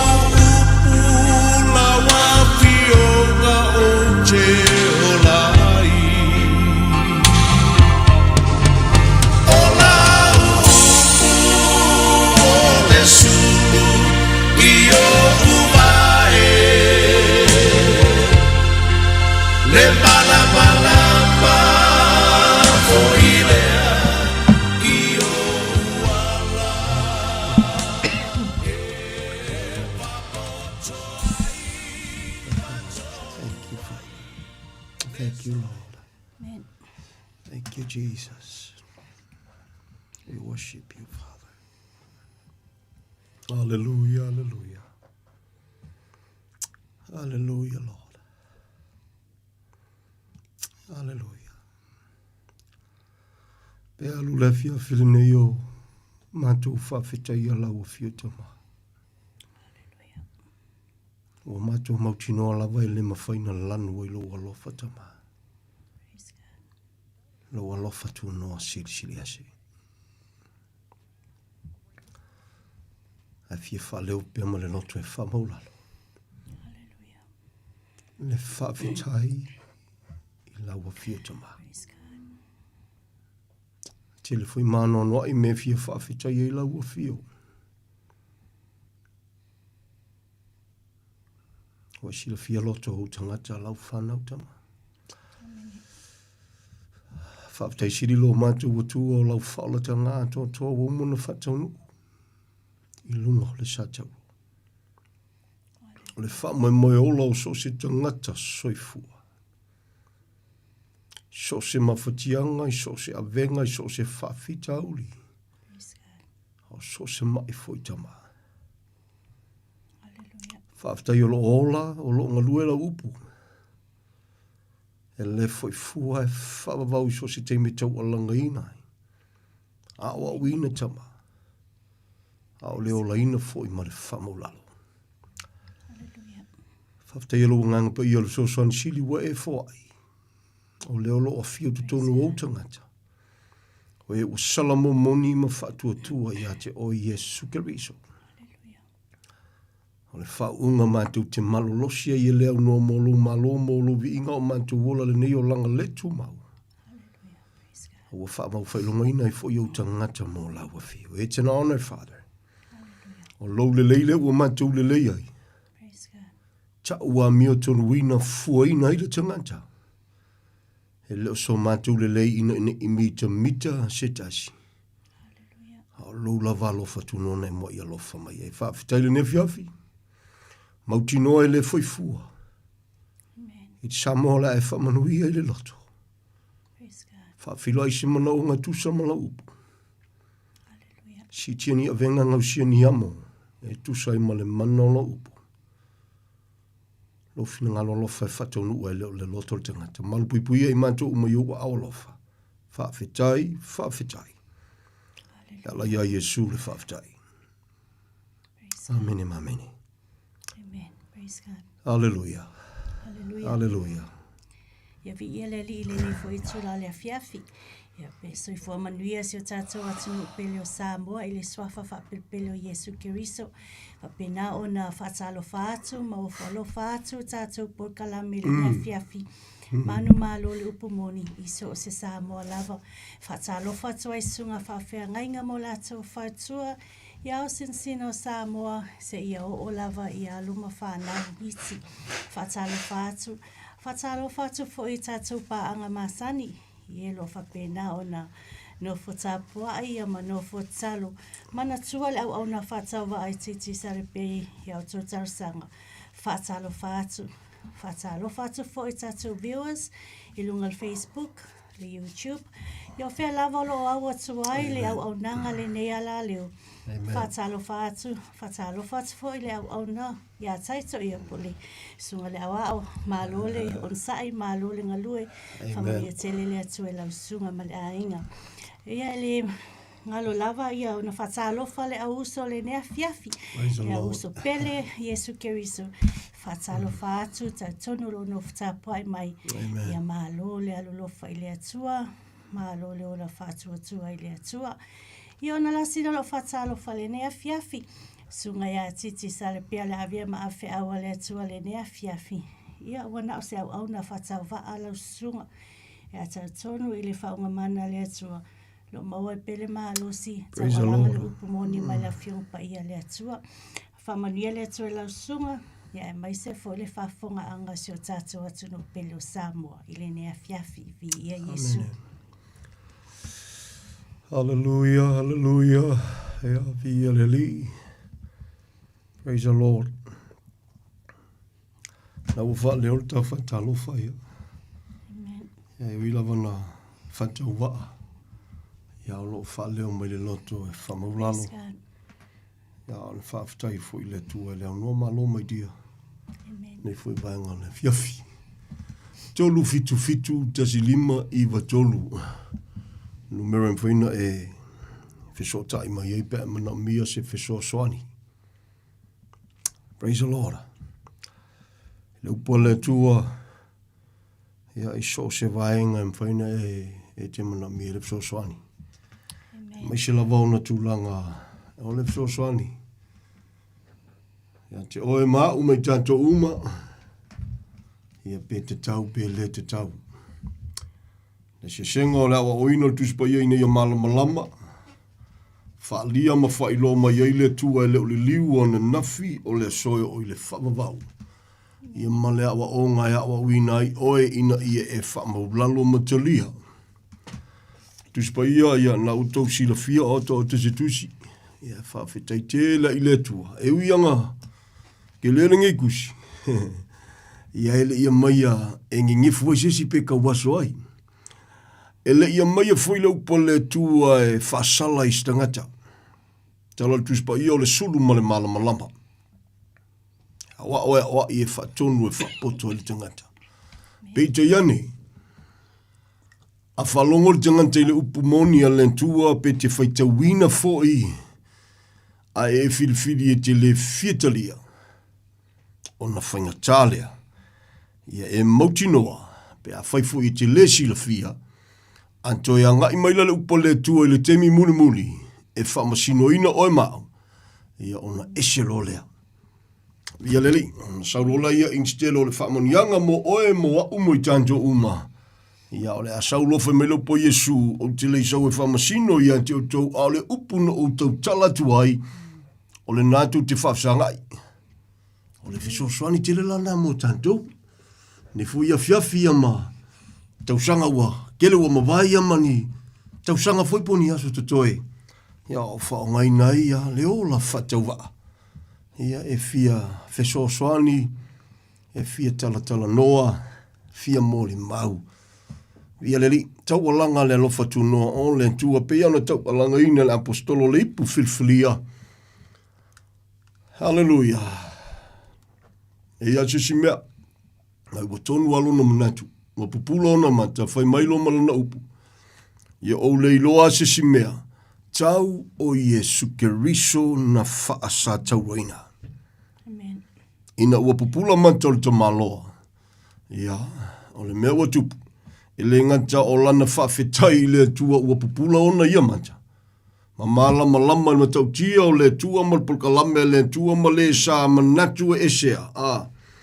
Bia leli, aina ua tali mai o ia ina ua kaia le malama lama whai mai a. Oi. Whafafonga atu. O ia tōnua leo lea le ina afua nalu. Ta toso nei tangata ma whaasawai tangata o le kalesia. I le teimi le tupu mai o ngalwenga le tua. Ia ma. Ke ila le whalongo kua. Actually. O le kangaka koko le swafa kongu ale luke. Luke mai ai ngi ia lima. Ia via le ri. O si tala wa e malama. Ia tu e whamanatu. E tal tonu fo ina ona whaitau tele o teimi. Ia e tele o langona le mentupu. Le fatu a toa o le upu o le tua po le fina ngalo o le tua. Tu tono le tu spai ke le mafia fia. Bia le li. Halleluja. Pupula matal tamalo o le isala elu lalka malo. Ngai ko ke sila fia. Pupula ifo whawhetai lo na loto i le tua o pupula ona mata. Ia e toe langona i malesi si u leo nga. O le si u leo o le tangi alofa ia Israelu. Meilan whamtalanga o ainga i le tino. O isa Israelu i la jau. La ia i la jau mea uma whiangainga le tua.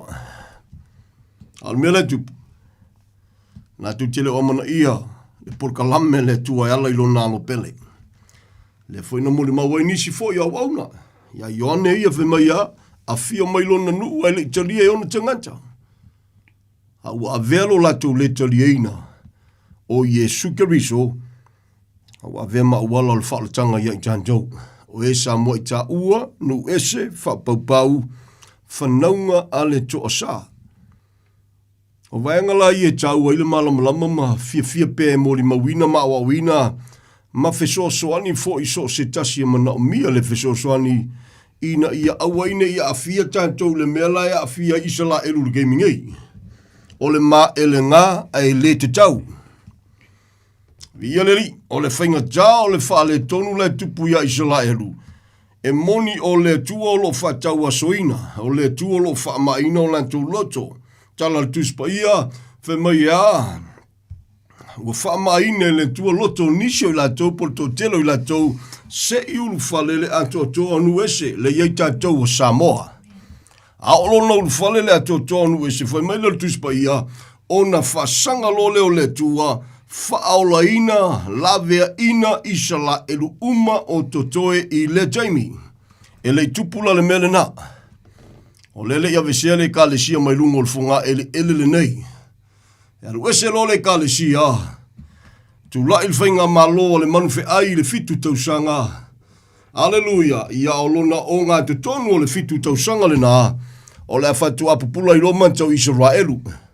Te sila atu Samoa le ua amakanga whakamoe. Le sainginga o le whiangainga o le file mu. Le kalango e kuspaia. E peise ia e file mu. E sau e whamai o le solfangua singa. Pe vai aku pe e sau o le file mu le mea. I pretend. E ngā o le afo le fitu tausanga. Pupula loa marakamana ngā whamai ia whaatanga I le tua tau tala I upu whasausili. And he also claim o ia lava o le tua ifo iai me uma. And the whaatanga I le tua. E whaatanga I le tua le nā teimi. A o nala whaku a pupula I lo mamako Israelu. Awoi. Awoi e ele me wakupu. Kako mesia len kako. Lena tātou whaasa taroina. Ai te lola le me matango fie, sole. Hallelujah. Ia le tio foi le tala tuspa ia o tangata ia Israelu. Ai o olona pupula mako le Israelu. Ai sole makwale fe ale Israelu le oki. Matua le fe ia tangata. Praise the Lord. Ia e hola pelo talo tol tau tinonga isi foi Israelu do la kokaimi le la tau savalinga. Ia koe wha asa wha fiku le fia e akili inga whamai le tupu e o lo soifua lau sunga lo soifua le tua. Ia wha malulu aku. Pe mga voi wha asa wha se fulu pe wha lua se fulu. Wha malulu aku. E le ma vai anga mako ifo sesi atua. E tasia le tua ifo matapua ia Israelu. O le tua na moa ia lofa ma ia Israelu. Via le li. Al makau ki o na tau tinonga. Se hola pelo te loto li mai tia. O le tau tinonga, le siwaenga le tau tinonga. Tama whai mai. Ai a whai fo I le a apa mailo mātou atua malavea ia I mātou. Mātou te le ifo ai sesi atua. Wow. Ia le ri. Le loko langa le Israelu pe ang pupula manta. Nea leina whai metus pa ia e o I lalo le pelu. E le foi. Whalinga I loa se fulu whai mai nei loa. Anganga o tangata na vesea o la toulu. Ia pena whasawa ina I le tūlanga lea. Ona o le fionga le tua ma le mau ia Yesu Keriso. Ta ua la tatou malamalama. E reo ka kounga, Samoa, whaife au so se loko fia kalangoa whapenga e leo tatou le nā whamole mole. Even foi le whalinga se fulu malelua e leo tatou. E tala noa le whawhina na nai nā e tala noa ia Israelu. Aua ke fia Israelu male a kideinga e kawaso. Lango le gaming I o le whakawaso le tua Israelu. O le manato Israelu e te amaia whiangainga na lato o si whiangainga I ma le tua I le lato savalinga mai ai kupito e ngai kanana. O le manato lato o le sao lea. A whamel tangata o le tua le ai e le me o tupu. Ma e le ngā o tau ai le te tau. Sa ma e le ngā I foi pauloia. Pupula o na mata whaimela na upu. Sa o whaia I lo le loa ma lo le whatuatua. Ia le li, eina ua pupula matal tamaloa. E le ngata o lana whawhetai le tua Samoa. A ua, ia masisi u leo le nawhi mai le tuai. O lau te talo ma lau whatonga se whamole mōlea. A ma whaia na ana te mainau. E whaola inga lo. I prefer that. Wai whawhafunga lau I loko kama o ka ngaka Israelu. Pe na tau alanga I foi mose e lona taimi le tuai ave ese alo ngol kusio le ola e wha e kusio kwa ngole e wali ia loto lau tangata Israelu ai aka kou Samoa I oki le mea whainga jape a le lango na ina le men tupu lungo le San Paulo a le lango na ina le fatu o le mena tupu lungo le San Paulo Samoa ngau kako lo loku ai kako ke lo loku I lau mutu Fai fe au so se tangata soifua so se Samoa. A tatou le langona ina le mena tupu I lungo le San Paulo. Le fatu o le lofa o le tua na fua I elo na alo pele le sianga sala. Le se pepelo I ona fafonga. Malia ue keika. E alo lofa I lau nguku ka kou. E fai sau nginga I lau nguku ka kou. Ngau le alu, ngau le sau, ngau le usu la sa, ngau le fo I le vale. Pe a whai tātou te lela ngona ina le mena tupu I lunga le San Paulo. Amen. Hallelujah. Praise the Lord. O le wheau e leo se wheau ki fia whaali ai. O le wheau a e langona ma e nau i le tua, nau lo whawhetai a, whamanatu i a tātou le lofo le tua. O oe maa usa ka kaunga kau e runga i ngā. A waiwa. Wa whiriwhiria le nei. Nei tangata e leise pepelo leise. Anga sala ia te ia. O ia lava. Ta pena e le tua lo nalo pele. Ma sangi nga pepese i ka koua ua lofa mai le tua i le lalo langi. Ua ia fua i mai e. O la alu la kol pepese o ka koulu ngā mau. E ngā le pepese ia. E matua le langona e le toa tele o Samoa. E le o Samoa uma. Let me say that again.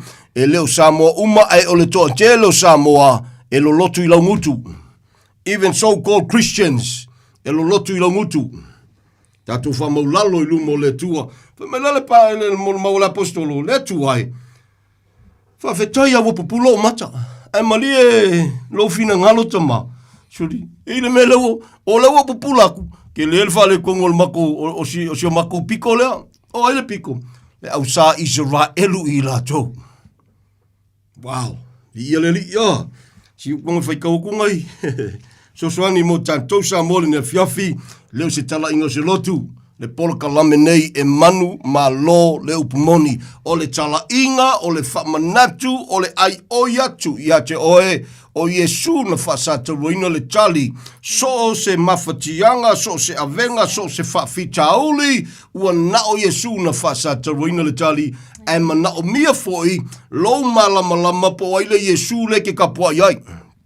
E mana o mia lo malama ma le mautinoa. O aile tala le leile ke pese ai. A o lo si la fia foi o le nganga pa ia o le tua. Le te whamoimoi ai. Pena ona e pese le nganga pa ia. Ai ese le nganga ngai ka inga se inga oe.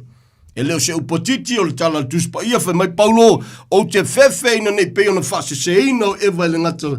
E lana tonga fiti le vao. Aleluia. Whai mai lo leo polka maloa. Inga ngi whape ngā foi. Onga koe whase se inga foi ko manatu ina ia le tonu ia ke riso Yesu. O ina whase se inga la matanga. Kami mai le ngata, satani. Ele iai Paulo le temi lea. Ai vai o le vala wino le tamaloa. Ma kwa apal ka malo ele me kaunga se ilunga lea au le me le wha le kongoi o ai o satani. Mai le amatanga. Ina ua alo whangia la mafia ma Yesu le la lua fetau sanga talu na maliu o ia tanu mia. Toi soi fua manu malo mai o ia olo wa fioli tuta ma tau ta mai fau tua malau pa ia. Mai le temi le Samoa e o mai lava le nei a fiafi o la foi le umi o toto e. O le alofa tu no le tua le soi fua iso skangaka soi fua lo ma fai man nava. O lo ma fai ona man nava i te tonu ma nava i fafo. E leo so malosi. A lava nei e fia poto se tu lou. I so malosi se tamau a inga o le lava se a tamai. A lava nei e whamawalunga i whavalvalea Samoa. We are nothing without the Lord. O le alofa tu noa siri ese o le tua. Ai foi o se tasi leo vaenga o le pise i e whainga taina malama le Samoa. E lenga o Samoa se lalolangi. Leo te tala noa atu o Samoa le tala noa atu. O le polkalame foi e Samoa i le alofa o le tua. Ai ono nisi o vaenga o le polkalame le tua peifona fetala Yesu. O te whaosolo ula i e ami o tonu whatasi mai ami o leanga. O te whasusu foi ko ngā kapisia e ami o kongu whakasi mai ami o leanga. Oh. Ai ono le whetalainga Yesu, e le pepelo la le atu e lana upu. A tono se tasi leo mafuanga e leina whainga tā, o na malama le si Samoa. Whainga tā i o na whaia se whitwhilinga tonua le si Samoa. Sana whitwhilinga poto, Yesu o lo uola le nei, whawhetai na e maliu moa. Lo uola le nei. Whesoasoani mai lo vai tama whai. E fia o whaina lo uola o te au na mo o yaso tutoe. Ai ono o nisi o vahenga e leina whainga tā isa. La lava fo ia moengi fo ngā ngei. E malei fo mai tai au e whapea so rea lea siki ka koua. Ki nganga i loa ma kwa mamawa Yesu malo olanga. Ai loa manatu faltangata. A lea amo o malima losi mai le tu.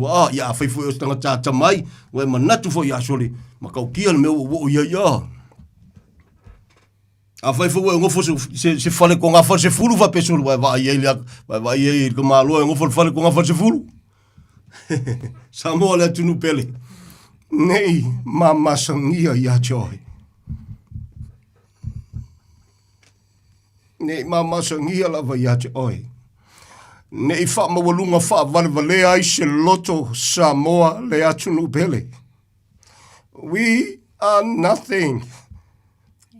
Au noa ma le tua. E mawhaianga ko pepese I le tua whainga e la unga ya Yesu. Hallelujah. E tue sila I whai lo loto.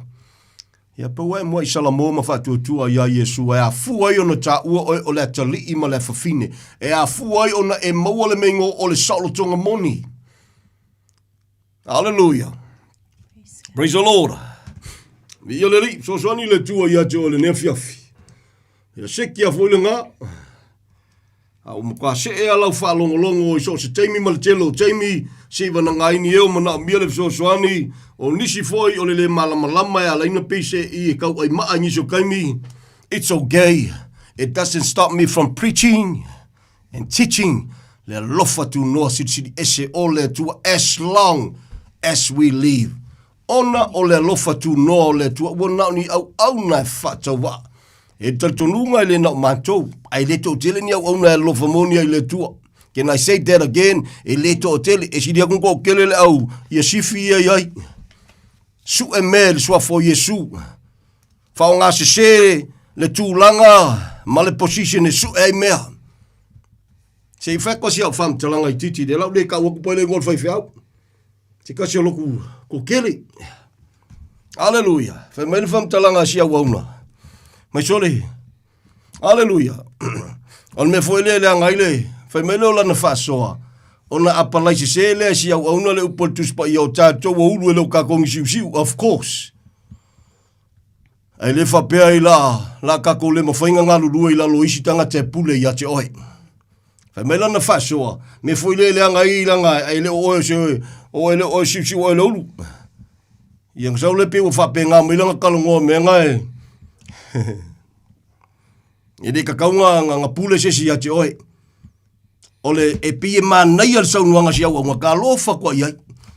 Ele la lofa ko lau sunga la le ka uolo suafa. I'm not afraid to say it. Ona wa onga yo te tala no ai. Hallelujah.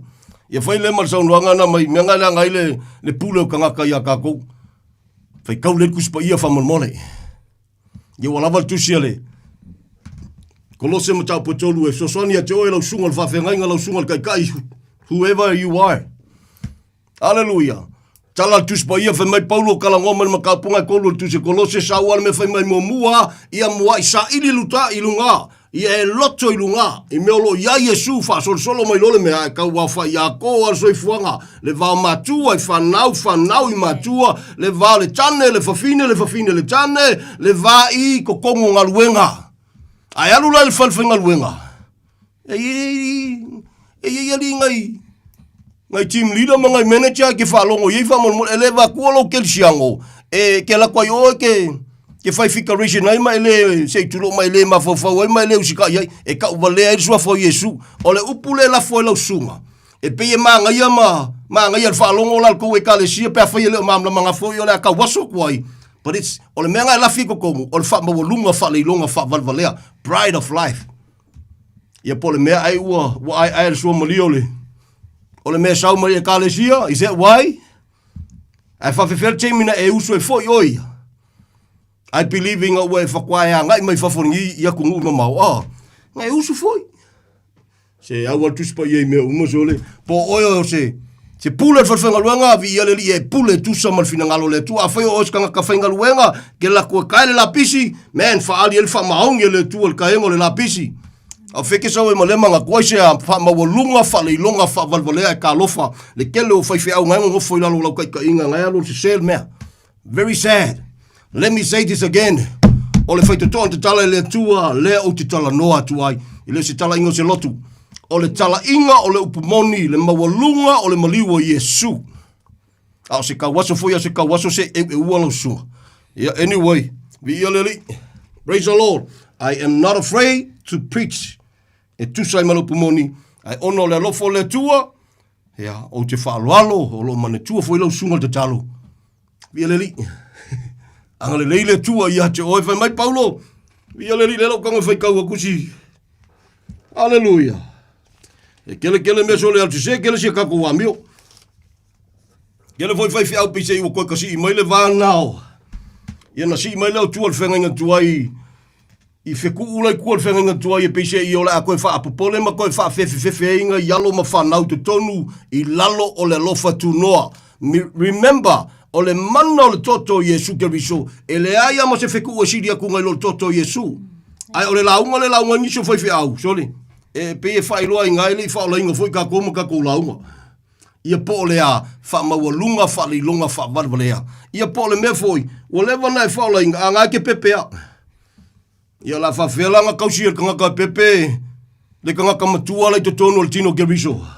O le soa susu mo le pepe o le mea ano mo le tangata matua fiso soani atua fa mo le folfolonga ka au le alofa folfolonga ka, but that is the pure truth. So soani a joy. Ia se tala ingo se lotu. Via leri. Praise the Lord, praise the Lord, praise the Lord. Ia ngasi mai le lungo natu langa. Ia masi mai lo male maunga ve mai langa mo ko foi sa mo langa lua malol kanga. Really? Are you saying ele mfai toto Yesu na fa sa loto oi? Te koe fesiri a wha mole. A whai ke whapea mai ele ma whai al koko Yesu nga whasa loko mai malanga. Lona winga ele I whao le inga oi.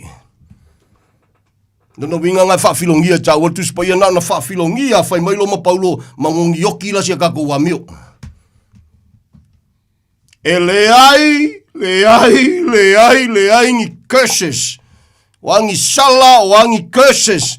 E le mawhai, e le mana o le toto Yesu na whasau loto mai ai tātou. Le tangata soifua, ua salamo moni ma whatua tua ia Yesu Keriso. E le pepelo le tua e lana upu, o le whasau loto e le atalii, e sao loto whamaoni. Ai kela me ua pi o koe akangia ia, sole le I whaola inga mungi angai kangaka sole. Ia le tio fai mai Paulo e yeile Yesu ese, e yeile tala le lei ese, e yeile nganga ese. Anga lue le nganga pa ia, e ki sao loko. Anga lue a wa wina lupu muni, e te sao loto. A tala no ia Yesu na maliu, e ki sao loko. O fela le sawa ia. Nga pise I le wa akai sore, akai ma sa kangi, akai ma iko Samoa I la unga le wali ia. So kolo fai fi au whaola inga. E lofa Yesu ia te osole. Ma ngai lo kau kalkala kusa malupo le tua pena tai tino foi Paulo ia tau tino l'apostolo Petelu a tau tala e tusa ma le upu. Au auna e tusa ma le malosi wa foi ina ia vi ia le tua le tama I mea malava. Amen. Kawal ka kumalama. O le kawaso Isala elu Samoa. Ona o le lofo le tua ia Samoa. Au le kawaso la le kawaso I Samoa o le lea mana ia lau Yesu. Ne Yesu le na sau le sianga sala le pepelo. Le pepe se kako le foi la o for kilisi masi ka lo fai. Si foi la yo Yesu pe se pepe ka lo fai ya Yesu. So le ko pepe Yesu. Le wo toi titia fio mai lona matau tia I lona mamalu I lona siri ese. Ale la vai pepe se kwa kako le pepe. So swani le tua ia tu awe kika. Ia ika ngaf so swani ya ko ngau levan kako. Le foi la o mai ko game ko fa pepe foi kako Yesu. So really? Te tatou feala mo Yesu le tatou feala ia. Wa level po ko ko ia haule me a kako ki aru ko wasoa. So swani le tua ia te o uso au na tai. Wake up guys. Ia la whawhela ngā pupula maka o le kālesia pēr whai o le mua o le ka waso ka kou I lunga. E le whape fwoi la kuwai ka sia I ka ngaka. Langa ke le I o le impact o langa o ka ngaka. Lo lotu I tai o lo o ngā lulua I lalo. A whai o se tai e ola o se whai whiau o se wauna e ola I tusa malupu moni. Vi ia le ri o ngosai I ngā. Whamalosi I ngā whamaongi e kele au le ka ngaka o le tua le ke waungai. Pe a whaile na o se au o la fwoi e tau tala e tusa male upumoni. If not, mana tua pe o ia te talo. Stand up and leave. Why? Hallelujah. O lo le alofa ia te oe. A whai whaiso tō lua ma sau whanau. O lo le alofa I lo tō lua ma lau whanau. Le tō wolai pei lalo o se taita inga ase au na sos tangata. E le olai le upamoni. O le manongi o le oti, e o toi le oti lesi. O le manongi o le ola, e o toi le ola lesi. O la lava ku avangoa le tua ia I la tau ina ia salamo. If not, very sad. E ile ngana masani ngana I Samoa li mai tia. Ai a fo ia nganga I fo lingi ia so a. E kalangoa ko le alofa fa ia e lunga o fai au ia longa leanga. Nga pese ila ia e lunga o fai au. Ia e ope fai pen me lai loe lai le ia ele sao. Na o so soani atu e fa pene. O le tala tu spa ia. E le ngol fai au e lunga o ia fa le kongu pe fai le ola tu sama le pumoni. E fa le kongu ia e kafe mai o ko ia ola i lalo lankai kainga. Be very careful. E leo se tala o tala tu spaia ina o fa por kalame fa kamo ele tu e sala elu mai o ele il pu a o mai le kemi o so fai mai ele video ko le mu ia a o kel kanga ka ngole fa longo le il pu e lunga o ia longo fa le kongu lunga o ia longo ko sala ai a o mai o so fai ele fili mali liu ele nu o ngole le i lingo le pu e o kila kanga ka o ko sala i lunga o le di pu. So ele awoni mama sangia ya te o Samoa lo manatu le na. O lesi tangata ona o le malama ele ina lafo sa unuanga ia au nisi e lalana lafo o lo lafia i lalo ke le fia lo esesha la uma nga ya si au ngai ma nga ya si mel ngai ke si ka po inga ngai le ye. Biele ele ya o ke le lo maka mo lo fa pa ye nga po wan me ko ngai lafo. Ia nga fa ya le o laf fa ya o ia me ke fia ai. E lofa Yesu ia te oe, e o le tangata nga sala Samoa, le makwa, whapeo le kangakangu melkasi, le nga sala i de lalo langi antoa. Let me say this, la lava e lofa Yesu le tangata le na. The reason na lainga maliu Yesu, ona lona lofa le tangata nga sala, ia lave ina. La lava lai matala le fai to o le lofa tunua. Ia le whafi taudi. La lava matala le lofa tunua o le tu, a o le vanka pungi iska nga kasori. O le vanka pungi mea iska ngaka maloko iska ngaka. Mai langa fai soan mea le ringa, fai soan mea ko inga ngā, ki ngā ngā, ai mai ia fai soari ele, ai longo wako se furu, a se lua se furu fo inga ngā le anga fai melu po Yesu ia petelu, fitu fatele le fitu se furu, ia ole, am fai ngā e fai kau inga, ia fai kau se umalele, ia fai kwa, ele ia o se lau, kailo se pewu, ia se wo, o se lau se anga le anga ia pai malafai. A leo si iri mo Samoa. Samoa le tunu pele.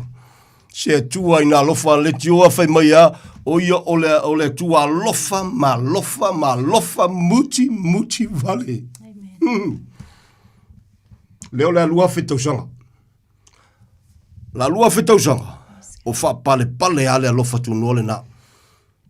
Au kele fa ngau mai ma fa na mai ma pele tala no tu e tu mau o le vanku si al kuspa ia o fai to ale fio mai le foi la o ia le o fai fa ngau ia le ka walanga o le wingo tala ono le tu alo fa mai ele fa tu ai mai le tua ia na mena fola ina ai o lo ono sai mai pe o ia o lona fina ngalo ia ua i whano se tasi ai o tangata umai le salamo o malama mele kupu. Kau ki ale alofo le tuali mai tia E lua mafuanga ke kele ale alenga tilei se ifsosoni atu. Ile ngati lei e pula ale tua le teimi o le tua. Lo ta otolu po le tua ona mafuanga ia lua. E ile teimi na fetela Yesu fai mai se ilonga lava so le lalo langi. Ile moli mau ya Yesu malo na lofa, then the end will come. Lua. Ida o le whakaungu ele tu e kusai malo na finangalo ile na. Ia po le mele fetela ia fai mai e le fatuai a o lo ono sai mai pea. Aisea e le finangalo ia whano se tasi. E le finangalo ia whano se Samoa. Ia o Samoa uma i le salamo ma fatua tua ia Yesu malona maliu. E ui ana sila fia Yesu e ia kangaka ele amanga ia. Ia o le ale mea la awhai ele tua. Alofa mai fo ai melona soifua lo nalo pele le sianga sala ina ia la vea ioe uma koe whakula i melonga kali. Ia e fo ai le nganga pa ia e feso soangi a kakou. Fo ai mai fo ile nganga pa ia ngang pepesi le nganga pa ia le kule nganga pa ia i fafo ia lalan mea la awhai ele tua soifua. Lana upo e whamanatu e awa o tātou le mea moni ke le kawaso le upo le tua. O la la sisi mea la manga o elka ngaka pea whai o la la vai. Nga lue mai le tua wha pale a la la vai ke wha urulu maloa ma wha maulunga wha leilonga wha valea. E ke le mawhai an ko Samoa. Samoa le tunu pele. E te le mawhaia, ma te le mawhaia, e le I whaia fo I musta ngata soifua le to sao le tua. You read through the Bible, e le I whaia e le tua lona to sa mose te ngata soifua. E ka lofa I le tua. Ta lofa I le tua, ta lofa I le tio fo inisio teimi. A o soifua yo ia lungo ne funga ele teimi na tutulua yo ia. Ma lini ono loi mata ma whapeifo. Jerusalem mai, Jerusalem mai, Jerusalem mai, mai maupe ano tau I loa. Ta lofa I le fatu o le nei atua sori.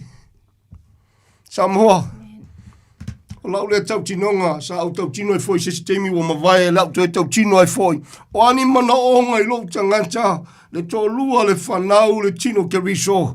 O ani o ta mana onga, pe tali le tua, pe tuaila na tali, pe esela na tali.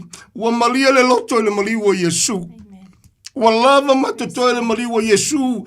O te au nai pe mo mato, au nai pe yaso totoe. O afi tau alu I tau o savalinga. O te le whakali se kali mai le tua le melea. Ua lava matoto le men tupu ilungo le sa taulo. Lea o le alu afe te usanga talu o na whataunu.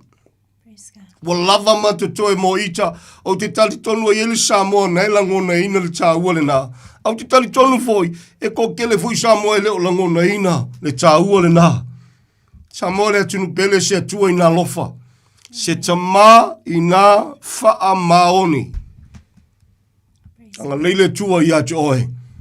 Se tase fsoswani tāua mo tantou. Awa lava ne e manatu ma e whapea oe ke o kou loku lea. Ia ma e mga koela I o kou pikolo ngā.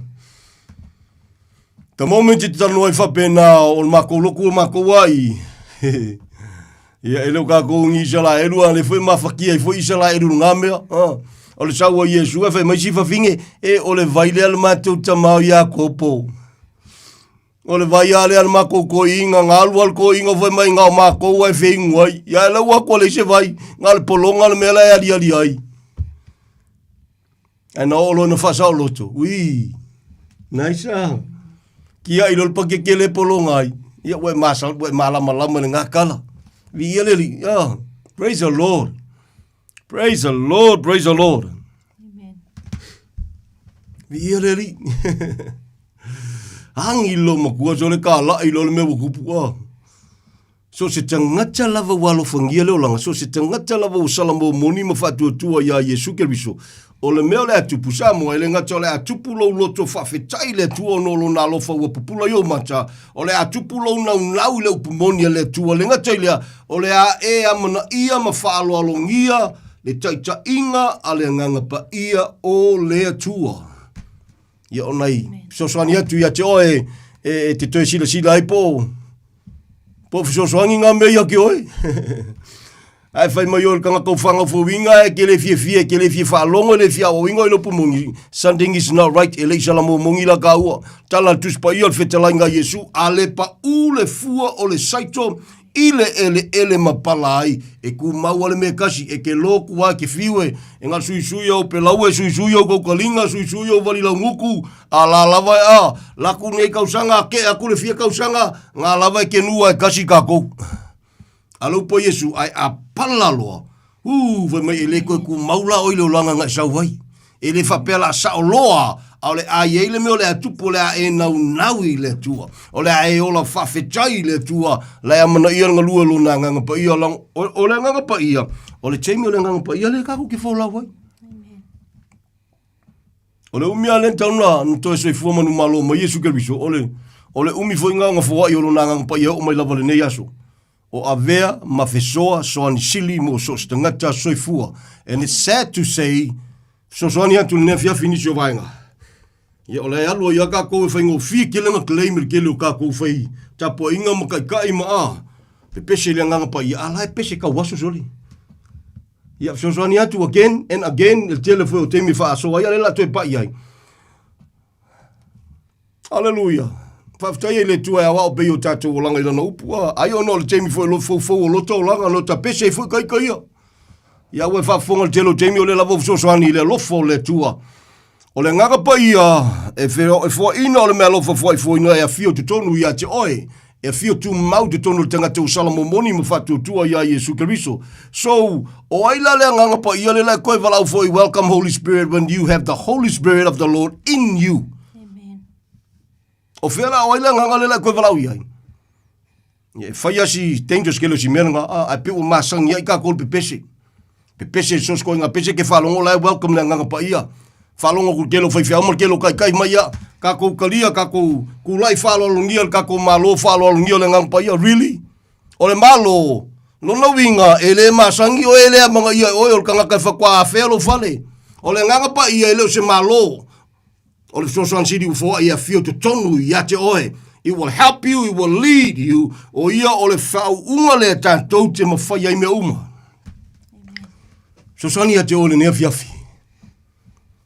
Ya ai foi nga kalango ringi ia so mai fape mai from glory to how many glories e kalango ia si fa mole a fi so ni atu o le mele na tau e Paulo tu se Roma apia ile menga from glory to glory o le glory o le tua sai ko ma ka mo e ma ali ma te ina isla e kula fongo o le ko pa ia wa le o mai le pa ia Tau tino ai Paulo fe mai a, sa avea ma tai tama, not only tai tama, sa ye foi le mamalu o le tua i le tula fono.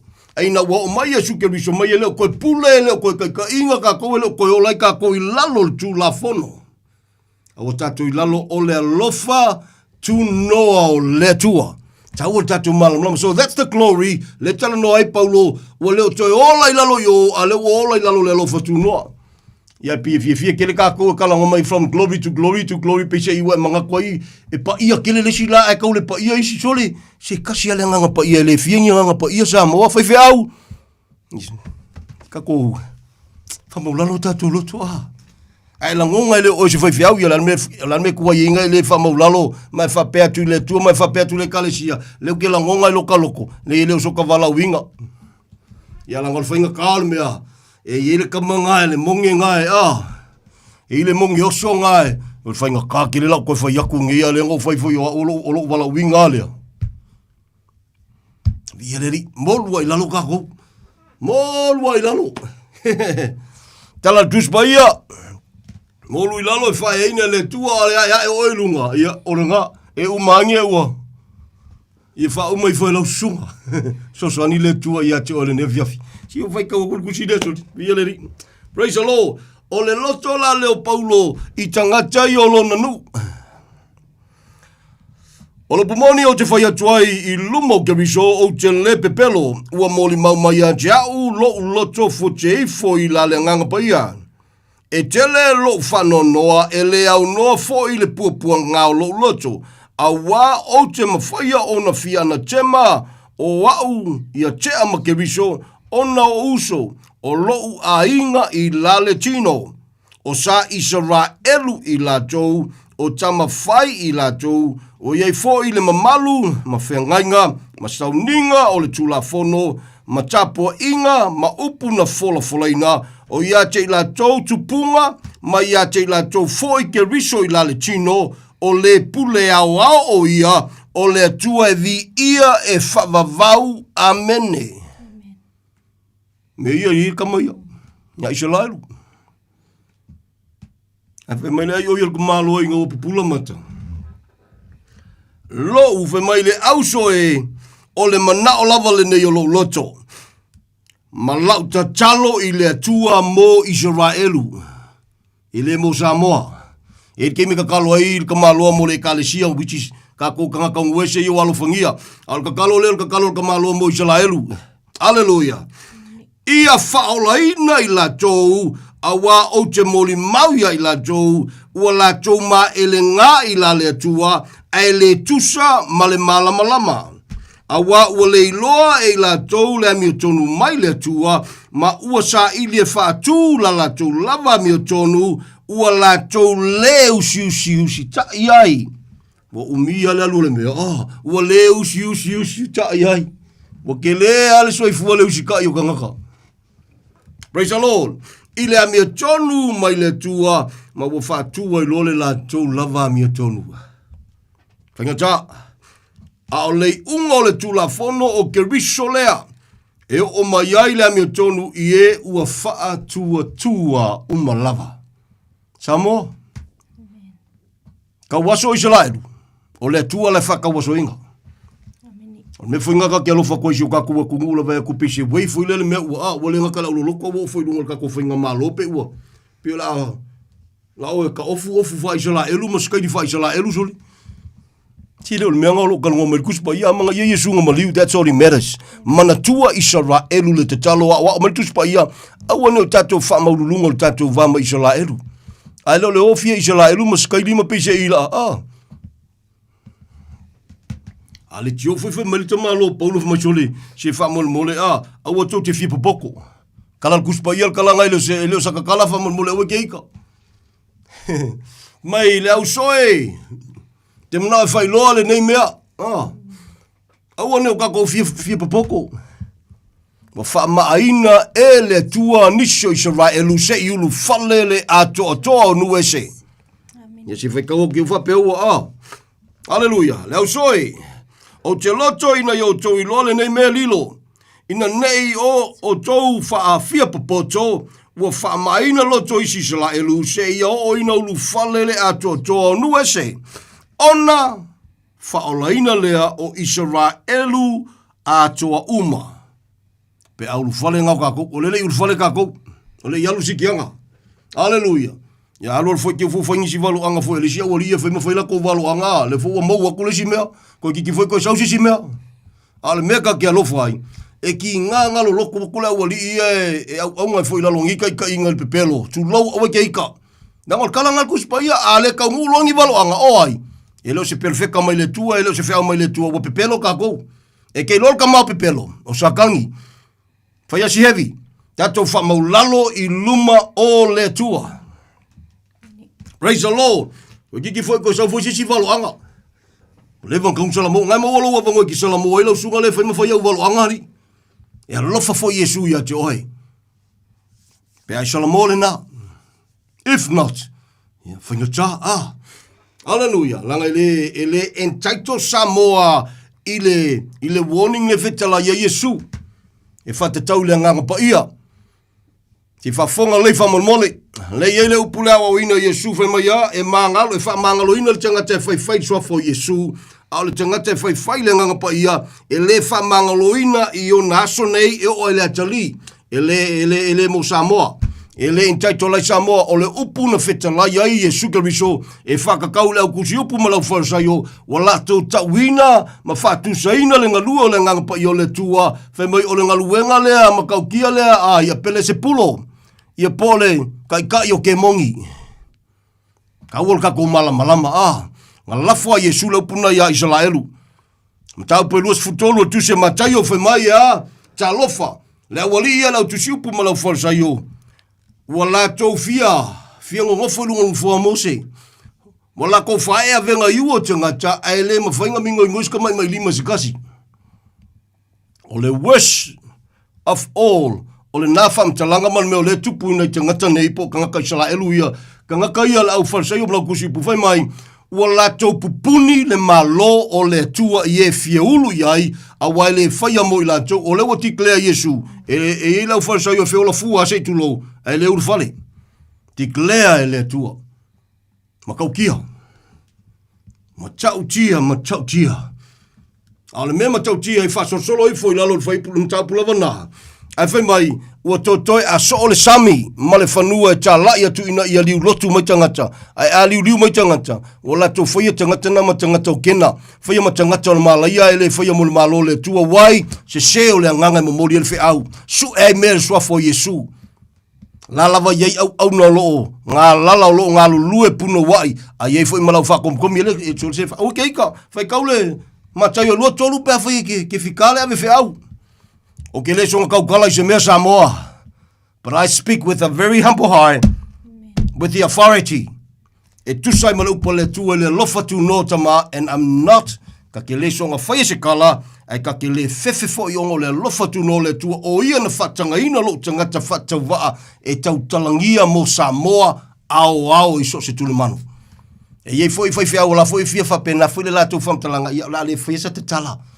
Ya la tu ma la tu foi tau tino ngam fa pe o loko wala winga o te tau tonu ma utala nota ite ye tu se mal wala wala tu e lo tau la fa tau va. Ne se tala ingo se lotu. Fena te tapo ai. Ye e langona ino fe au fai mai Paulo. Na o molitino ya yu te ia fatasi ma eleni ka wa fa ye ile la langi a ko. Ko lua kangaka ye, ka ngol kuspa ye lalo lelo fatunoa. O le Israelu i le tino, nu ese le tino ma le ekalesia. O le ekalesia fa vai la wali e ko lua. O ai o la wali e sa la momoni matalia Yesu enten mengo le ekalesia. Na la inga ta ue Paulo fe mai ya, o te tonu la le tino kerbiso le ko yaise yu kaya po se lengi, polonga sa loko, kange fafinge, you name it. Ua tasi tato uma ono Yesu. E leo maila lau Israelu e whaingi mea wha Israelu kongo le kalesia. So es kalakamu ese la ko mea wha pau e whai kongo le kalesia. E ma futa i le lofa tu noa le mea. E flow le lofa tu noa. No wonder wai whai mai Paulo ia le au noa. Ma le lofa upu tau te tau tala hai. Ia wha mai le masima ina ia mawhai ona e tali atu so se fesiria. O me foi ngai fa kai ele loto i le tua. Amen. Ia pe ona fa fonga tu low. E fa tau va, ma te fa tau va, ma so to lua o tapo ia foi la uso. Au so se Samoa foi o mantua o maola fa tau va te talo ona lo pomoni. Ia ta te fa mau lalo ai leri. Me foi nai te loto tela ia te talava no so se fisidi. Mar ke nesi o le falinga. I leo se fa pe ato o sidi se lo se tu low. Awa foi ele ma fainga foi ele foi fi au le tulanga. Ai se a, ini te o wale ilo kali se mea. Io ngari ali ila io le fai kau kuspa ia. Awa keika. Tau tino Paulo fe mai a ele o o le tua na mo ia lofa mai a kalongol ka malo ilonga wala winga io le nga. Very humble. Very humble man. Ata le si kai foi kai kamo kale amanga ia le lofa tu no ala maliwo Yesu. Ia lona winga. God will call somebody else. E le ongi kangaka le tua i lana ngaluenga. Ai a whai mache au na pema le loto wha maulalo ma tau fi maulo pomoni a wa wina maola ina. Ai sole, e fiu le Samoa e whiako whai solo. E fiu. You can't beat it. Simply ona o le upomoni ma le lofa tu no le tua. The reason na le whainga le mwhai o mwhafsanga i manisi au auna. Ia nai tau te loa a whai se le loto na te ngalua ai. Ia e ki ngala ki me kalangoi le upomoni. Ia nganga ki ngā ma valu o karinga ma kokoe a pipi o ngfuanga ki ngofo ilunga e gele mwhainga whaisinga. Simply, e piua lava le whi au. Neo se kala inga o se lotu. Ai o le tala inga o Yesu Keriso lona suafa o le na faa sa tauroina. I o le Yesu na ai fultimi sa se fu se ma ua sa valinga. I o ai ka kesulu i ai. Ka kesulu i au alofo tama. Praise the Lord. Ka ko kesulu i ai nga. Ai au na male mautino, ai au na male lotu e wha maulalo, au na i le oli, i le pulenga wa whawai, o le pulenga e atia e le tino Keriso, ai le petia, o le pulenga e whaiakwa i a sakangi mako ke le lea i au tonga fiti, wa mato manu maloa ia i me umalava, ona o Yesu na mo i alofa mai ala i lona maliu. Hallelujah. Praise the Lord, o le taua e le wha le tino e wha le anganga. Fa malolo sia e le tua. E le pete i olo masao salonga o upu o manatu e fa sanga tau i le whaalatanga antoa. We speak against. Ia o onga se se, matalutanu onga se se. But you, as a person, we love you. We pray for you. Even though, tatou te le filoa, even though e se menga kapoa iai, o le whiautau ave, a whaina maliu Yesu mo tangata soifua uma, so as o le whiau lo tau walanga ina. Le lofa tu no le tua. Fa malo fa ftai sa mo wala mlam vai ni fiafi. Fa ftai atu so sa mo mantua ni por kalame lo te talo. Thank you. Fa ftai ya. Fa ftai foi lo manatu mai fa ftai foi e la to lo so swani foi ni so vaenga. Yo me lo e foi mai le Paul si sila le tua me. Amen. It's an honor to serve the Lord. It's an honor. Hallelujah. Praise the Lord. Makango fia le alu lo ma lo sima ala alu le ke mo ki ngoa o le upumoni le momoli ai le fiso soani ai ngai lo le alu lo ma lo si support me ia ai finga cha o lo fa filongia ia ma finga cha yo na vi ele tua Ia ona fia toi le matangata lei lalo. I le kakaunga e ngofo a Samoa. Awe ke le fia mai le fea awalo mamori atua le alofa. Whamanatu ia te ole alofa tu no le tua. Hallelujah. Maa Israelu. Lam whai unga fiafi, maa loa leong sai. Maa Israelu. O ngau kako. O leo pule na. Wha maa ina Israelu. Ona o tātou. Tala nal tu sipaia. Al maa la le maa Samoa. O leo lea mana ia o Yesu malona maliu sole. Ya. Whanga tu pe ia joe. Whamanatu tu pea. Ya lofa Yesu ia joe. Amen. Ya lofa Yesu ia joe. E tala noe mafa i mei ngoa wa onga ia malama mamanino. A tala noa lo po ia tanga sala. Man. Ka kisoso akwa yo o kafa.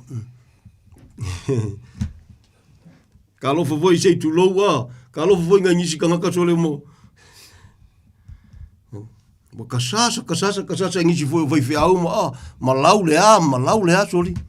Nga e maliu. Lau sunga vai fiau le kasasa. Ngai kangaka i kou fam kalanga mo kou songa sau ngoa. So le se ngal ka wenga ka ka lo foi Yesu ya la tu. E mafa le tau talanga por kalamele nei manu malolo pomoni. O le fa malam le mai no o onga e tu sai male upole tu e feso soani ya joy. But to you as a person, man, e lo foi Yesu ya joy po el ka ka kele loku peke makwa e ika maya. Fia fusia ya ke oi asia. Ma o lunga le men tafe mai lunga le San Paulo. Lea ole alu afe tau sanga jalu ona tu ona fatau nu i lunga le San Paulo. Lea lofa tu noa. O le tua soifua walava matutoe le mana o lona toto lo fetafe ai fasa lo toina oe so se keimea ke whalongo se whaiwhi aue pika longo vele me ai pika longo whiku oi oe pika u whamakau ia oe ma fia pelu wheka ai foile ia let me say di se whai orka ko fiafi e ke le malaya i se whaiwhi aue le ola le upamoni na te lea mana ia le maliwa Yesu even though e launga fo le maliwa Yesu e ke le malaya ai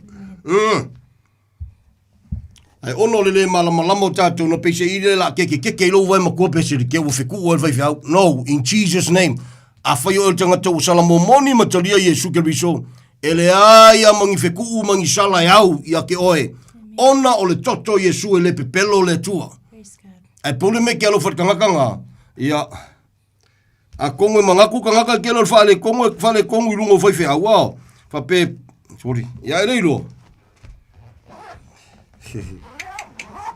Ole le malam lama nisi ya. Ya via le malo ale sai. Fa ka ke le lo ke mi fa bongoinga. Ya lo fa Yesu ya joy. Samoa le tunu pele o tatu teimi. Tatu teimi nei. Teimi on wesi. Ele io se ke mi ko fa sanga ile tu elo nanu. Ile se me la ka kofio e ko kasi foi lunga Israel. La vai a lo fo le tua, le nu o le tua. Bo pe al ka ko kala ngo foi le sike mi pe o ka ko si lo lo foi ya Israel ngai lo le tua o lo malu pui ma fa mangu ya Israel o si di ku so le lo fo le tua amen vi eri so soni le tua ya choli ya la ka ko manga ola si ngai Israel ngai ke le manga ya mali wo Yesu o si di ku lang fa le ko ngule melanga sa si de la peanga ya fa o mai fo nga kala ya lo fo Yesu ya cho uso ai ngol fatu tu lo tele malor fa malolosi le stala ingo selotu ol fam talanga o le fatonga o le talosanga o le ai oi le o le alua fe tausanga talon maliu Yesu ona o lona lofa lona finangalo i awane fano setasi ai o tangata umar salamo fa te tele malo te mi fa vanoina fa fita ya tu so se Samoa man tu ale ni por kalame lau te talo pe ya ona e fa fofonga male totoa ilo se tala inga o se lotu ai le tala inga o Yesu malana whaalatanga. Tau tino Paulo whemaya o manatu matonu o te leko aluakua ma sesi mea alu kamalo a sole e aka mai. O kamalo nga kausi kula fonga mai pupula mata o le tue manatu sesi mea tau o Yesu na whaasata roina. Le Yesu na whaimai malana upu o mea saonga a o isi mea re kalangoi o whea ngainga. Ewe mai uota mea umana ona o le siri ese o Yesu lea na whaasata roina. Via le lifa manuia le tua ia toe. Ang leile tua so tātou. Atunu pele o Samoa. Ne fia whais te talo. Father, thank you. Haftai tele alo mātou o tua whaftai. Whaftai na fiafi. Au na ma le whama ulalo no lo alofa tunu o tama. Tama e tau tino ai moni. Au no mo lo mato wa tu e fai fu lava. Ai fa fitei tele atama. O le alua fite usanga. Na savalia le lua fite usanga. Se tu na lofa se ta mai na fa mauni. Ma te fa fite yatu ma le mauti noa. E la ve ina lava. E fa mala mai na lava. E manu malo ina lava olo soi fua nganga mo lo viinga. E lei mali ufua lo walo pele tama. Whawhita iatu male whatu tua i ate oe I lau upu. O lo ola, o lo onga lue. E le foi fua e whawawau. A whiso swani lo nganga pa ia, o le whiso swani sidi lo lo a whia tutunu o tangata. Ngata o le whau unga matu te malolosi ai. A wa wha mau whailonga ina iau tangata mo lau a whio. Ia vi ia oe whawhita I tele ne whiawhi. Sidi eshe wala, sidi eshe lo wa lofa tu noa. Lo fina ngalo lo fa fata onu ele le loto tangata. Siti atu sio matu watu no pelo Samoa tama. Una fainga malo i ona tai tai. Una tangata anu ulo matu watu siti o alofa. Father, ang le lo matu watu. Ne fangalo ina tamale ne fa fiafi. Sio matu pale mia tamao. No fumau mawele ne atunu. Ngatele malo situ e fafusia. Father sidi lona soifua tapina ina lau falatanga. E ia fasit sidi Yesu na fasata wina lona soifua. Lona ainga tafe atu ya Samoa. Ama faina tula I mai o ia ve mataita aitama. Wala wamale loto le tangata. Lo fina ngalo ia fatanu wina tama. Yo mata wainga le jino ni wo ni e masani. Au tu wavanolo walofa tuno. Ma tau te talitonu mwhatu tua le mea ngata le malosi o tangata. Le se mea whainga tai lau a fio. Nana si ti atu ma le whamaulalo. Sio mātou atu no pele lo mātou atua. Le whangaloina tamā, le pulengo le tio, le au nalo tiute le nea fiafi ma le ainga o aolofa e whaalo loa e le au noa. Si ti atu ma le loto e whamaulalo tamā. Samoa lo mātou atua e o mantua le nepol kalame I lauta I le lātou te talo. Aolo fai whaalo loa tu sai malau upu ta mai. Fo ni ele o fia ono le malama e meisi fo ngal whaia ina le podiuli. In Jesus' name. Satani mātou te le vale iau tonga fiti. O mātou manu maloa ia I mea umalawa ono o Yesu Keriso na mua ia lofa mai. E leo so mātou le lei. A o lou le lei le ua mātou le lei ai. Le auso tama, tapua inga tama le nefiafi. Tano le ministry le ngata leo le aingo le fatu tua lau tele so se ngangana I so se lanu. So se tasi wa salamo moni ma fatu tua ia te o Yesu. Lau nua I sabra elu le fanga lo ina te talo. O aolofa ta mai lau lava tai me tusai malau upu. O maola fatau wa ma le tolua le whanau. Father, it's an honor to serve you and to live under your grace and your grace alone. Ile ngata ile ne yaso. A waso umoto toe o leola. Whawhetai tele, tu mau ia te o le vi inga nei maso uma. Ni shau soa wauna tamai wanga mai se te menefia finga tia le whatau wao au me whingaluenga. E tau alanga pere mawalunga lo walo fatuno. E le se tali wana o Yesu Keriso na whasata waina. Ia vi ia oe.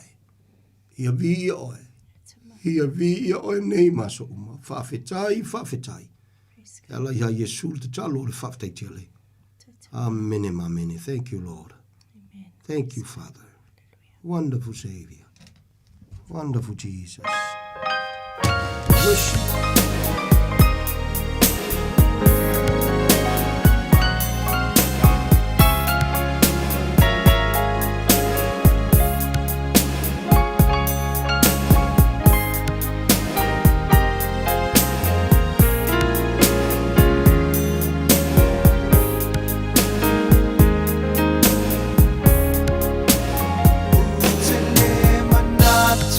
Ile aso ua whanga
e mamamai le taimi nei e te fili ai o lona fio mai tu te leiloa le taimi e tu ai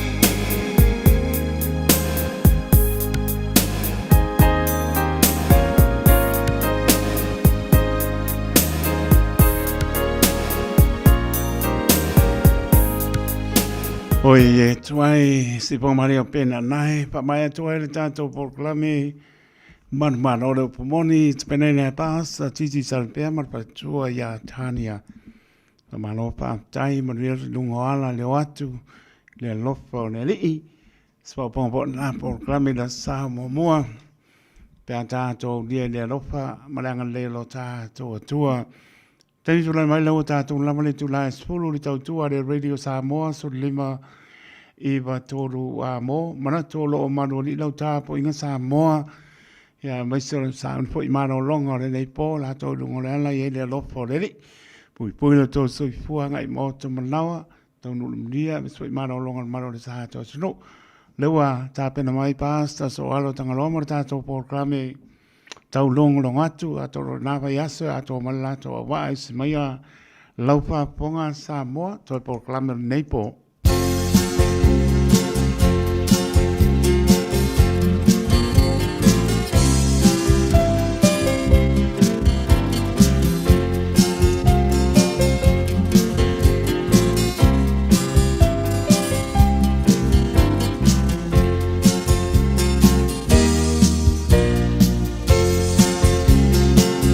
tu te longo atu te alama le tala lele le tala winga i le paola a winga mai le tua longo atu ia te oe luna mata ngopie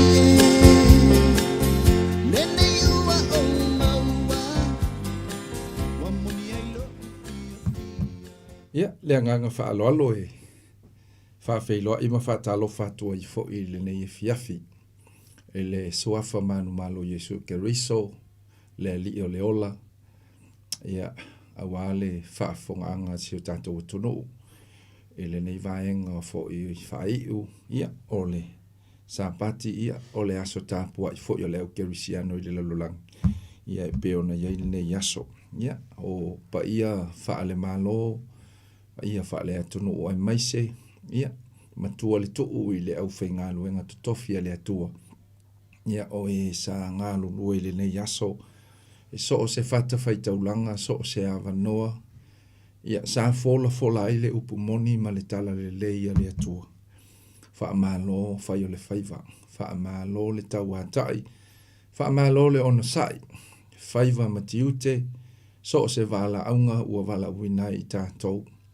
Ia, si o tātou nuu i le tāpua inga mau, nai tu asina sina, ia ai maise le, ia o tupu matamali, ia mai lava i maunga te tele, se ia pā ia, se toi tangata, o si o tātou utu nuu.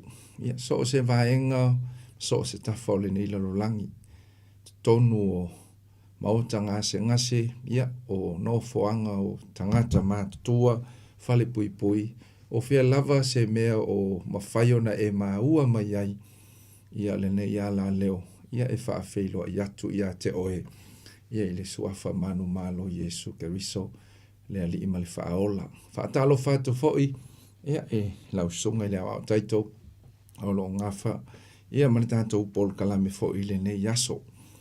Ia o te loa sa e maua se aso fia le yaso, maua foi se avanoa, sa e ulu fale i fo i malu ta puai. Ea, longo fo i le fina ngā lo le atua. Ea, o te lo fo i le aso le nei o le e, sa fea ngai fo i si o tātou au le toa Samoa ma le ta longa. Ea, fai sa maua se ava noa e, sa e mai moa i le nei aso po fea lava, sa e mata matai. Ea, ia upo to i ina, e toi oso fo i le la. Ai te lo le fina ngalo le atua, ia e le mawhai o na tau fia. o le atua fo ina te sila fia mea uma ia. La fo tūlanga wa iai le nei fiafi ma le whaamoe moe fo i o alo me tama whanau si o tātou o tono. Ia, e le uma le anganga whaafta i le atua o tā leni ma mea alofa. Ia o le atua lava le mafua anga o mea uma. I le nei fiafi. Ia o tātou mafuta fo i ono le whaau wina o le pol kalame. Ia o le tau longo longo. E ala i le afionga le atua. Ia i le nei fiafi. Ia ufo i wale o antoa mai fo i le au waa. Ia ai le mawhaiona tau fia i le fina ngalo le atua. Ia ni a tātou fuafuanga mani a tātou pōkalame pe o nā iai. Ia o le au whais tātou tatalo le nei fiafi. Ia o na tātou ole le fionga le atua. Ia se wha malosi. Ia o se tau longo foi. Ia o le whi au ma le tala le leia le atua. Ia au a si o tātou o tonu. I le nei fiafi. Whaafitai le atua. Lo mātou tamai le nei fiafi le awanoa wa e au maia. O mawhai ei o na toi whaau wina le nei pol kalame. E ala i le tau tua whai pēa le nei ala leo. Whaafitai le atua. Wa mātou te talitonu o awanoa wa e saunia. Whai lea ma awala mātou te whaasoa atua i ala i lau upu o lau fina ngalo. Awa o lau fionga o le solu le i o mātou vai. Ma le malama i o mātou wala. Whaonga ina o mātou tangata whaatau wa. E ala wa ailo fina ngalo. Se wha manatu o se wha malosi. Ia ilo mātou wola whaatua tua a o mātou iaile nei lalo langi le tū mau. Wha manuia o ele amatai no nei pol kalami. O e o mawhai o na mawale awanua i wha longo ai. Ia vela ua fionga ma wha manuianga ia te i mātou uma. A mai a mea uma tū mau ia te oilo vi inga o na o Yesu. Amene ma amene. Ia ole salamo e tolsun ma le fitu. Tasi se whai upo te fia whai tawina i le neia fiafi. Ia e whai ma au tū ia o se wha mea losi foi. Ia o le tau longo o le upo le atua mo i tātou le neia fiafi. O le whai upo le wha e whai tawina e wha pēr. Ia e fia lava o ia iova. O na fo ina le e ia ia te oi o mea e mana o ia ilo loto. O le ato e whaita wina. Ia e fia lava o ia iova. O na fo ina le ia ia te oe. O mea e mana o ia ilo loto. Delight yourself in the Lord, and he will give you the desires of your heart. Ia angal le mai le atua. E nei po ia e ala i lau whaafonga ma le tātou whaalongolongo fo. Ia e ala i lana a fionga. O le whai upu lea ua o manatu e au mai le nei fiafi. Ia wha au tū, ia se wha malosi. A wā fo i le tau longolongo atu o le upu o le atua. Ia mo oe maau. Ia le tangata wha atua atua. A o tātou iai le soifuanga le o tātou iai. A fia ia Iova, fia i le ali. Ia e fia i le ali. Ia ma ia e maua se loto fau. E pe e whaavai lea lang ngona ma lea manatu. Ia i le whai upo e pe ona tātou whaitawina e le neia fiafi. E no e iai ia manaonga ma me tātou te nau iai. Ia e tonu lava i o tātou manatu. Ai le o le fina ngalo le o le atua. E foi me tātou te whaamoe mo iai ma le manatu whaamau alunga o le fina ngalo le o le atua. Ia ai le o lea. E to fia nisho i tātou e masani o na tatalo ma whape atu i le atua whaamanu ia mai. Peso ni mai se mea i te tatalo ma e manao i le atua. Ai ai teimi e tali mai ai le atua. Ai pei fōlinga mai e leo mali e lo loto. E pei fōlinga mai e leo le tali lea. Pe leo whaamali e ina e fo i le manaonga. Ia i se mea ua tali mai ai le atua. O se mea fo i ua e tatalo ai ma e vala au ai le atua.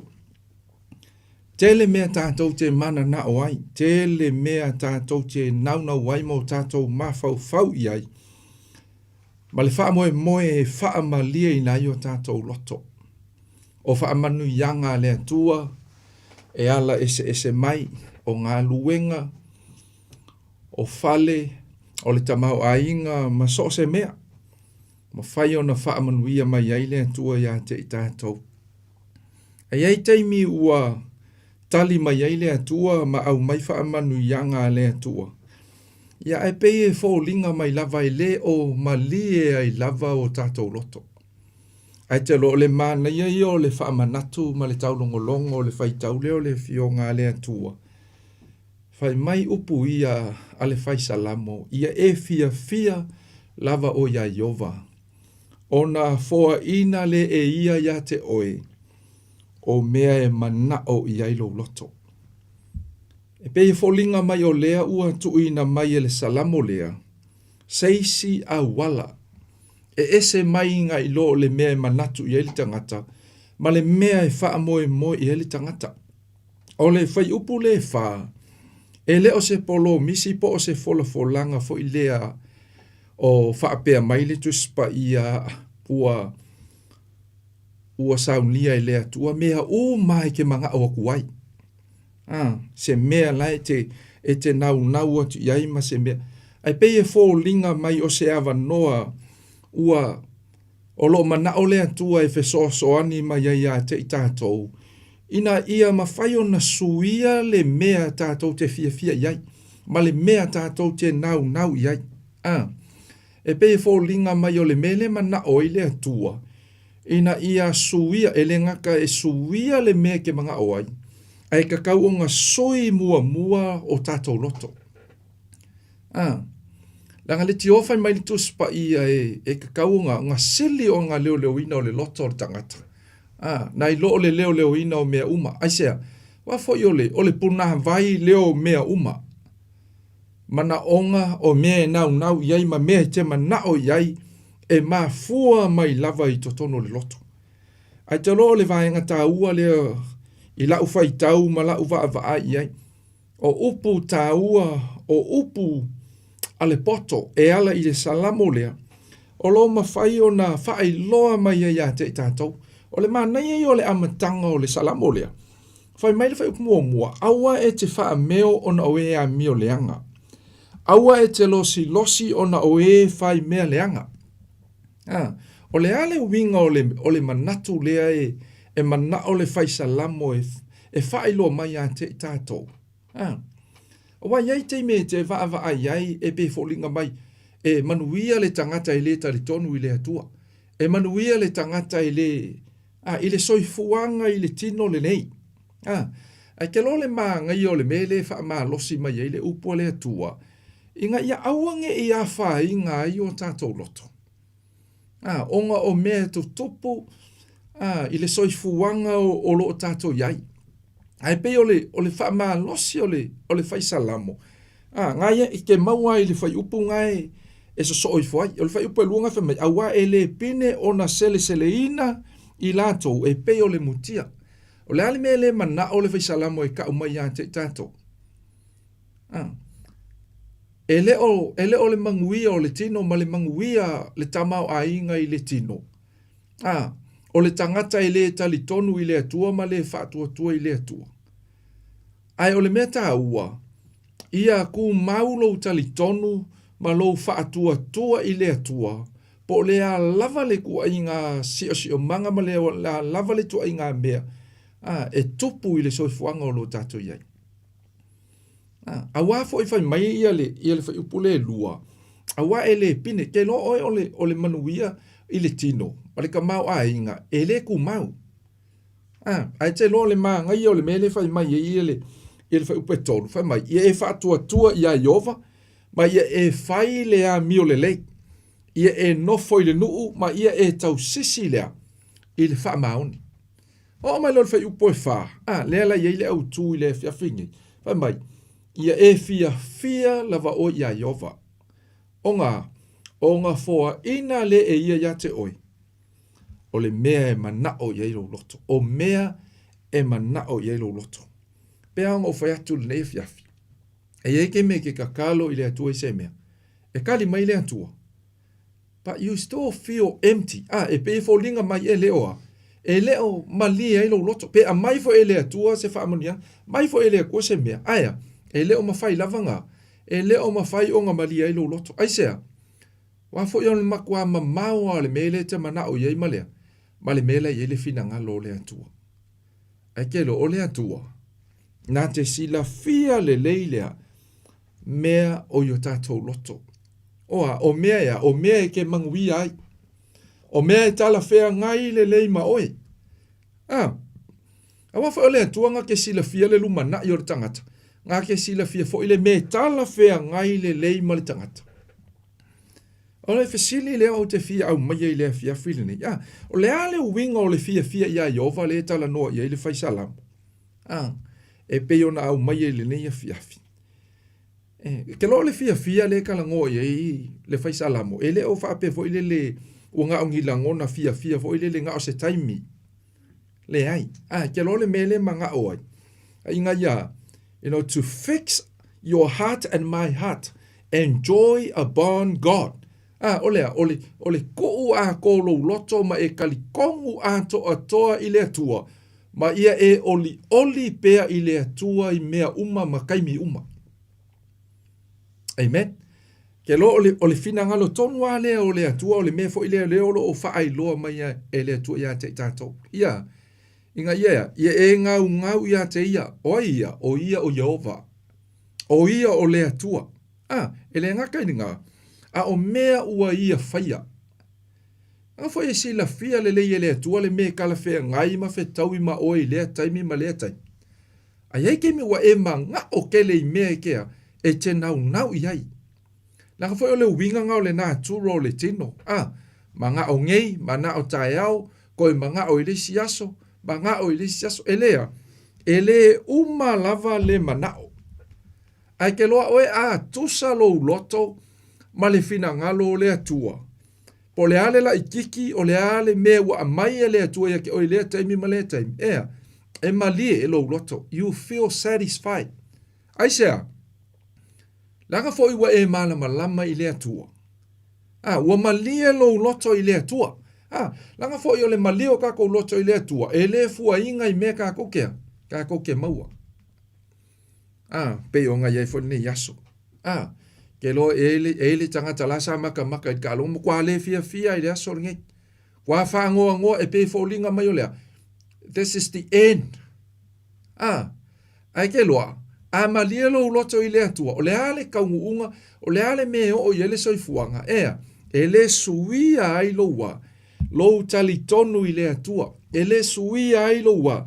Lo wha atua i le atua. O le winganga o le mele fai mai e ai. Le fai mai e fai salamo. Ia e fia lava o ia Jehova. Amen. Fai mai o ngā fōa inga le e ia te oi. O le me manga oi lo loto. O le ale fōlinga. O le ale winga o le fia Jehova. E la ua vatuanga i vaenga i e sosoangi ia ke oi le upo le tua le pōngi. O a mea a fia i le fia le kalango i le fai salamo. Ke o le me mua. O le mafutanga va la lata. Intimacy. O le mafukanga va la lata o oe mai. Ma le atua. Lain ke lo oe. Va la lata le lua mafutanga ma le atua. E ke malia lo loto i le atua. E malia lo loto ia. I te mi uma. Rongo winga. You enjoying your fellowship with God. E le ngaka o lau tatalo. O lo wolanga sa ili, o lo wolanga tapu wai, e makua, e ke langonga ai le vāvā la lata ma le mawhanawhana o oe ma le atua. O le fia ngā le kalangoa i einea, le kalangoa i le whaisalamo ma le upu a le atua. E vāvā la lata le lei le mawhtanga. E le ngā o se langonga fo i le amanga i le me kupunge ua fia. Ai a whale tonu le me tupu tai au, wa le fia. Aisea, e langa e le fua inga lo kakoua. E le kakaunga fua inga lo kakou fia i le atua. I me tutupu. I le soifuanga o lo e soifua ai. Ma o wolai. Samoa, ke lo le wha amalo sia le upua le atua. I le pōle nei. Tau longo le finangalo le atua. Ia e fia lava o Jehova. Me lona lua. E whape i fōlingo le fia le kalango e whaisalamo. Me longa lua, ia e fia i lana upu. Ia e fia i le upu o le atua. Delight in his word. Fia i le upu o le atua. Lale wingo le mea. E ke ma fau i langa upu. You treasure the word of God in your heart. O se me ke ngau i ai. Pena whamel sala mo mua. E ke ma fau i ai i lana tūla fono ilea. I le au a toa ma le po. Ke lo le fia ngā le kalango i le kuspa ia. Le kalango i le fai salamo. O lea, o lou ngau lea i le upu ai. I le upu a le atua. E ke ma fau i langa upu. Whameo le sulu i o vai ma lea. Ma le malama i o wala. Po o la me kukupu. Ke iloa, e le suia lava loua. Lou fia i le atua. E le suia ai lo wola whakua i le atua. Aisea, nga whai o ele ka ngake ke fia langa upu. Po o la me o mai o a whawhitauli o a whaingata. O me ke lua wheta iai le soifuanga ma le sāwalinga. Ke iloa, e le suia ai loua. E le suia ai lo fia i le atua. Melon tonu. Usikai onga e alofa. Obedience out of love. Le winga ngau le fia iai. Fia iai ova. Amen. Whamea. Usikai onga ke alofa. Doing what pleases God because he pleases you. O lea, o lo whaia leo le mea e fia mamalia i lea le fina ngalo le atua. Ke ro maa ngai e o upo le apostolo Paulo. Ila na tusi le kalesi e kalatia. Whai mai Paulo. Ia kalatia. Pe anga whai o ke wha fia i tangata. Se mangua le whai au ma au na ke riso. O le ale winga o le manatu o le apostolo Paulo. O longa wala winga o le apostolo. O longa whaiva o lea. O le tala ina o le tala le leima le fina ngalo le atua.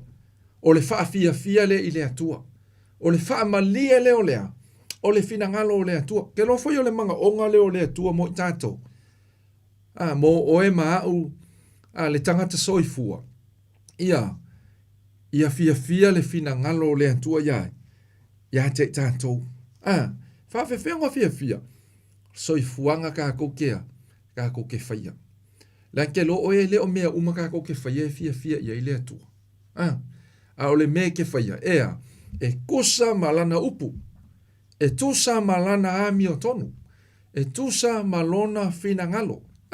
Langa iei mea ke whaia e fia ai tangata a le fia ai le atua. E iei mea ke whaia e wha malia ai tangata a le malia ai lea le fina ngalo le atua. A ke lo le maa ngai o le mele o mai le whai salam. Maia, fia lava o ia iova. Onga fua inga le e ia. Ia te oi. O le mea e manga o ia lo loto. You know, God gives because he delights in his people. Ke lo le vaenga ta ua leo ke manga o e moli atu ia te oi ala le upu o le atua.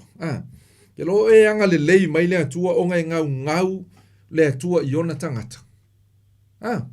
Mai o le fina ngalo fo i o le atua, ma le polu kalamea le atua, mai lava i lea.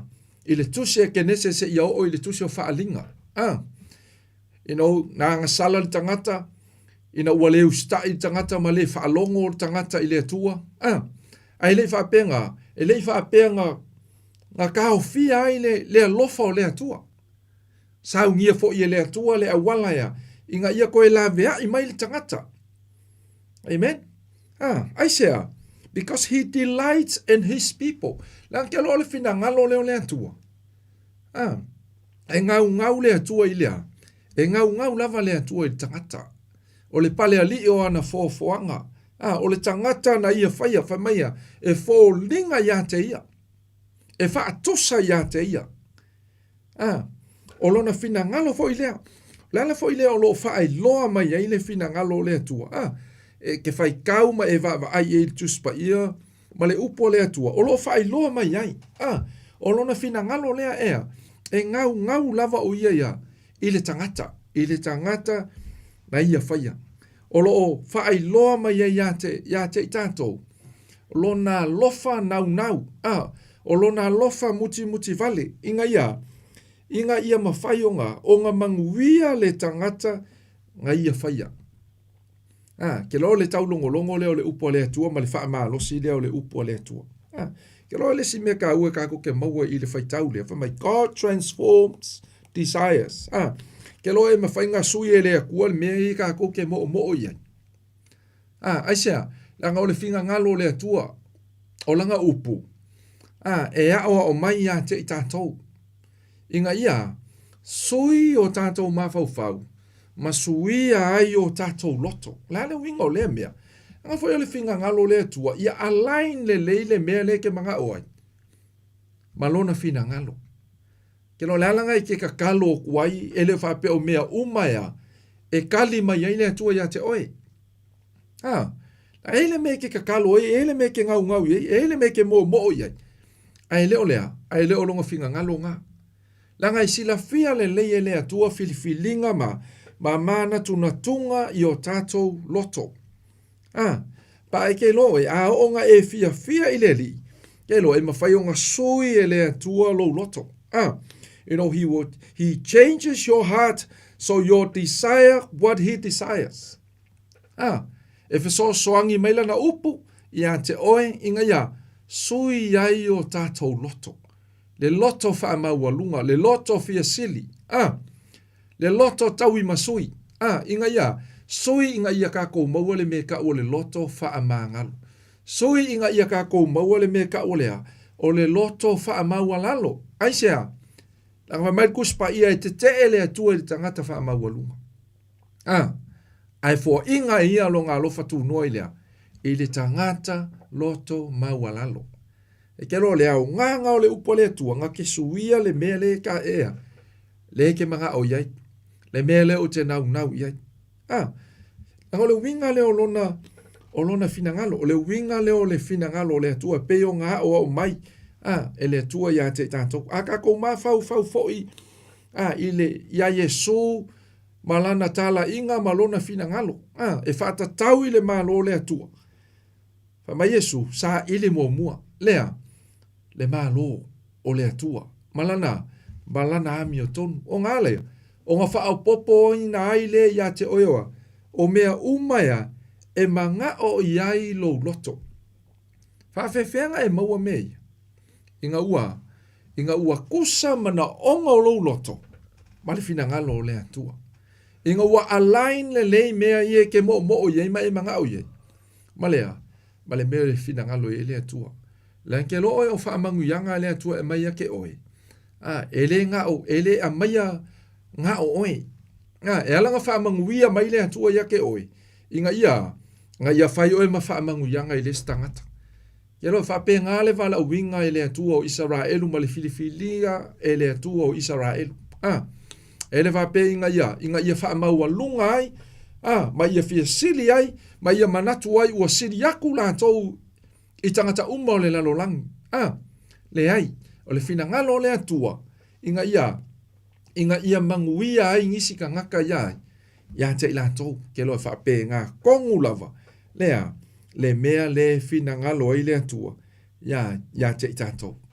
Mai leo le taulongo longo ma le whaamalo sa le upo le atua le nei po Samoa. Fia lava o ia Iova. Onga fo inga le e ia te oi. O mea e manga o ia lo loto. Ke o ngai vai ngai e wha umatua i whaamalo sa le nei po. E ke aluma e mawhau ia nei vai aso. Aluma e mawhau ngai aso ai manga o le ngai vai aso e ke manga o fia le atua ia ke oi. Ke lo ia e maua le loto whaafetai e so uma. O a lava me wa avaku e le atua ia ke oi. Ia e maua le loto whaafetai. Be grateful. Ke whaafekai iai i le atua i mea uma.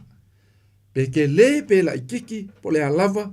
Ia e loa whaafetai i le atua. Delight in his word. Ngau ila na upu. Ke lo usika iai, obey as an expression of joy. Lan ke lo oe a fia lo loto, ma oli lo loto i le atua. A ke usika i fo i langa upu. E ke wha longo fo i lona fina ngalo. E ke alofa i fo i lea. E ke alofa i fo i le stangata. Pa pe o nga e alofa i le atua. E mawhai foi o nga e whaasoa ako. Mai e alofa i se stangata. Samoa, o le whaamalosi leo le upo le atua. Le taulongo foi leo lona fina ngalo mo i tātou neipo. Whai mai le whai salamo. E fia lava o ia iova. O nga fua inga le e ia te oe. O mea e mana o ia i lo loto. Ke lo e ila ua fine la i titi e lima ona tausang. E ke mi e a mata wol fale o loe mana o i se mea. O se mea, very simple things. Ke lo, ele loa, she doesn't know, ele loa ele ua fine. O le mele manga o ia, ele anga nei ya.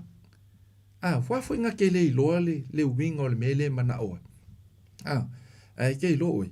E kangola ea o o lai le upo le atua. Ke lo whai mai a o inga matua. Ele ke a ese ai. Ke lo ele o mea umai ke manga o ai. E au ngā mō oi. A o le wha maa losi o le upo le atua le neipo. Fia ia iova. O ngā fōa inga le ia te oi. O le mea mana o ia i lo loto. O le mea e tusa ma lona fina ngalo. Ianga le leile atua. Whaamuni atu ia te oi le neipo. Maise o le amatanga le nei vai aso. Ia e ala i le upo le atua. Le atatau te talo. Whaaftaita mai le nei e fiafi. E ala i la ua fionga. Whaaftai wa e toi whaamanatu. Ma whaai loa ia te i mātou.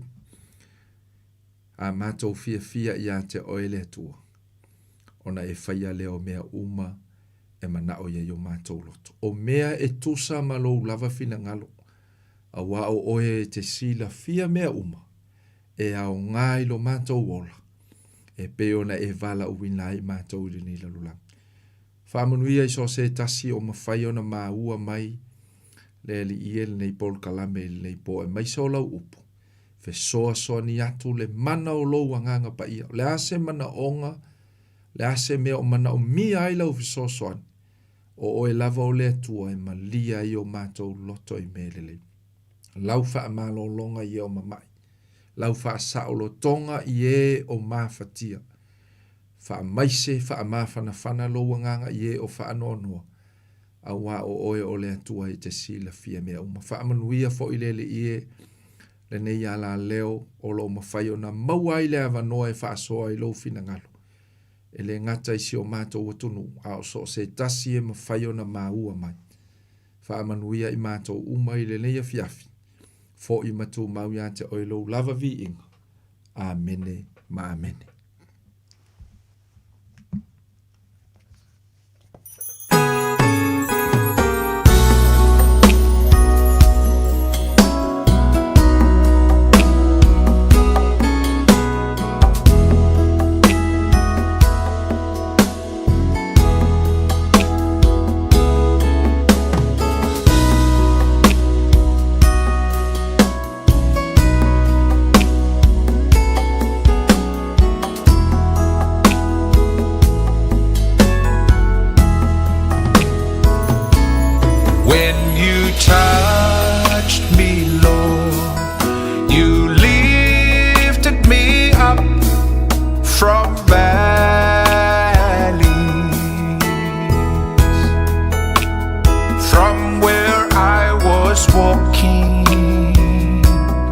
With no hope at all.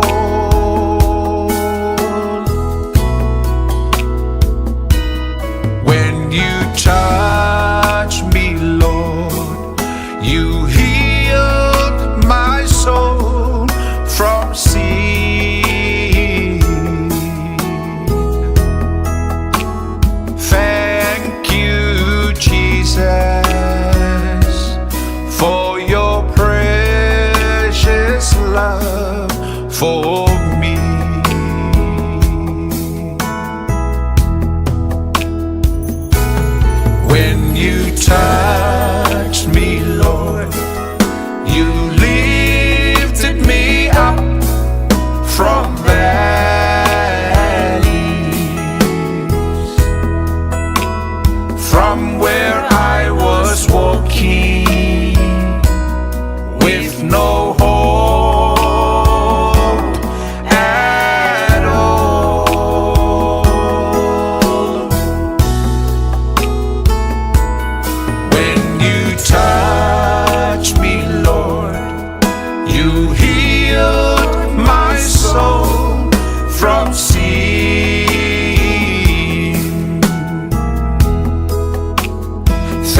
ina ua e pa I mai ma ave ese mai a mai balu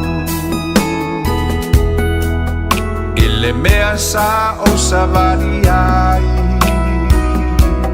sale ai ma so ufa a moe moe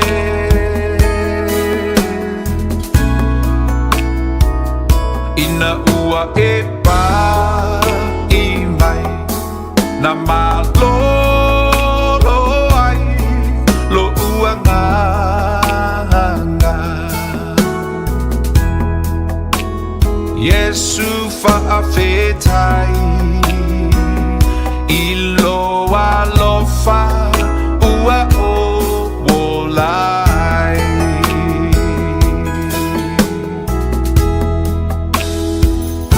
ina ua e pa I mai ma ave ese mai a mai vanu ile mea sa o savali ai sale ai ma so ufa a moe moe